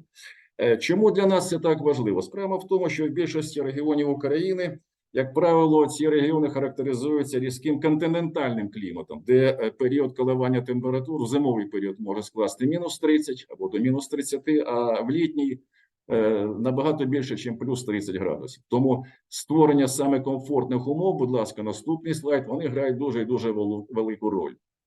Я не буду зупинятись на дуже простих технологічних прийомах, які використовуються в ряді господарств, але ці дуже прості фрагменти, які представлені на слайді, дають можливість все ж таки підвищити ефективність використання як корму, так і ефективність взагалі молочного скотарства. Будь ласка, наступний слайд. І один з дуже, як на наш погляд, варіантів технологічного рішення отримання корів – це компостні корівники. Чому для нас це саме важливо і особливо в цей час? Справа в тому, що Україна традиційно займається виробництвом зернових культур. Це одна з основних галузей в рослинництві.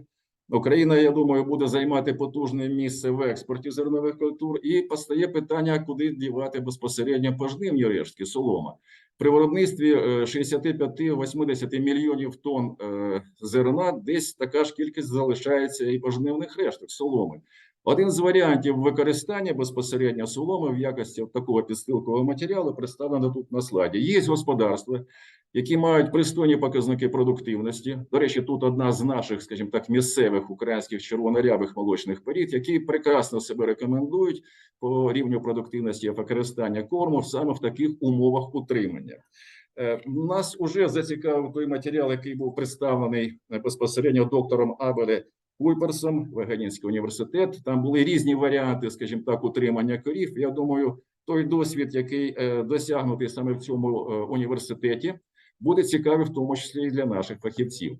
Будь ласка, наступний слайд. Для порівняння ми взяли те, що стосується таких технологій переробки гною, як глибока солом'яна підстилка або компостні корівники, біореактор, ферментер, такі технології переробки гною є в Україні, і лагуни відкритого типу.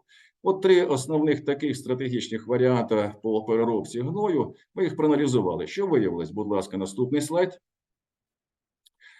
Справа в тому, що якщо ці три технології проаналізувати між собою, то найкращий варіант в плані замін безпосередньо мінеральних добрив, де безпосередньо використовується газ, або економія природнього газу, тут пріоритети залишаються саме за компостним корівником. Цифри я озвучувати не буду, вони тут наведені. Я думаю, це одна з самих перспективних технологій. До речі, за нашими даними, частина господарств, в тому числі в Сполучених Штатах Америки, орієнтується саме на використання, скажімо так, компостних корівників в системі виробництва молочного скотарства. І тільки лише за рахунок того, що вартість одного скотомісця при будівництві саме таких, або реконструкції під саме таку технологію, вона в рази менше, чим ті технології, які передбачають утримання корів на щільових полах або за систем боксового утримання. Будь ласка, наступний слайд.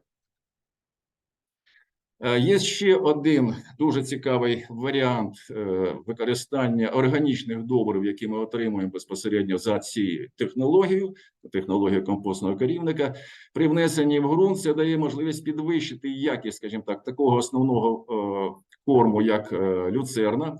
В даному випадку це той досвід, який був проведений в одному з дуже цікавих господарств Київської області. Сьогодні керівник цього господарства, професор, доктор наук Леонід Центилов, думаю, більш детальніше розкаже про цей досвід ведення молочного скотарства, де можна отримати прекрасні органічні добрива в заміну мінеральних, і це підвищує, перш за все, якість основних кормових культур. В даному випадку мова йде про люцерну фазу ботанізації. Тут червоним відмічено, що ми отримуємо за рахунок, скажімо так, використання певних форм бактеризації і певних форм і технік внесення цього гною. Це, перш за все, сприяє на покращення того чи іншого виду корму. В даному випадку це люцерна. Наступний, будь ласка, слайд. І, як ви знаєте, такий завершальний етап, коли ми згодовуємо якісні корми, скажімо так, умовно, з якісного ґрунту, а це все має, скажімо так, між собою тісний зв'язок, ми отримаємо високий ступень перетравності корму саме за таких умов. В даному випадку представлено засвоюваність поживних речовин в травному тракті жуйних, який, скажімо так, на декілька процентів краще, ніж ті корми, які ми отримали з непідживленої площі. Тому, я думаю, за такими відносно невеличкими технологічними безпосередньо підходами і є можливості розвивати безпосередньо наше молочне скотарство. Зрозуміло, що це далеко не все, але я дещо скоротив свою невеличку доповідь, оскільки у нас на перспективу тут запланована панельна дискусія з експертами. Я думаю, от якраз це самий цікавий варіант обміну думками і налагодження наших з вами, скажімо так, спільних зв'язків, в тому числі і в рамках проєкту ERASMUS, для того, щоб ми могли спілкуватися з нашими європейськими колегами, знаходити певний консенсус, взаємодію, перш за все, в системі підготовки фахівців вищого щабелю. Дякую за увагу. Дякую, пане Сергій, за вашу доповідь. Власне, ще раз підкреслили ці індикатори, які є важливі в оцінці систем утримання тварин, питання конверсії корму, дотримання зон комфорту, і переплітається дещо, як ви бачите, з органічним фермерством, навіть має такі підґрунтя. Зараз я би хотів запросити до доповіді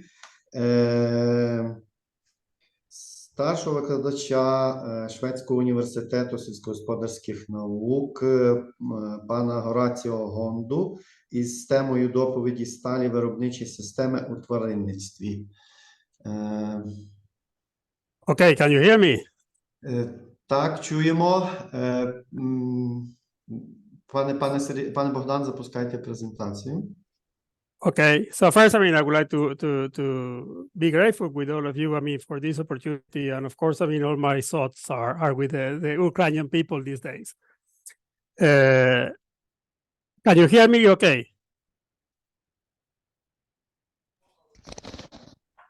Добре. Okay. Now we'll see if it works, I mean, sharing the presentation. Is that okay? Yes, everything is okay. Okay, fantastic. So it's my presentation, I mean, will be pretty simple. It's basically, I mean, to share what I think about it, the opportunity that it has been said already today more than once. I mean, it's the opportunity that grazing as I wouldn't say, I mean, a full-time grazing systems in at least not in the conditions of Sweden where the climate doesn't allow that, but it could be a very interesting tool to implement and to have it there. So, I mean, the title of my presentation is Sustainable Production Systems in Cattle Farming, but I would prefer to call it, I mean, to think about it. Shouldn't we go into a sustainable de-intensification? Okay, that's my personal point of view, that I think there is a room, especially in countries like in Europe, to think about it. I mean, it's and I will come to that. I mean, what do I mean with the sustainable de-intensification? So my presentation will go into general considerations about grazing, concept that has been said already, the herbage to animal protein, the concept of net food production, benefits of grazing, disadvantages of grazing, the opportunity of grazing, and some final remarks. So what about grazing? I mean, grazing, I mean, it's not nothing new. It's been, I mean, for 7 million years at least, I mean, around the world where herbivores have evolved since dicotyledons and gramíneas has started to appear on the surface of Earth, and it's inherent of for all herbivores. Talking about in particular ruminants, so I mean, what is special about ruminants, and what I think I fell in love with, is the opportunity that ruminants offer thanks for the microbial degradation of the feed at the very beginning of the digestive tract, to convert resources like herbage. I mean, somebody was talking about leaves, and in highly digestible food for human beings. And that is important because this conversion from herbage to human edible food, I think, is a concept that we have to keep in mind. I very much agree that what it has been said this morning that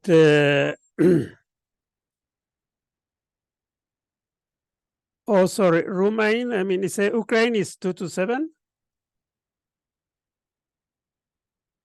Okay, sorry. No, I got. I thought it was somebody from you calling me. What I said, I mean, I think it has been said this morning that we should stop feeding cereal grains to ruminants. So I think that is a challenge as the industry is running today. But I think that we should think about it. I mean, I think the grazing process is a very efficient process in terms of recycling of Sorry? Колеги, я прошу контролюйте мікрофони. What happened? Can you not hear me properly? It's okay. It's okay. It's okay. Okay. Sorry. What I'm saying is that grazing as a process is a very efficient way of recycling nutrients. So it's a constant recycling of nutrients from the soil to the herbage, to the digestive tract of the animals, and then being recycled by manure. And that's, I think, that we have to keep in mind. So it's a lot of, when you think about sustainability and when we think about all the infrastructure that is needed to run intensive system, we have to also to put into the scale, I mean, how much we are saving if we have animals grazing and recycling nutrients, and we don't have to do much about it, about the manure treatment and stuff like that.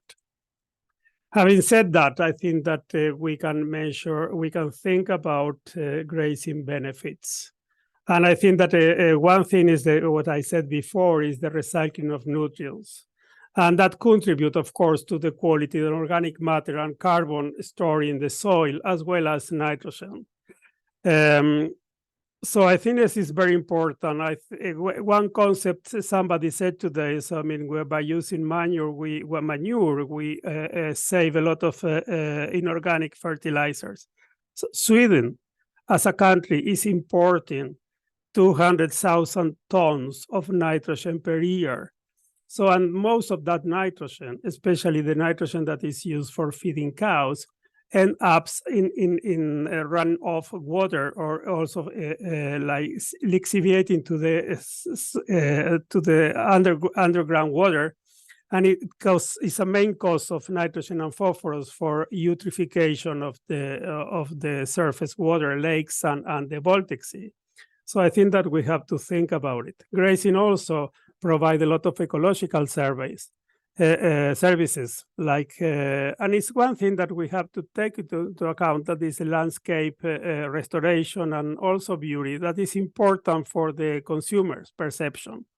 I think it's important for the consumers to see cows grazing and to link food supply, what the farms and producing that food.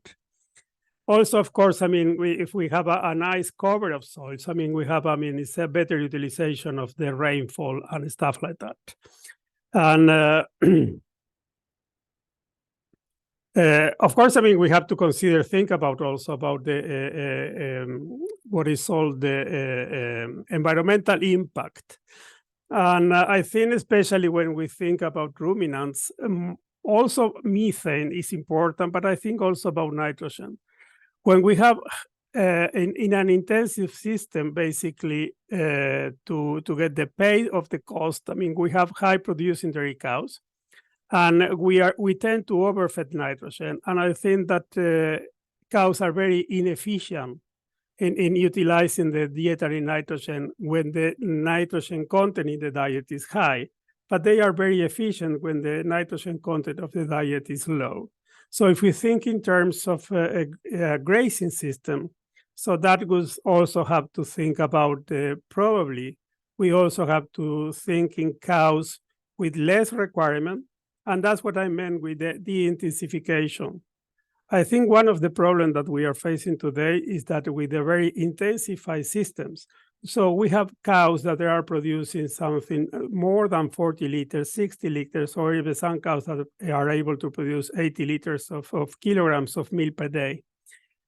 And we have to feed that cows accordingly, which means a lot of nitrogen going in, but also a lot of nitrogen going out.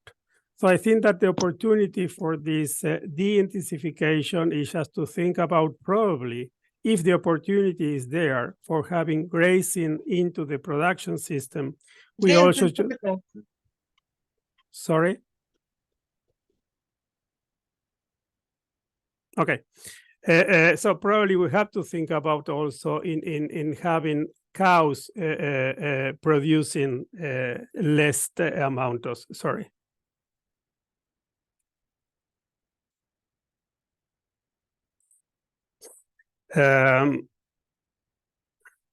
Let's see. So, but also in terms of environmental impact, so we also have to think about that probably. As I said, I mean, when you have grazing animals, the environmental impact could be less than a very, very intensive systems. And so this, I think this is a very interesting, no, it's not a scientific paper, but still, I mean, it's a compilation of scientific evidence about the benefits that grazing could provide in terms of the environment, sorry. So grazing is a rather complex process, and for the cow and also for the farmer. And also to implement that, I think that we have to, it's not for everybody to do grazing, at least not for many farmers in Sweden when they don't even have the land to be grazed. But I mean, but if you have the climate conditions, if you have the land and the quality of the land, I mean, it doesn't have to be very, very high. And if you have the infrastructure and the labor, and I would like to mention one thing that I think is one of the most important thing, which is the farmer mindset. We have the opportunity to run experiments on grazing here in Sweden, in southern Sweden, where there are organic farmers, organic dairy production farmers, that they are very much into grazing. But I don't think that grazing could be possible in a conditions like in Sweden if the farmer doesn't have the proper mindset for doing that. Of course, I mean, we also have to think about the disadvantages, but I think the main disadvantage for grazing is more or less besides the challenge of running the system that is not easy at all. So I think that the price to pay is, of course, that the productivity per unit of per animal, also per unit of surface, will be decreased. And that's again is why I said that probably if we want to go into grazing, probably we have to think in terms of going into sustainable de-intensification rather than in a sustainable intensification. So the price to pay, as I say, is that the productivity can go down. But having said that, I can say one example. Here in Sweden, the number of lactations per cow is around 2.3, 2.5 lactations per cow. And there are many reasons for doing that, but maybe it's the health status of the cows, because those cows, we can consider that they are under a metabolic stress, so they cannot sustain a high number of lactations. But what if we go for less productive cows? And probably, and as Perrault said this morning, what if we can increase at least one lactation per cow instead to go to 2.5, go into 3.5 lactations per cow? That means that we have to less number of replacement heifers. That means that for each replacement heifer, so it needs 2 years to be waiting to be into the productive life, and then it's 2 years that the cow is just doing nothing more than growing and a contaminated environment. If we reduce the number of the replacement heifers, so that gives the farmer the room to go for yearling and beef production animals, so they can compensate the drop in milk production by also going into beef production. I think that having said this, I think that the grazing provides an opportunity. As I said, it's not for everybody to do grazing because it's a complex, and also you have to have all the factors aligned to doing that. But as I said before, I think the most important thing is to have the right farmer. The mindset of the farmer has to be the right one. So the farmer has to be convinced that grazing provide an alternative.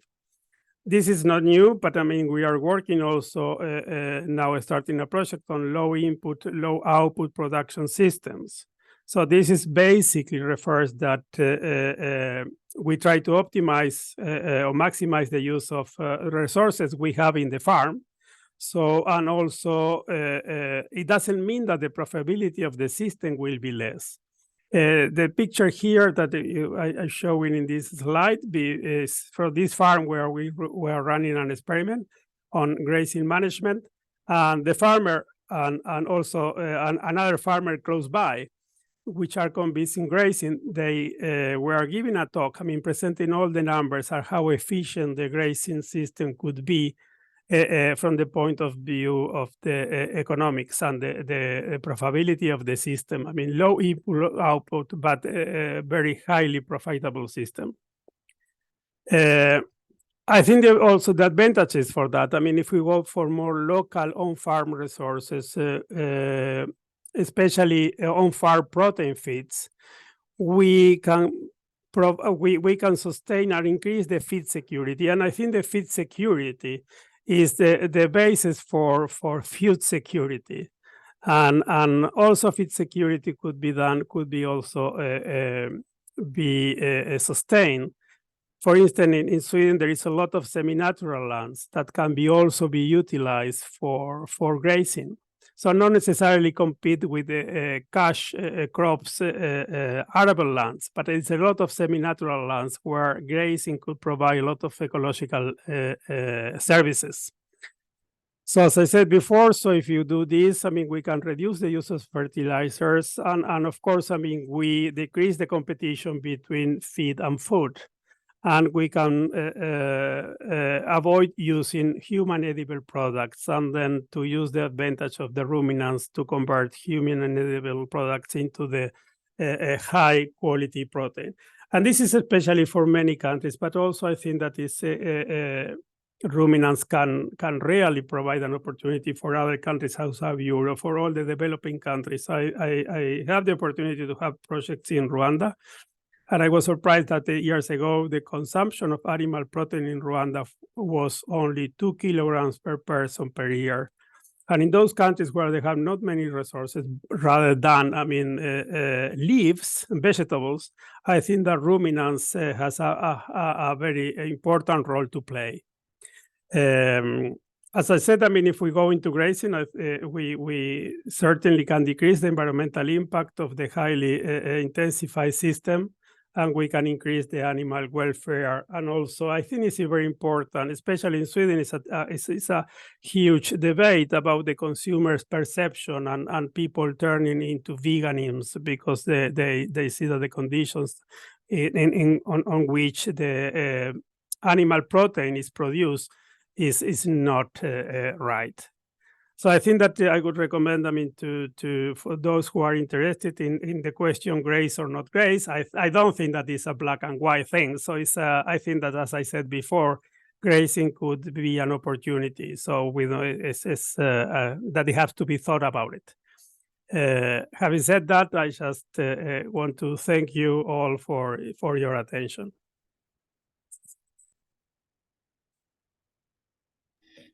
Дуже дякую вам, пане Гораціо, за вашу доповідь. Як ви бачите, дуже цікавий підхід і, направду, на сьогоднішній час екстенсивні підходи у тваринництві, вони, ну, скажімо так, на деяку думку, більше наближені до добробутних систем утримання тварин. І тут ось ці цифри наведені, дуже цікаво це нам показують. Цікавий підхід.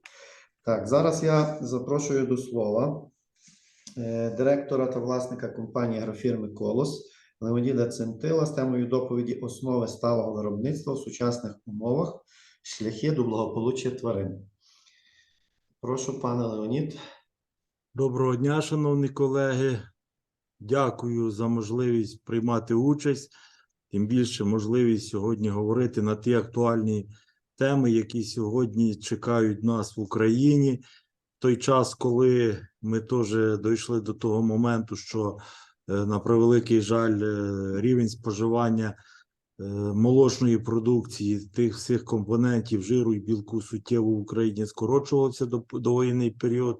І в той момент, коли ми різко скоротили кількість тварин, і сьогодні ми мусимо визнати ті моменти відродження, подолання всіх тих лих, які нам принесли рашисти, і в тому числі нашої внутрішньої проблеми, це якраз стоїть про стале відновлення тваринництва на нашій території України, яка мала дуже високий показник відповідно використання молочних продуктів, що стало основою, мабуть, тому, що ми сьогодні перемагаємо. Без перебільшення скажу, це, мабуть, є основа формування нашої нації. Якщо ми будемо, наша мета має бути розвиток сільського господарства, запровадженням новітніх наукових підходів та втілення амбітних планів з відродження українського села, розвитку та встановлення України через надбання інтелектуального і наукового підґрунтя дасть можливість удосконалити технології управління, родючості земель, зберегти біокліматичний потенціал та втілювати в життя економічну та енергетичну залежну модель сучасного аграрного підприємства. Мене представили, я власник даного підприємства.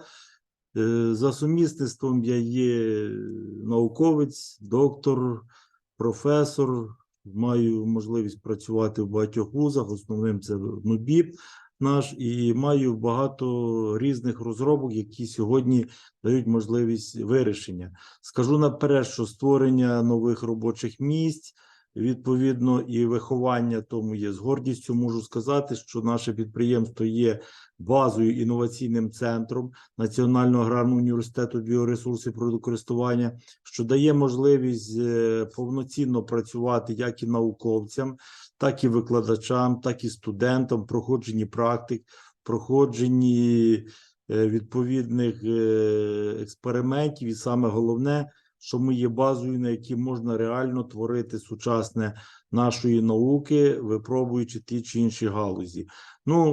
Створення, я сказав, диверсифікацію прибутковості бізнесу, створення додаткової вартості, зменшення залежності від зовнішніх ринків збуту, балансування сезонності виробництва, збільшення маржинального доходу.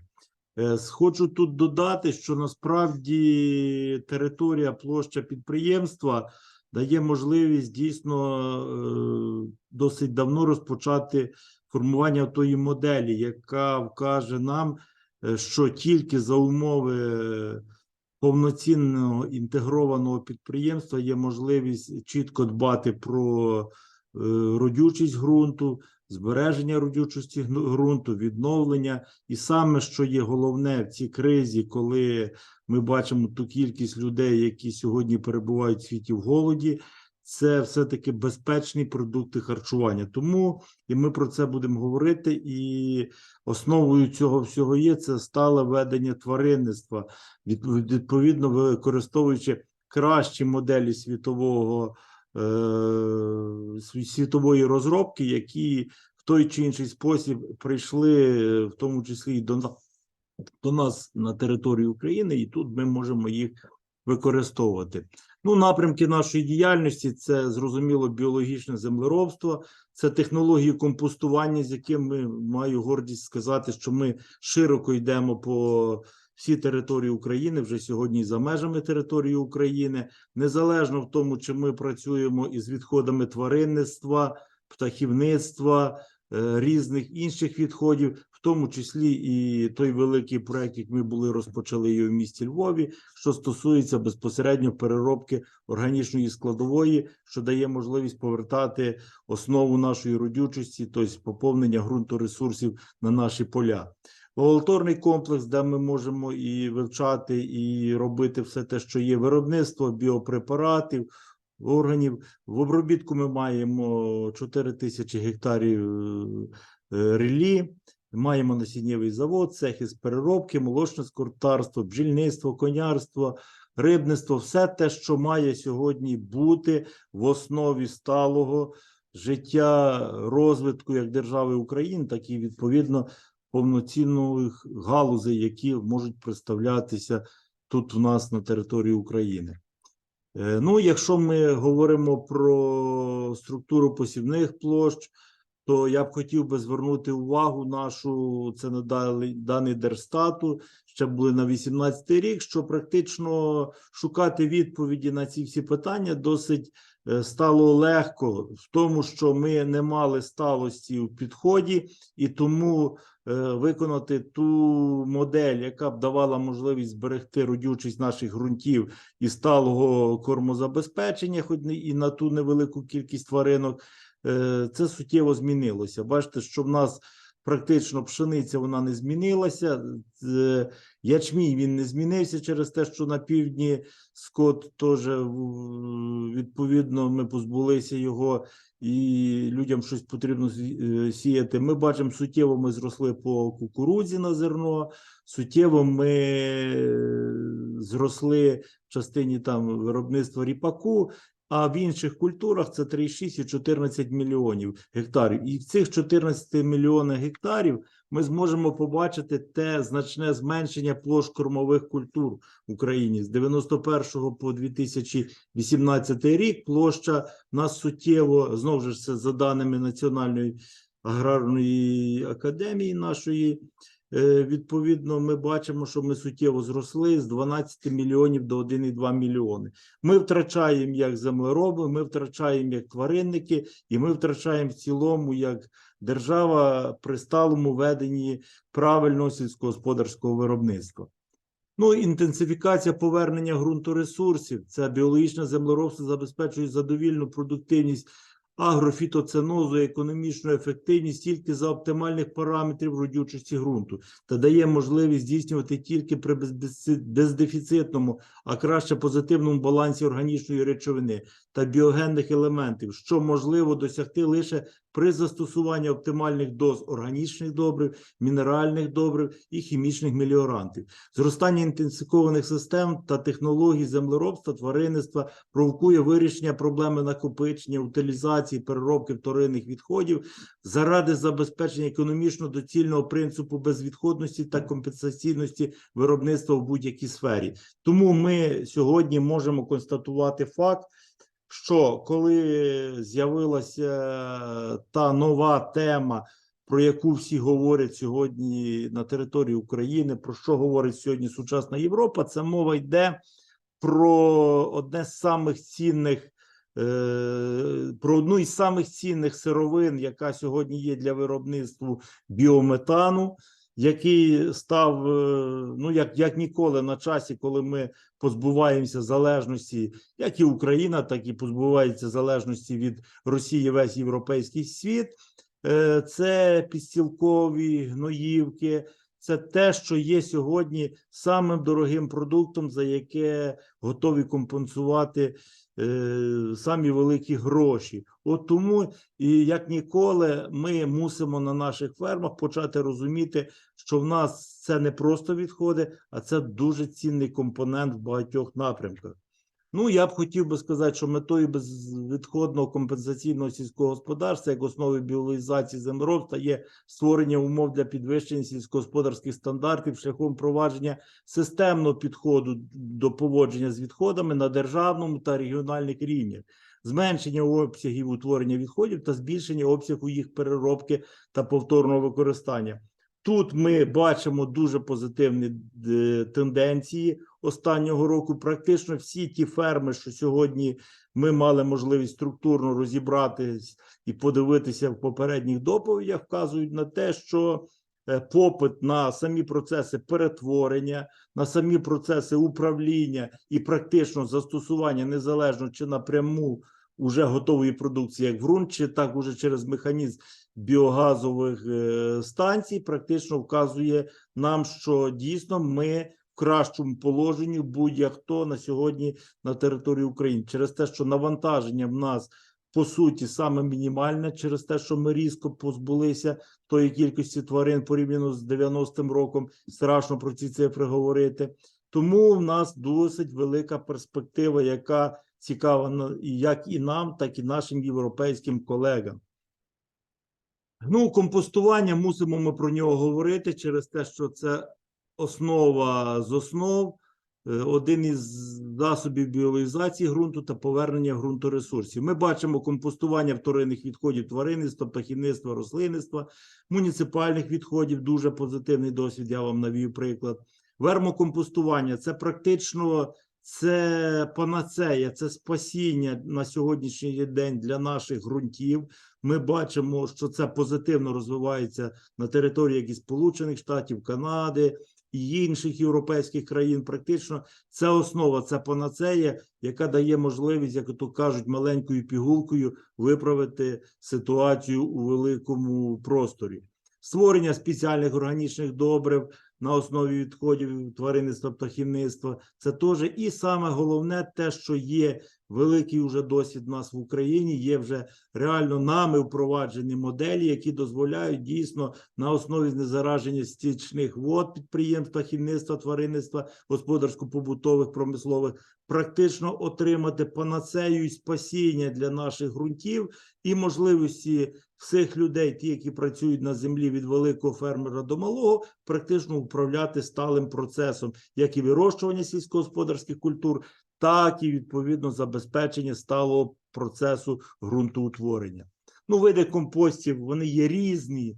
Як ми бачимо, він є гній ВРХ, ставковий мул, сапропель, дефекатний бруд, курпомет, торф, торфомінеральні компости в цілому, компости з побутових відходів, компости з відходів СГ виробництво, вермокомпостів. Практично вся теорія вже викладена, вона є в доступі, створені спеціальні препарати для управління, практично зареєстровані ці добрива. Бачимо при бажанні і при можливості цей продукт уже в Україні стає доступний. Відповідно, є багато виробників техніки, як і європейської, так і тут вітчизняної, які створюють всі передумови. І в тому числі це є один із способів, скажу так, це цікаво буде для всіх тваринництв. Практично це єдина правильна модель повернення компостів назад у приміщення при їх контрольованому управлінні, що дає можливість позбуватися тих проблем, які сьогодні є із копитними всіма проблемами, і сталого, казав той, комфорту в наших приміщеннях. Ну, зрозуміло, це можна зробити і застосувати незалежно, чи то на великій фермі, чи на маленькій сімейній фермі, але це є спосіб, це є можливість практично поглинути одночасно ту велику масу сечі, там, фекалій, які практично миттєво будуть залучені в процес перетворення і не будуть нести тої шкідливої... Ну, сама технологія, вона передбачає, відповідно, за нашим твердженням, і все інше, це фаза старту, піку, фінішу практично. Починається процес ферментації та перепрівання, численність мікробних популяцій зростає. За рахунок мезофільних організмів виділяється комплекс органічних кислот. У другу фазу ми бачимо, це мезофільні мікроорганізми заміщуються термофільними. Зростає температура, гинуть більшість патогенів, відбувається прискорений розпад білків, вуглів, жирів, збільшується рухливість азоту, фосфору та калію, поступове зниження температури. І вже на кінцеве ми бачимо стабілізацію, це на третю фазу фінішу, зменшення температури до 40, починається домінування знову ж мезофільних мікроорганізмів, сипучість структури з розміром частки і, відповідно, вологістю 60-70. І тут я хотів би назвати там слова вченого одного, який сказав, що це досить давно було, ми не повинні розглядати органічне добриво як джерело живлення, ми повинні розглядати його як джерело розселення корисної мікрофлори. От і є це та пряма відповідь на питання біологізації в землеробстві як основи отримання безпечних продуктів харчування. Це самі процеси, як вони в господарствах проходять, компостування. Ну, органічне землеробство на базі підприємства, це ми щороку переробляємо 30 тонн органічних відходів різного напрямку. Органічні добрива, компости є основою для відновлення родючості ґрунту. За 10 років використання рівень гумусу суттєво зріс. Я в табличці покажу дещо пізніше. Було б грубою помилкою то, що я сказав, що збільшення застосування, ці слова сказав Прянішніков. І тут я вам хочу, шановні колеги, продемонструвати той графік зміни при цьому комплексі. Тільки з залученням ферми це все стало можливо. З 2011 року, за даними дослідження, яке проводилося в підприємстві і далі продовжується, і Державною установою Інституту охорони ґрунтів, рівень гумусу з 2011 року по 2018 шляхом вирощування цієї органічної речовини і повернення її, ми виросли з 3,15 до 4,22.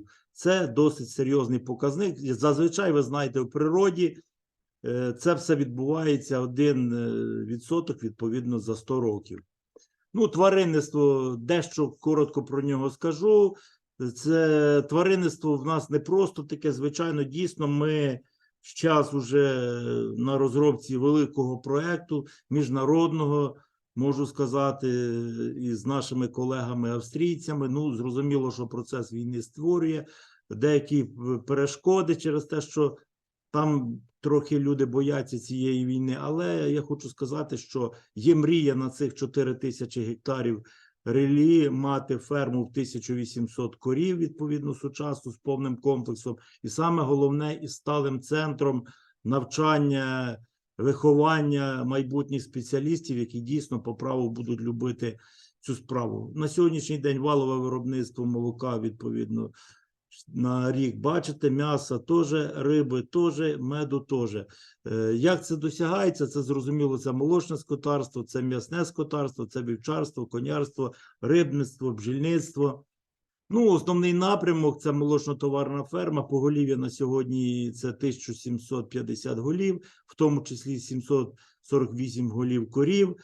Стабільно високі показники продуктивності. Це прив'язна ферма, поки дещо я вам сказав. Весь скот, відповідно, перебуває на безприв'язному, а уже сам процес доїння, потокоцехова система, одна із кращих елементів управління в фермі, я так вважаю, моя така думка, як агронома і, відповідно, як і власника даної ферми. Продуктивність стала 30 літрів на добу, якісне молоко, термостійке, відповідне екстра-класу з познаками жиру на рівні 3,7 і білку 3,3. Надій на корову складає 9850 літрів на рік. Відповідно, сталий показник. Тут ми бачимо наших партнерів, з ким ми працюємо у цих напрямках тваринництва. Ми постійно працюємо над удосконаленням місцевих порід худоби. Ми маємо статус плем завода української чорнорябої, відповідно, Голштина. Працюємо з провідними компаніями, ви бачили, якими. І, відповідно, ми постійно шукаємо модель побудови нашої місцевої тваринки, яка повинна служити в основі. З сучасних елементів, які ми широко застосовуємо і будемо застосовувати, це рівень геномної оцінки. Ми працюємо з компанією Zoetis, і, відповідно, ми бачимо, що в нас є досить високі показники. Практично ми маємо сьогодні тваринку, яка не поступиться тваринці, яка є сьогодні в Сполучених Штатах уже, так чи в Канаді, які є в основі цієї породи голштинської, але ця тваринка адаптована до наших умов. Що стало моментом формування цієї позиції? Через те, що досить давно, на рівні до 20 років тому, я прийняв рішення, щоб на територію ферми не зайшла іногородня ніяка тваринка. Тобто мова йде про те, що все це має формуватися на місцевій породі. На той час це українська чорноряба, яка в той чи інший спосіб піддавалася голштинізації. Ми стали співпрацювати з кращими, я публікував, кращими селекційними підприємствами, і ми постійно вдосконалювали. І ми дійшли до того рівня, що не проблема, в нашому стаді теж є тваринки, які здатні давати 60-67 літрів на корову. Тобто мова йде про те, що дійсно досить високий рівень. Для цього ведеться, так як і має бути, 2 програми. програма ОРСЕК, програма ЮНІФОРМ, яка чітко якби дає можливість всім спеціалістам відповідно відстежувати і робити оту основу, яка є. Купуємо саме дороге сім'я, самих тих відомих компаній, але ми розуміємо, без сучасного підбору пар на основі геномної оцінки, зрозуміло, що перспективи ми не збудуємо, як є. Але я ж кажу, основою є те, що на територію ферми протягом 20 років ізвні живої тваринки, чи телички, чи бичка не надходило. Тобто це тільки спермопродукція, це якісні корма. Ну, про якісні корма скажу. Мій колега, бо в нас є багато спільних публікацій, є багато спільної роботи. Рубан Сергійович сказав про те, що да, дійсно, для мене, як для аграрія, стало основою створення відповідних технологій, які дають можливість валового збору білка з 1 гектара. Тобто мова йде про люцерну. Ми розробили сьогодні дуже цікаві технології, які дозволяють зменшити, суттєво зменшити або й маємо зовсім зменшувати використання мінерального азоту. Мова йде про азот з повітря, мова йде про азотовмісні речовини, мова йде про створені наші препарати на основі там вермопродуктів, що дає можливість стало мати в люцерні досить високий показник білка, протеїна, як би хто там щоб не казав би, але це є факт сьогодні, що не проблема мати чи 19, чи 21, чи 22 на основі таких інтегрованих прийомів. Чи вирощування кукурузи на силос з усіма якісними показниками і з мінімізацією застосування мінеральних добрив, в основі яких є органічно-мінеральні компости і, відповідно, баланс елементів живлення. Це тема окремих дискусій. Статуси підприємства, те, що я поспішив сказати, це голштинська порода, це українська чорноряба порода, конюшня, відповідно, можу з гордістю називати там цифру в 100 коней кращих української верхової породи, племена пасіка, відповідно, племінний репродуктор з розведення лускатого коропа, племінний репродуктор з розведення товстолоба і все це інше. Це для того, щоб наш студент, наш практикант, наш викладач, який має можливість доступу до цього інноваційного центру, практично міг оцінювати це все в виробництві, в інтегрованому виробництві, як основі життєдіяльності сільського господарства нашого села, і зрозуміло, що нашого, це українського села, я маю на увазі, і відповідно побудови правильної моделі, та, яка, мабуть, є в всьому світі. Це мова йде, що ми хочемо в Євросоюз, але ми дещо забували, що основою Євросоюзу є побудова тої моделі, яка дає можливість розвитку середнього бізнесу, малого бізнесу, і саме головне – це додана вартість. Є ряд країн сьогодні, навіть є учасники, які максимум мають сировини і можливості, але залучаючи її за кордону, відповідно створюючи додану вартість, забезпечують стале життя і розвиток нашої своєї держави. Дякую за увагу. Приємно бути сьогодні, ще раз кажу, на такому заході і можливості в тому бути почутими теж, як розробнику, як людині, яка теж втілює це в масштабах держави. Дякую вам, пане Леонід, за таку велику змістовну доповідь. Звичайно, я бачу, що я вам надзвичайно є чимось похвалитися, ви безкінечно розмовляли. Приємно, що ваше виробництво сфокусовано також і на підготовці наших кадрів, на студентах, зокрема, тобто прекрасна база. Дуже вам дякую. Я би хотів запросити до слова пана Олега Чуба, комерційного директора Агроконцепт, Чуб Агроконцепт, на тему співпраця між бізнесом та університетом. Чи є пан Олег? Так, добрий день, я тут. Добрий день. Пане Олеже, я прошу вас до доповіді, але прошу вас бути максимально стислим, бо в нас є, ми запросили наших перекладачів і нам треба буде їх своєчасно відпустити з нашої конференції. Дякую. Добре. Добрий день. Я засновник компанії Чуб Агроконцепт. Ми запроваджуємо у молочному тваринництві України інноваційні підходи, там автоматизація вирощування телят, виявлення корів в охоті, ресурсозберігаючі технології, кукурудзяна паста, кормові заводи і так далі. У 2019 році у нас був дуже цікавий досвід співпраці з Полтавською державною аграрною академією, тоді ще була зараз університет. В чому він заключається? До нас приїжджали дуже часто, до війни це було експерти топових компаній світових, маркетфюрерів.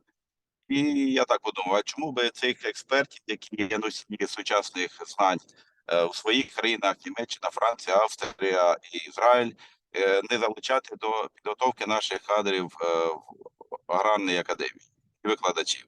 От приїжджаючи до нас в наш офіс в Полтаві, вони часто читали лекції для студентів, для викладачів.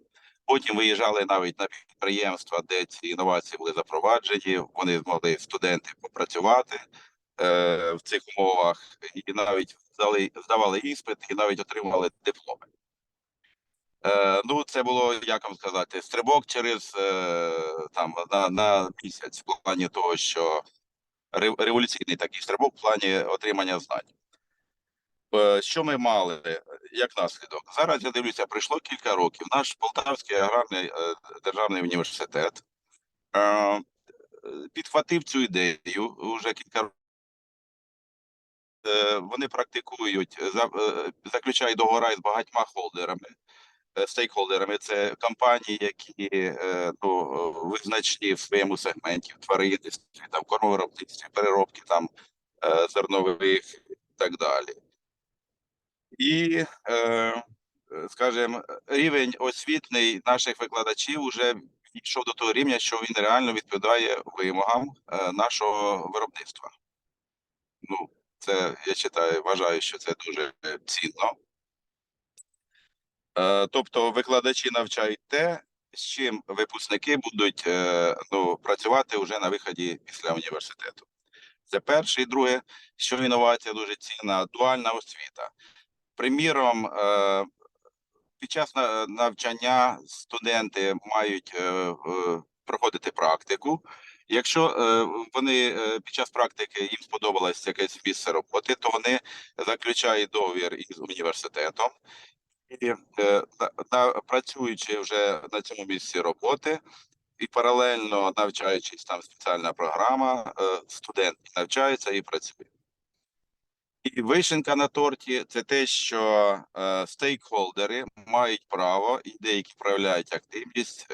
Я, примір, один з таких, що виробничники дають рекомендації, по яким навчальним програмам краще навчати студентів.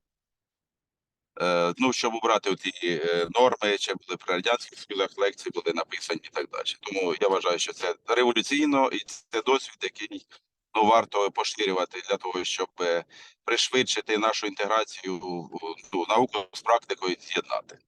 Це те, що я хотів. Це перший блок. І другий блок. Приміром, я засновник компанії, ми працюємо 13 років в Україні.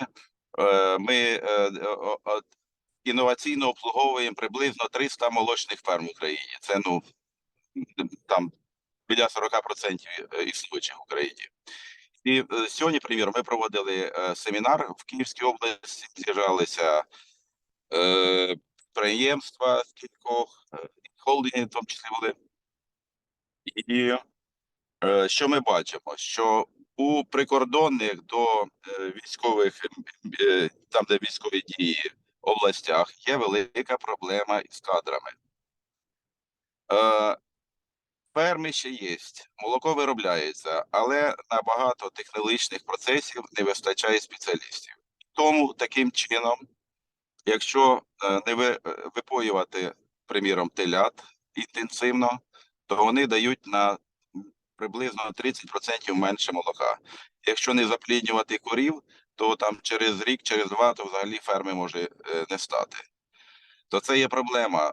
Бо більшість цих процесів, які автоматизовані у всьому світі, в нас в Україні ще зациклені на людях. То в мене така пропозиція, щоб якщо є такі подібні фонди, приміром німецький фонд, чи я знаю, голландці так зробили, якісь кілька мільйонів євро, які би могли адресно допомагати інвестувати в ці порівняно недорогі системи управління. Що це дасть? Це дасть те, що ці ферми, як бізнес, будуть працювати далі.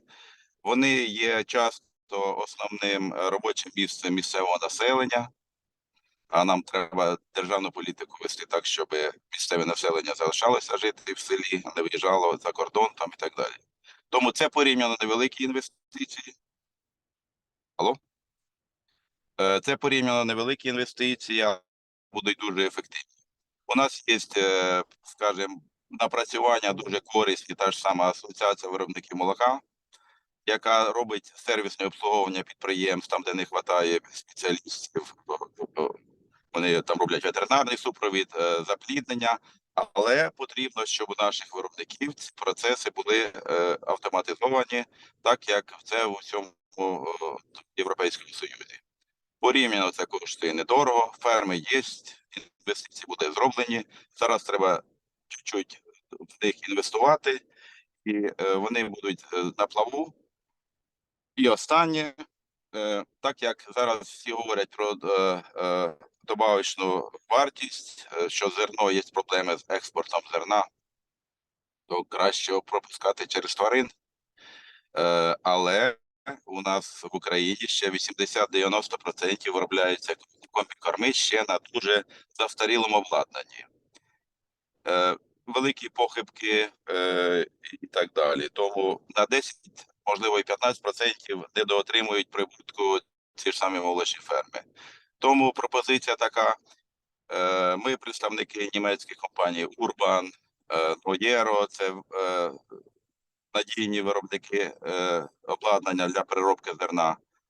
Ми би хотіли співпрацювати з такими, якщо є зараз гранти, фонди.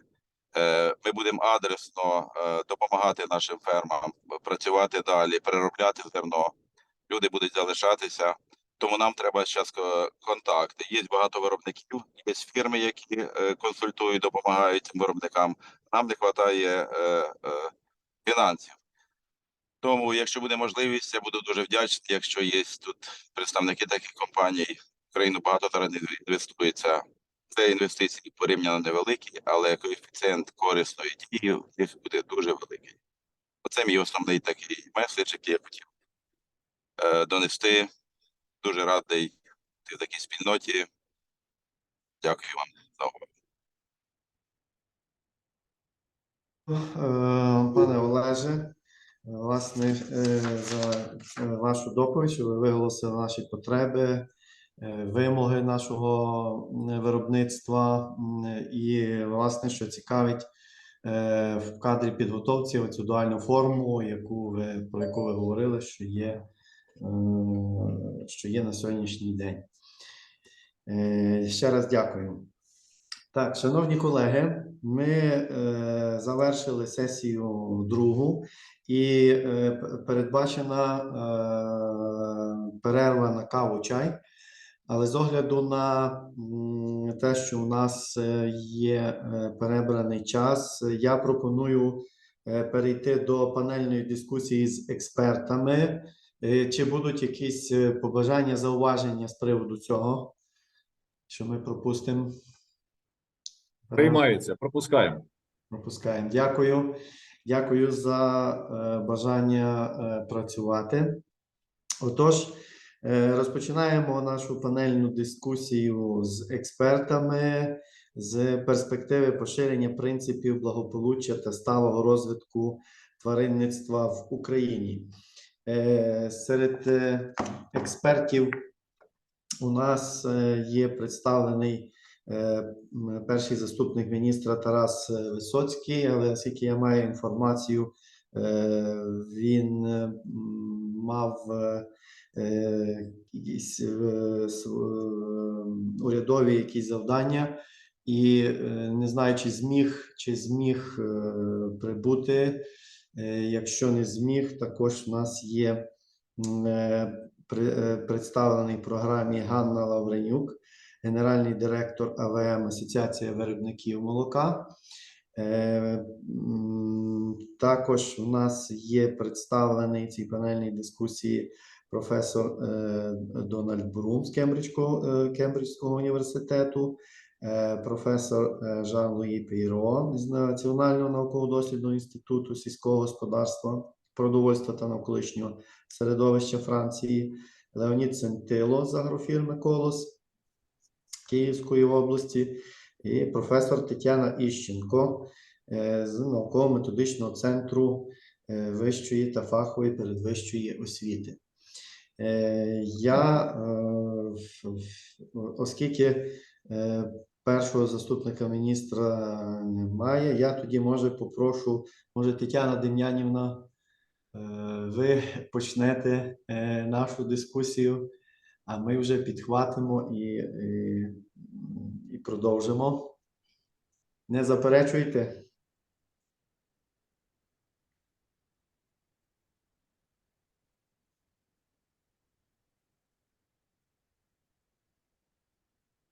Вас не чути зараз. Мікрофон, якщо... Чути? Да. Так, чути. Доброго вечора. У нас просто дуже сьогодні насичений день. І, знаєте, різні питання вирішуємо. І дуже цікавий наш форум проходить. Наші спеціалісти весь час супроводжували, фахівці, цей форум. І проєкт SULAWE дає можливість таку важливу тему підняти, як, будемо казати, по тваринництву, де благополуччя тварин. І це все повинно відображатися в освіті, колеги. І як би хто не говорив, що освіта щось там не хоче відреагувати, або не те ми вчимо, або щось в такому плані, це неправда. Ми хочемо вчити те, що потребує бізнес. Ми хочемо навчати те, що потребує виробництво. І для нас це важливо. Якщо розглядати ці питання в рамках такого освітнього процесу, то ми всі знаємо, що є стандарт освіти любої галузі знань або спеціальності. І в стандарті освіти всього-навсього дається 50%. А все інше – це на, будемо казати, як планує університет, як планує коледж, як планує декан чи заввідділення. Тому багато питань, які потрібно нам спільно вирішувати, це іменно стосується закладу освіти, тому що ми повинні реагувати на запити виробництва. І то, що говорили попередні наші учасники, і дуже багато цікавих пропозицій і до освіти давали асоціації, тому що, знаєте, у нас повинен бути дійсно політика, бізнес, наука і освіта. Плідно треба працювати з академією, Національною академією наук, з науковими інститутами. Дослідження у вищій освіті, освіта повинна бути через науку. Ми повинні мати всі дослідження і впроваджувати в освітньому процесі. Дуже хороші такі побажання. Ганна Лавренюк дуже, я вважаю, правильно вона говорить такі, що вимоги до освіти дуже великі, і ми це відчуваємо. Ось для прикладу скажу, що є таке зараз в освіті явище, як єдиний державний кваліфікаційний іспит. Це те, чого ми навчили в регульованих спеціальностей, а туди входить ветеринарна медицина, якщо що стосується тваринництва, право, міжнародне право, транспортні технології, по публічному управлінню. Тому, шановні колеги, зрозумійте, що завжди нас, освітян, спитають, а якої якості ми підготували студента, які компетенції він володіє. І тому по тематиці нашого форуму, так будемо говорити, благополуччя тварин, нам дуже важливо цю ідею просувати. Це ідея Європейського Союзу, це ідея нас. Недаром у нас є проєкт SULAWE, недаром, тому що ми ці ідеї хочемо закласти подальші в освітні програми, навчальні плани і таке інше. Дуже важливо, що відіграє роль інформаційного, нам потрібно більше інформації, нам потрібно для закладів освіти більше приймати участі в таких форумах, конференціях, де ці питання піднімаються. І дуже нас, ну, будемо казати, ну, якщо так сказати слово, турбує те, що часто в деяких європейських країнах або деяких так і не європейських просувається така ідея, ну, що проти тваринництва. Мабуть, ми повинні стати на захист навпаки, що воно повинно бути, ну, тваринництво повинно бути нешкідливе, створити всі умови, все, щоб була безпека для людей, безпека для харчування і таке інше. Тому наш форум дає багато таких питань для роздумів, для того, щоб ми включили ці моменти в освітні програми, щоб ми обговорили, напрацювали багато методичних матеріалів. І в цьому нам дуже допомагає німецький проєкт. І іменно німецький проєкт у нас не тільки він один, у нас є і по органічному виробництву, у нас є по практичній складовій в коледжах аграрних. Тому і ось новий проєкт по плодовичівництву. Тому оце все дає таку надію, що ми зробимо Україну таку екологічну, що вона буде, ну, говорить, європейські ісповідувати, ну, зараз так слово не скажу, ну, ви розумієте, що ісповідують європейські підходи до розвитку аграрної галузі, особливо до лояльного ставлення до тварин. І нам в цьому допомагає проєкт і наші партнери. Ми спільно працюємо, завжди відчуваємо підтримку з Міністерства аграрної політики, з Міністерства освіти, ну і спільно з закладами освіти, з Академією, Національної академії наук, це теж і наукові установи, це є така спільнота. Але багато питань є ще не вирішені. От наш форум дає можливість подумати, яким чином це зробити. Дякую. Дякую, пані Тетяна Дем'янівна. Я знаю, оскільки ви багато робите для того, щоб власне досвід виробництва спроєктувати в освітнє середовище і наблизити одне з другим, щоб це максимальні ці практичні навики лягли в основу освітнього процесу в навчальних програмах і навчальних закладах. Дякую вам за доповідь. Я прошу вибачення, я мушу переключитись на інший канал, мені теж зараз треба виступити. Так що з вашого дозволу, добре? Добре. Наші партнери є, будуть слухати і колеги. Добре. Так що дякую. Вибачте. З огляду на це, що у нас є деякі коригування в програмі, тож одним із консультантів у нас буде Валерій Лотоцький, керівник консультаційного центру АВМ. Чи пан Валерій є зараз на зв'язку? Є на зв'язку. Пане Валерій, перепрошую. Чую, бачу. Тема дуже актуальна, і всі доповіді, я дякую за ті доповіді, які сьогодні робили виступаючі, через те, що вони насправді дуже актуальні для нашого тваринництва. І не дивлячись на те, що наша країна перебуває зараз в війні, все рівно я хочу констатувати, що тваринництво наше розвивається. Кількість господарств, які стають більш продуктивними, які насправді сьогодні враховують ті виклики, про які ми говоримо, вона, на щастя, збільшується. У нас абсолютно відсутній менеджмент пасовищ, насправді. От тут у нас дуже-дуже великі прогалини. І якщо казати фактично про всі ці проблеми, з якими ми стикаємося, сьогодні говорили. І кадри, і якісні кадри в тому числі. Зрозуміло, що це якби загальна проблема, але я сподіваюся, що спільно ми зможемо з університетами навчити і працевлаштувати, і забезпечити дійсно розвиток і скажімо, над гармонізацією законодавства ми працюємо достатньо довго. Якщо порівнювати там шлях, який показували Нідерланди, наскільки сильно вони зменшили використання антибіотиків, то в нас тут ще дуже-дуже багато роботи, але насправді ми теж можемо показати доволі хороші господарства, на яких впроваджені всі ці практики. і дає дійсно результати. Тобто спільними зусиллями ми будемо рухатися до розвитку, сталого розвитку нашого тваринництва і, відповідно, отримання хороших результатів. Якщо якісь є запитання, задавайте.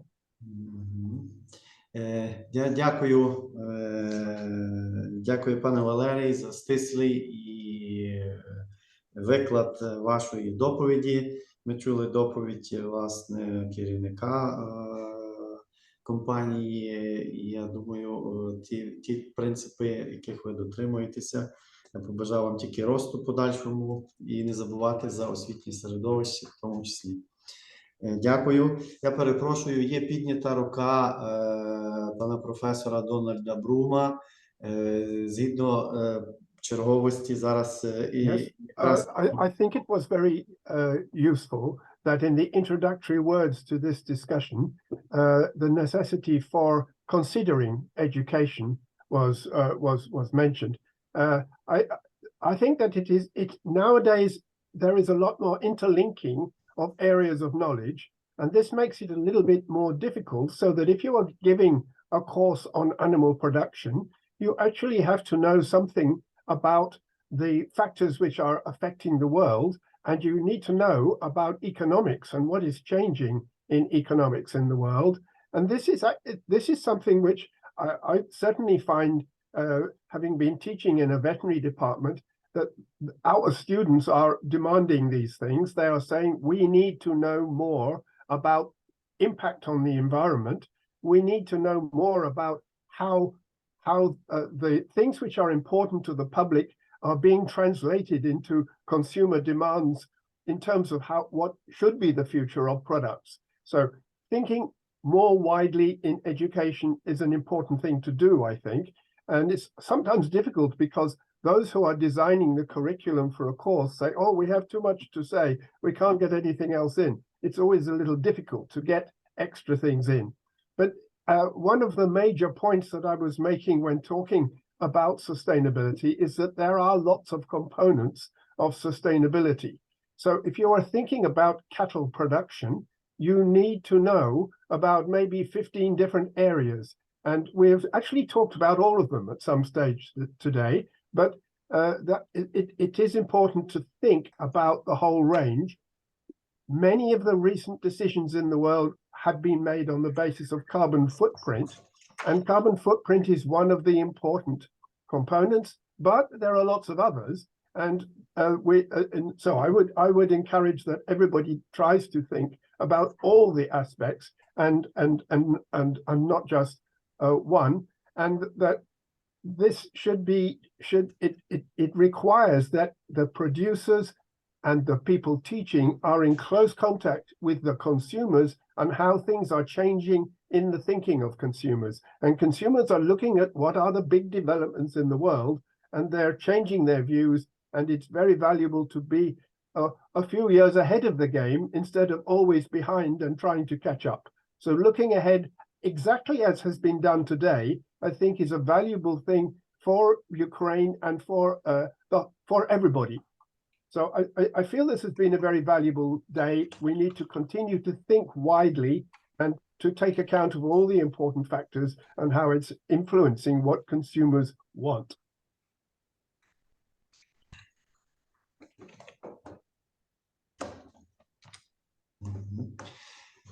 Дякую. Дякую, пане професор. Власне, мені ще відомо на початкових стадіях ваша наукова діяльність. Якщо я не помиляюся, у вас був візит до нашого навчального закладу. І ми... Yes. Так, і... Yes, I have visited twice. Yes. Так, власне, це вчитель, який пропагував, мій вчитель, який пропагував ці принципи добробуту. Ця філософія, яка важко приживалася і в українському суспільстві, і нарешті вона знайшла своє це втілення в наших освітніх планах, і зараз на черзі є впровадження у виробництво в технології утримання тварин. Ще раз дуже дякую вам за цю увагу, яку ви приділяєте, і за ці зусилля, які ви вкладаєте в розвиток цієї науки. Наступним по панельній дискусії у нас є професор Жан-Луї Перо. Пане Жан, чи гаразд усе з каналом перекладу є? Yes, it does. Yeah. Ага, все окей, так, добре, чудово. Добре, дякую. Прошу ваші міркування з приводу наших сьогоднішніх доповідей, узагальнені рішення по них з приводу добробутного і сталого утримання тварин.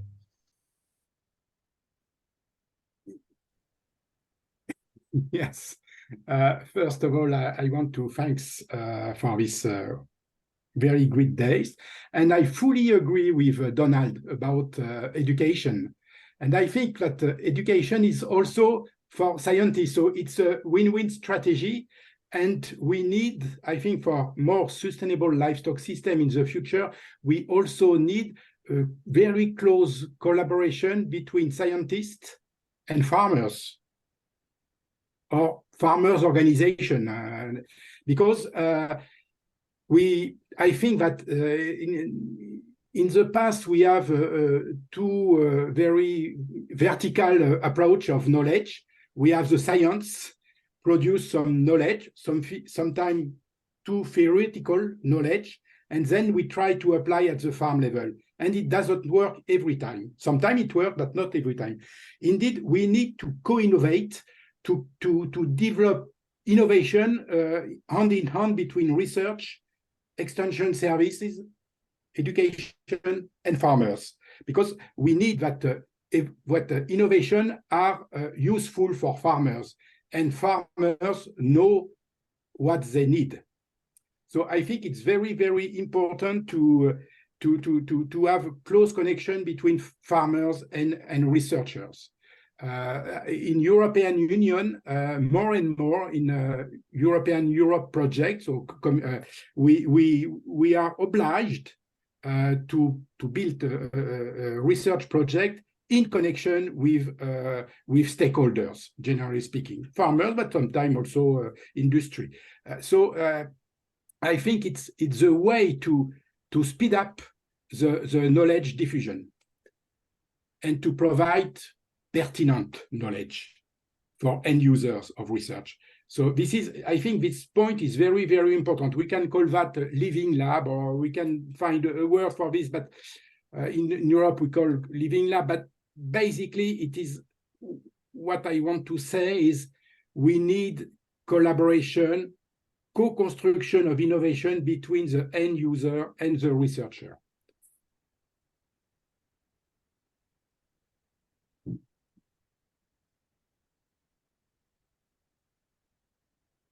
That's all for the moment.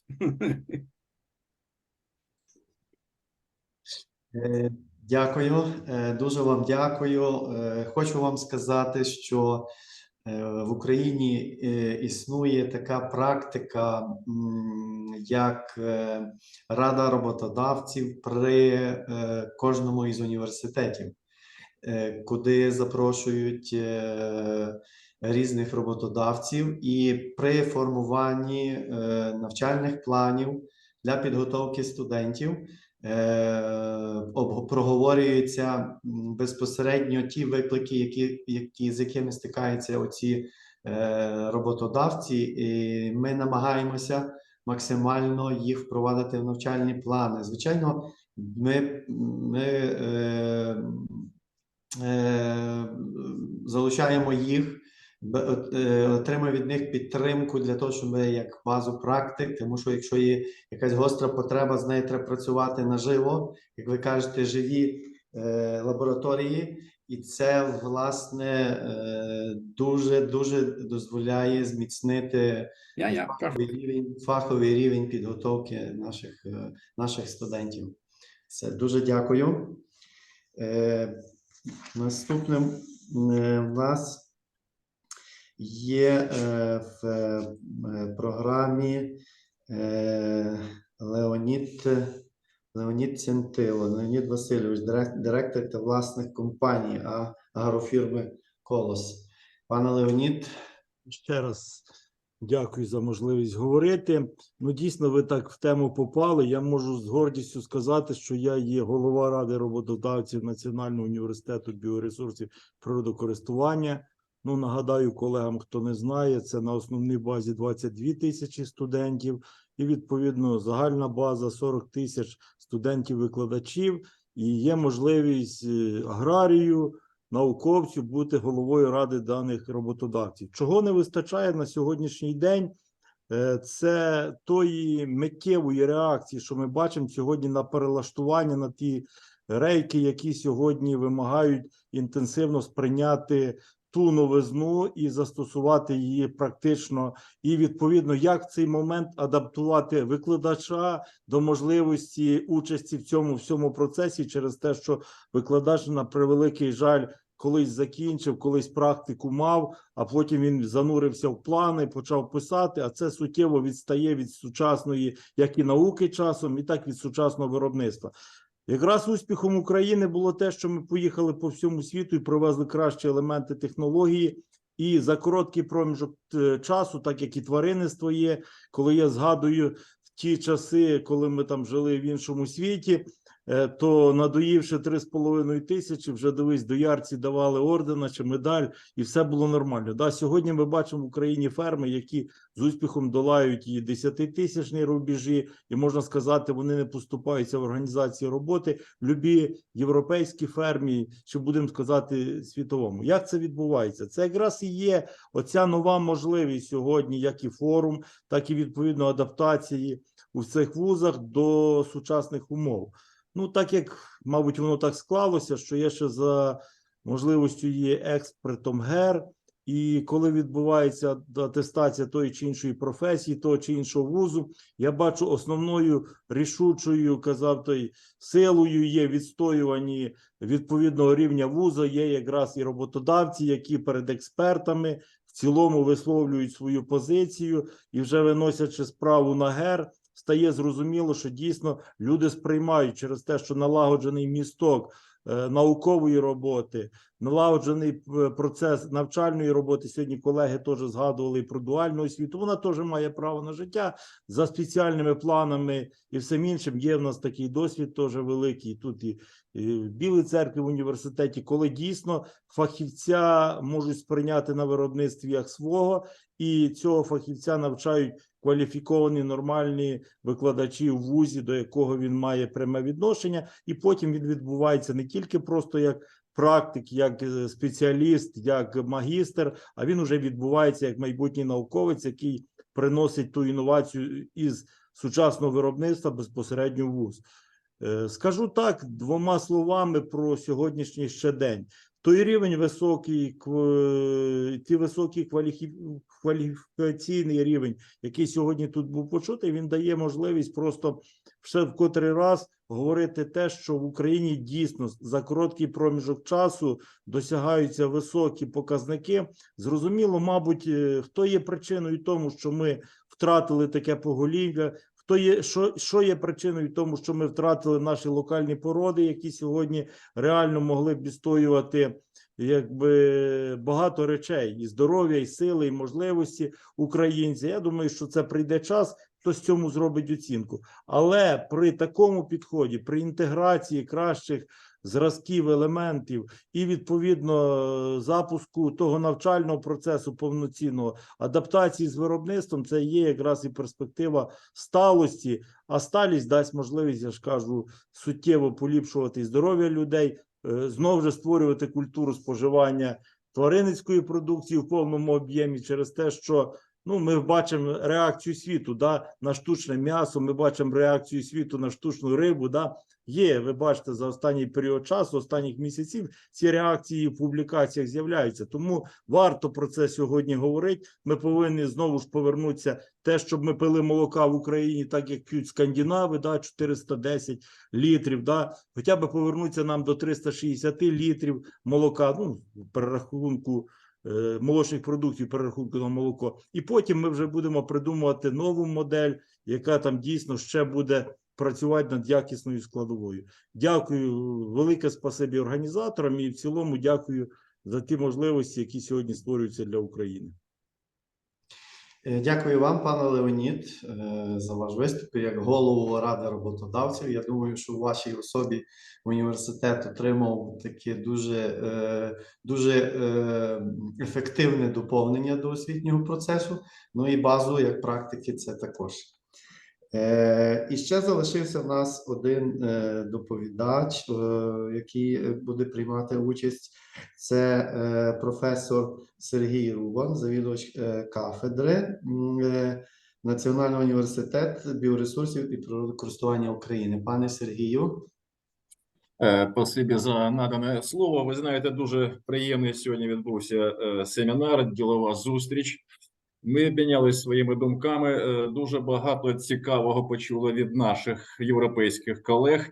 І я думаю, іншого шляху, ніж обмін думками і впровадження тих інновацій, які вже є, випробування життям і, скажімо так, ініціативою великої кількості практиків і науковців, це все треба реалізовувати безпосередньо на теренах України, це однозначно.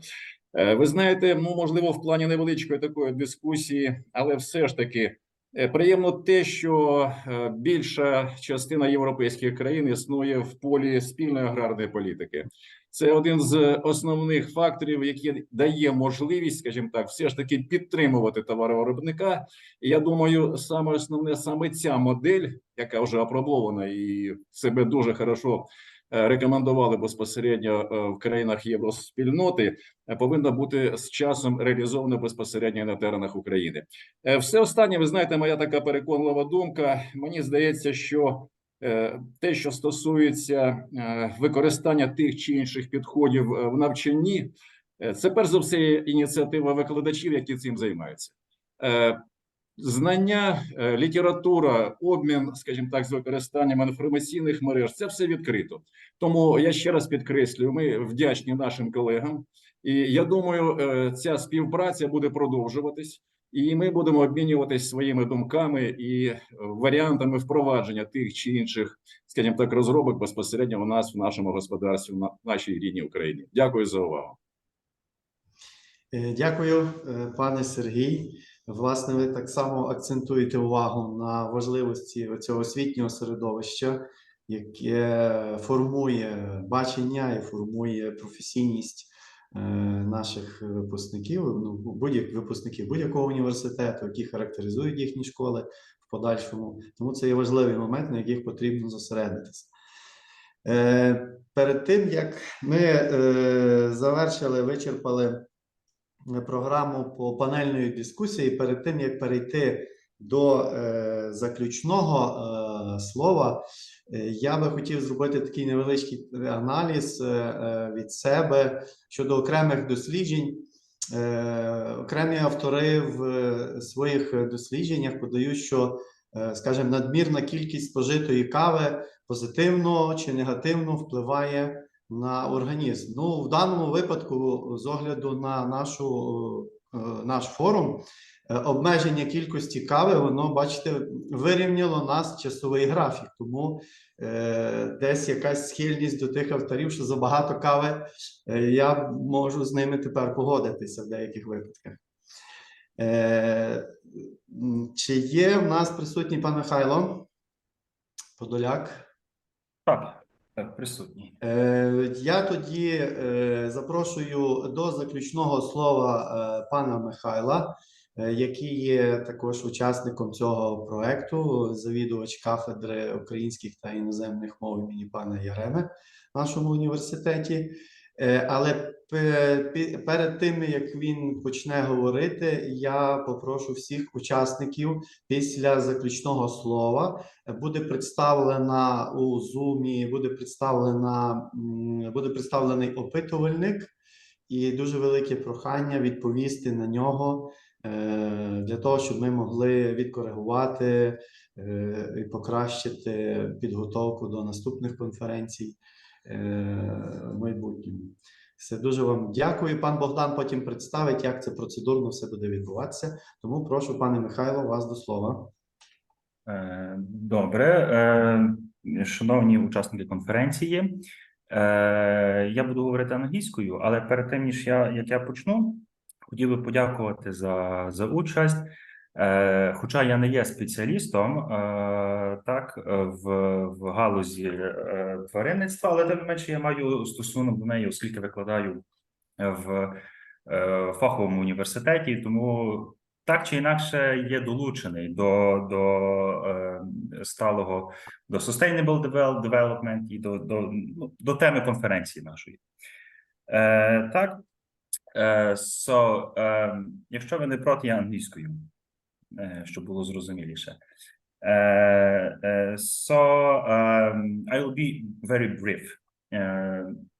So thank you again for letting me participate in this conference. And I think that the farming and the agriculture is very important to Ukraine. Yes, because it's one of the leading sector of our economy. And as experts says it can boost our economy in the post-war period. So such kind of conference is of great importance not only to scientists but also to practical farmers and to all specialists who can get some new knowledge and some new concepts of sustainable farming and animal welfare, and thus can increase their productivity of their farms. So the conference was full of interesting topics, full of interesting speeches, and full of, I would say, the newest and the most modern information concerning animal welfare and sustainable farming.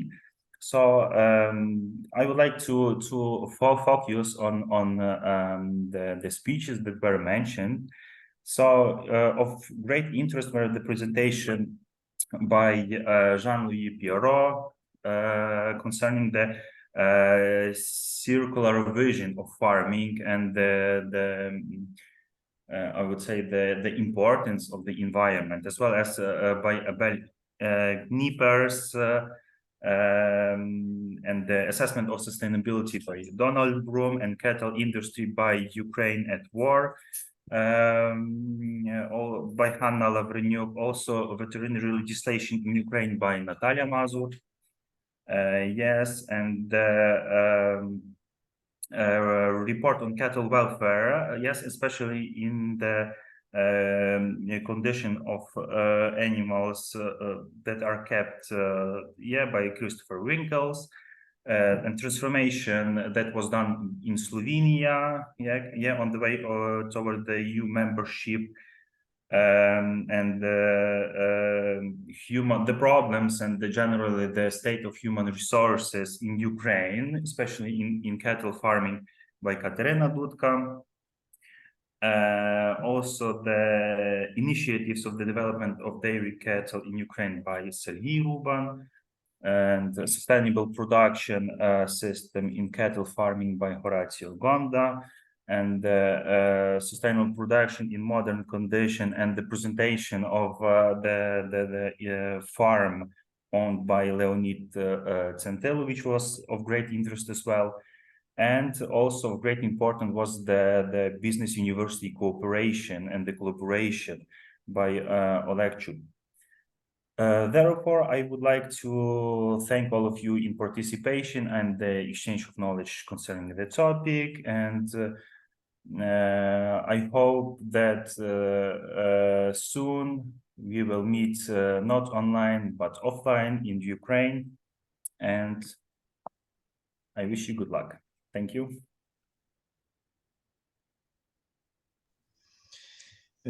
Дякую, пане Михайло.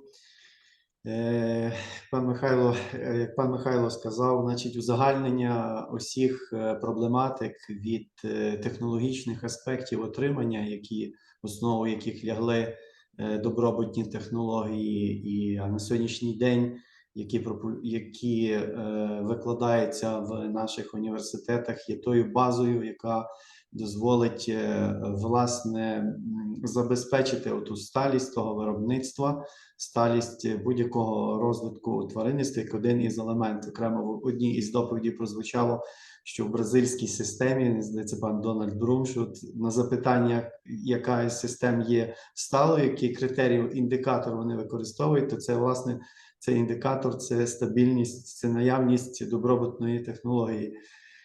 Це дуже цікавий підхід і дуже цікавий критерій, від чого відштовхуються виробники.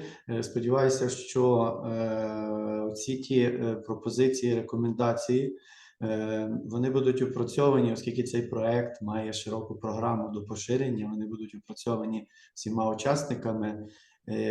В основній частині усіх учасників є науково-педагогічний склад, який, власне, працює із студентством, тому це в обов'язковому порядку буде зроблено. І усі ті новинки, усі ті підходи будуть спроєктовані в робочих програмах. Зокрема, сам проект спрямований на розвиток, власне, робочих програм, імплементацію цих робочих програм на в різних освітніх середовищах, на різні освітні спеціальності, як лікаря ветеринарної медицини, так і фахівця, який працює безпосередньо за доглядом і утриманням тварин. В Україні є така спеціальність.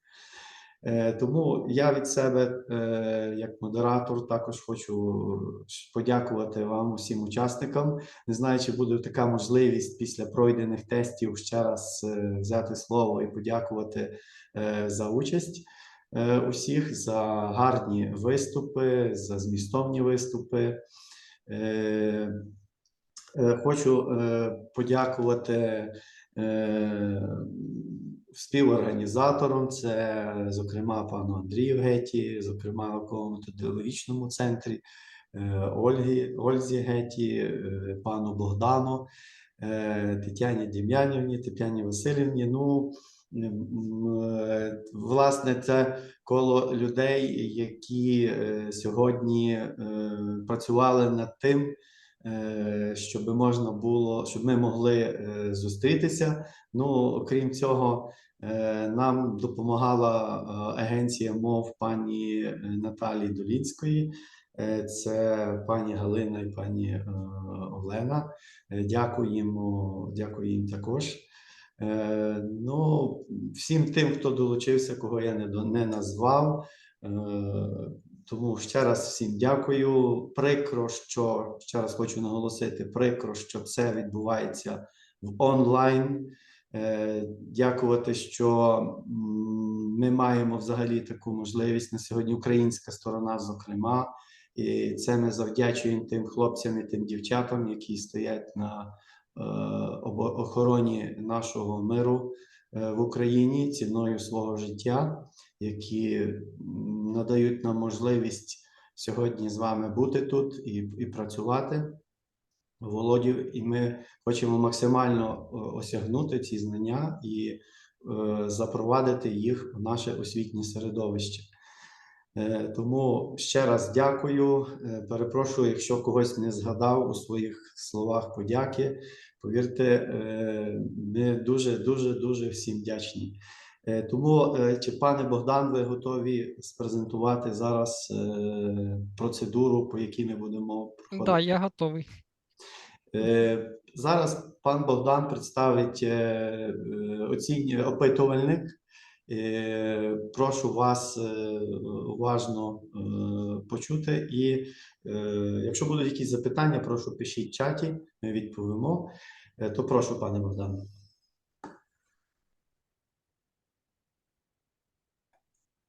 Шановні учасники конференції, зараз ми вам запропонуємо пройти невелике опитування. У вас на екрані з'явиться тест, який складатиметься з 6 питань, де у відповіді потрібно буде поставити оцінку від 1 до 5 балів, де 1 зовсім незадоволений, а 5 цілком задоволений. А також 6 відкрите питання, де потрібно коротко описати ваші враження від конференції. Дякуємо.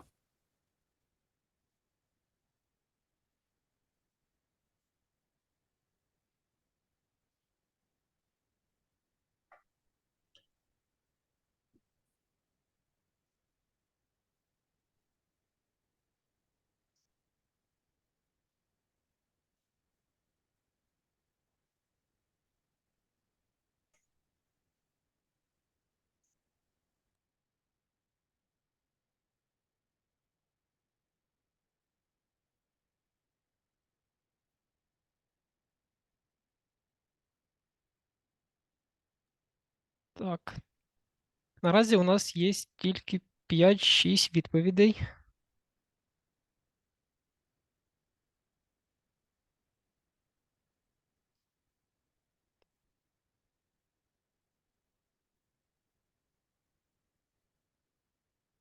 Сім-вісім відповідей вже є.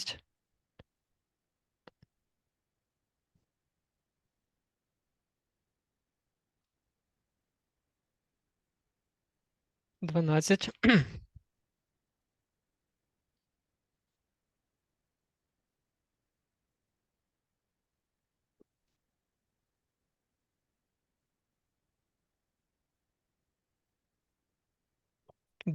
20.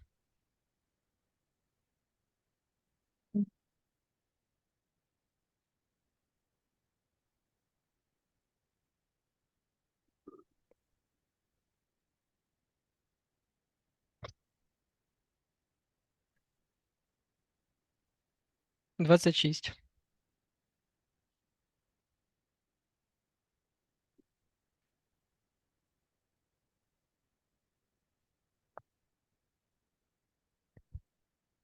32.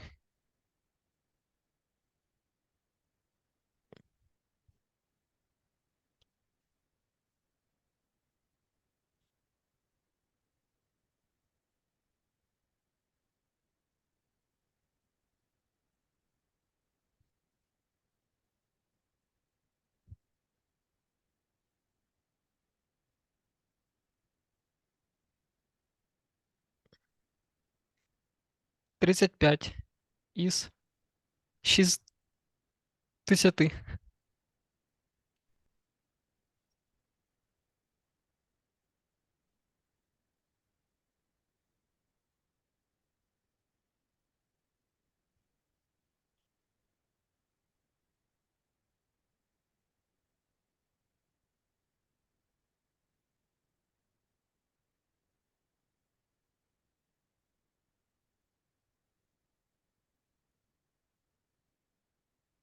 40.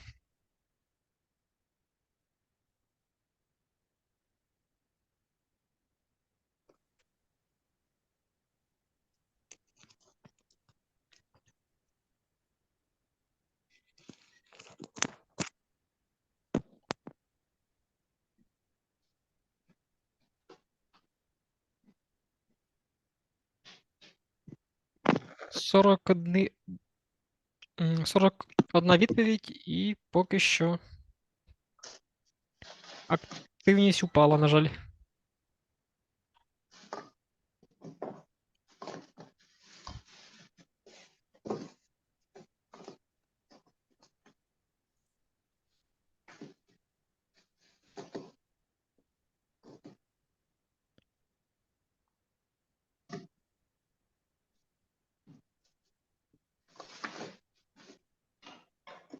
Сорок одна відповідь із 58.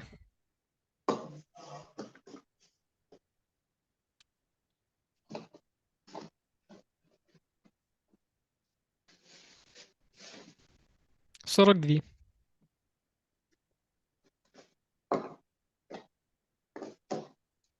Учасники працюють над відкритою частиною. Напевно.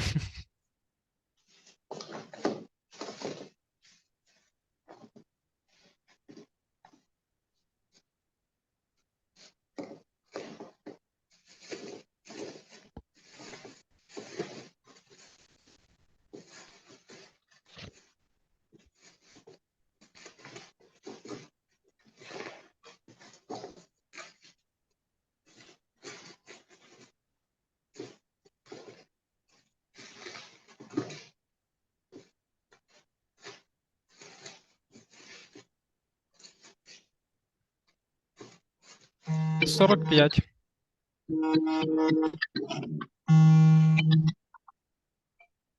Да, Кость, да.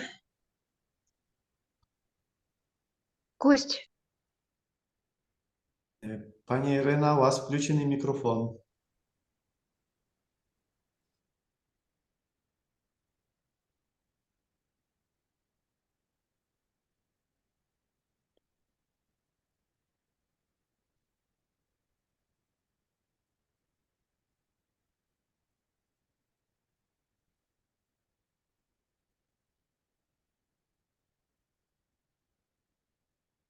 45 із 57.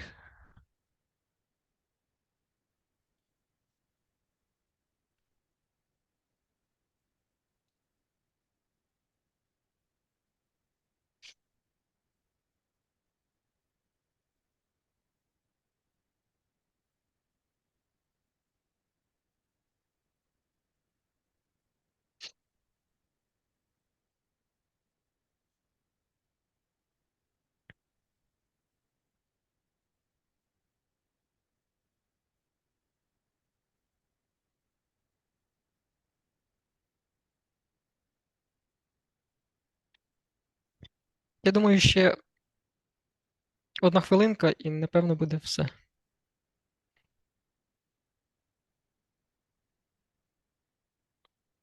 46 відповідей.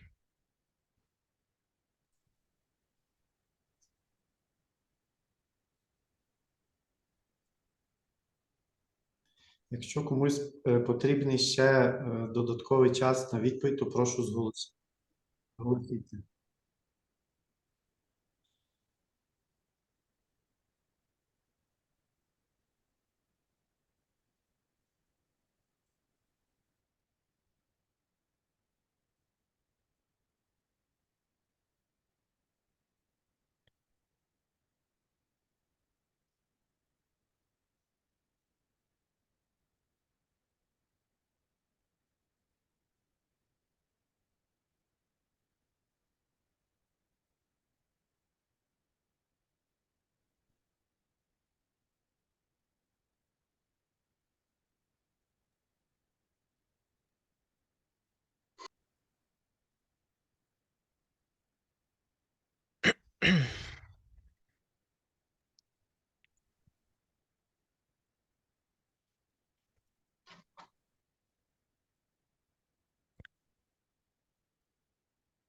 47 відповідей із 55.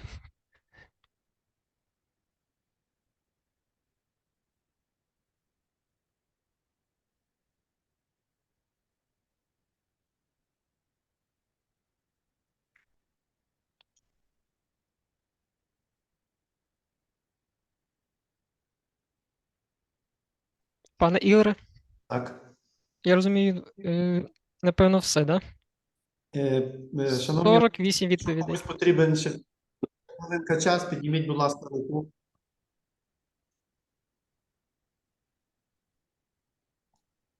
Не бачу, Напевно, все будемо ні повідомлень, ні рук. Ну, завершувати. Тоді ми припиняємо опитування. Все. Дякую. Всім дякую.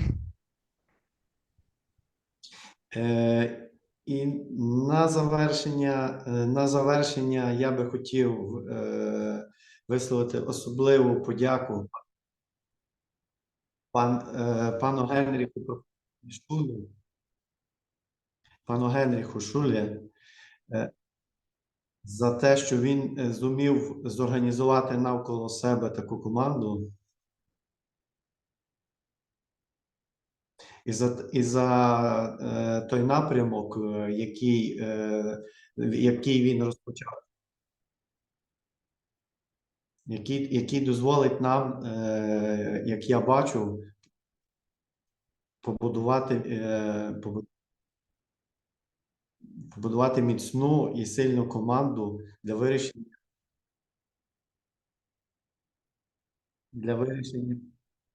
тих викликів і проблем, які очікує Україну процес відбудови.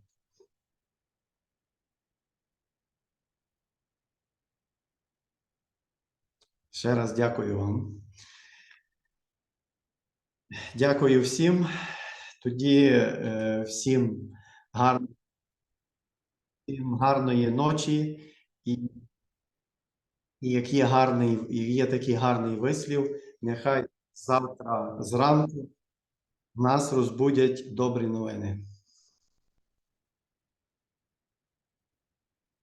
Все, до побачення. Усім всього найкращого. Дякую. Все, до побачення.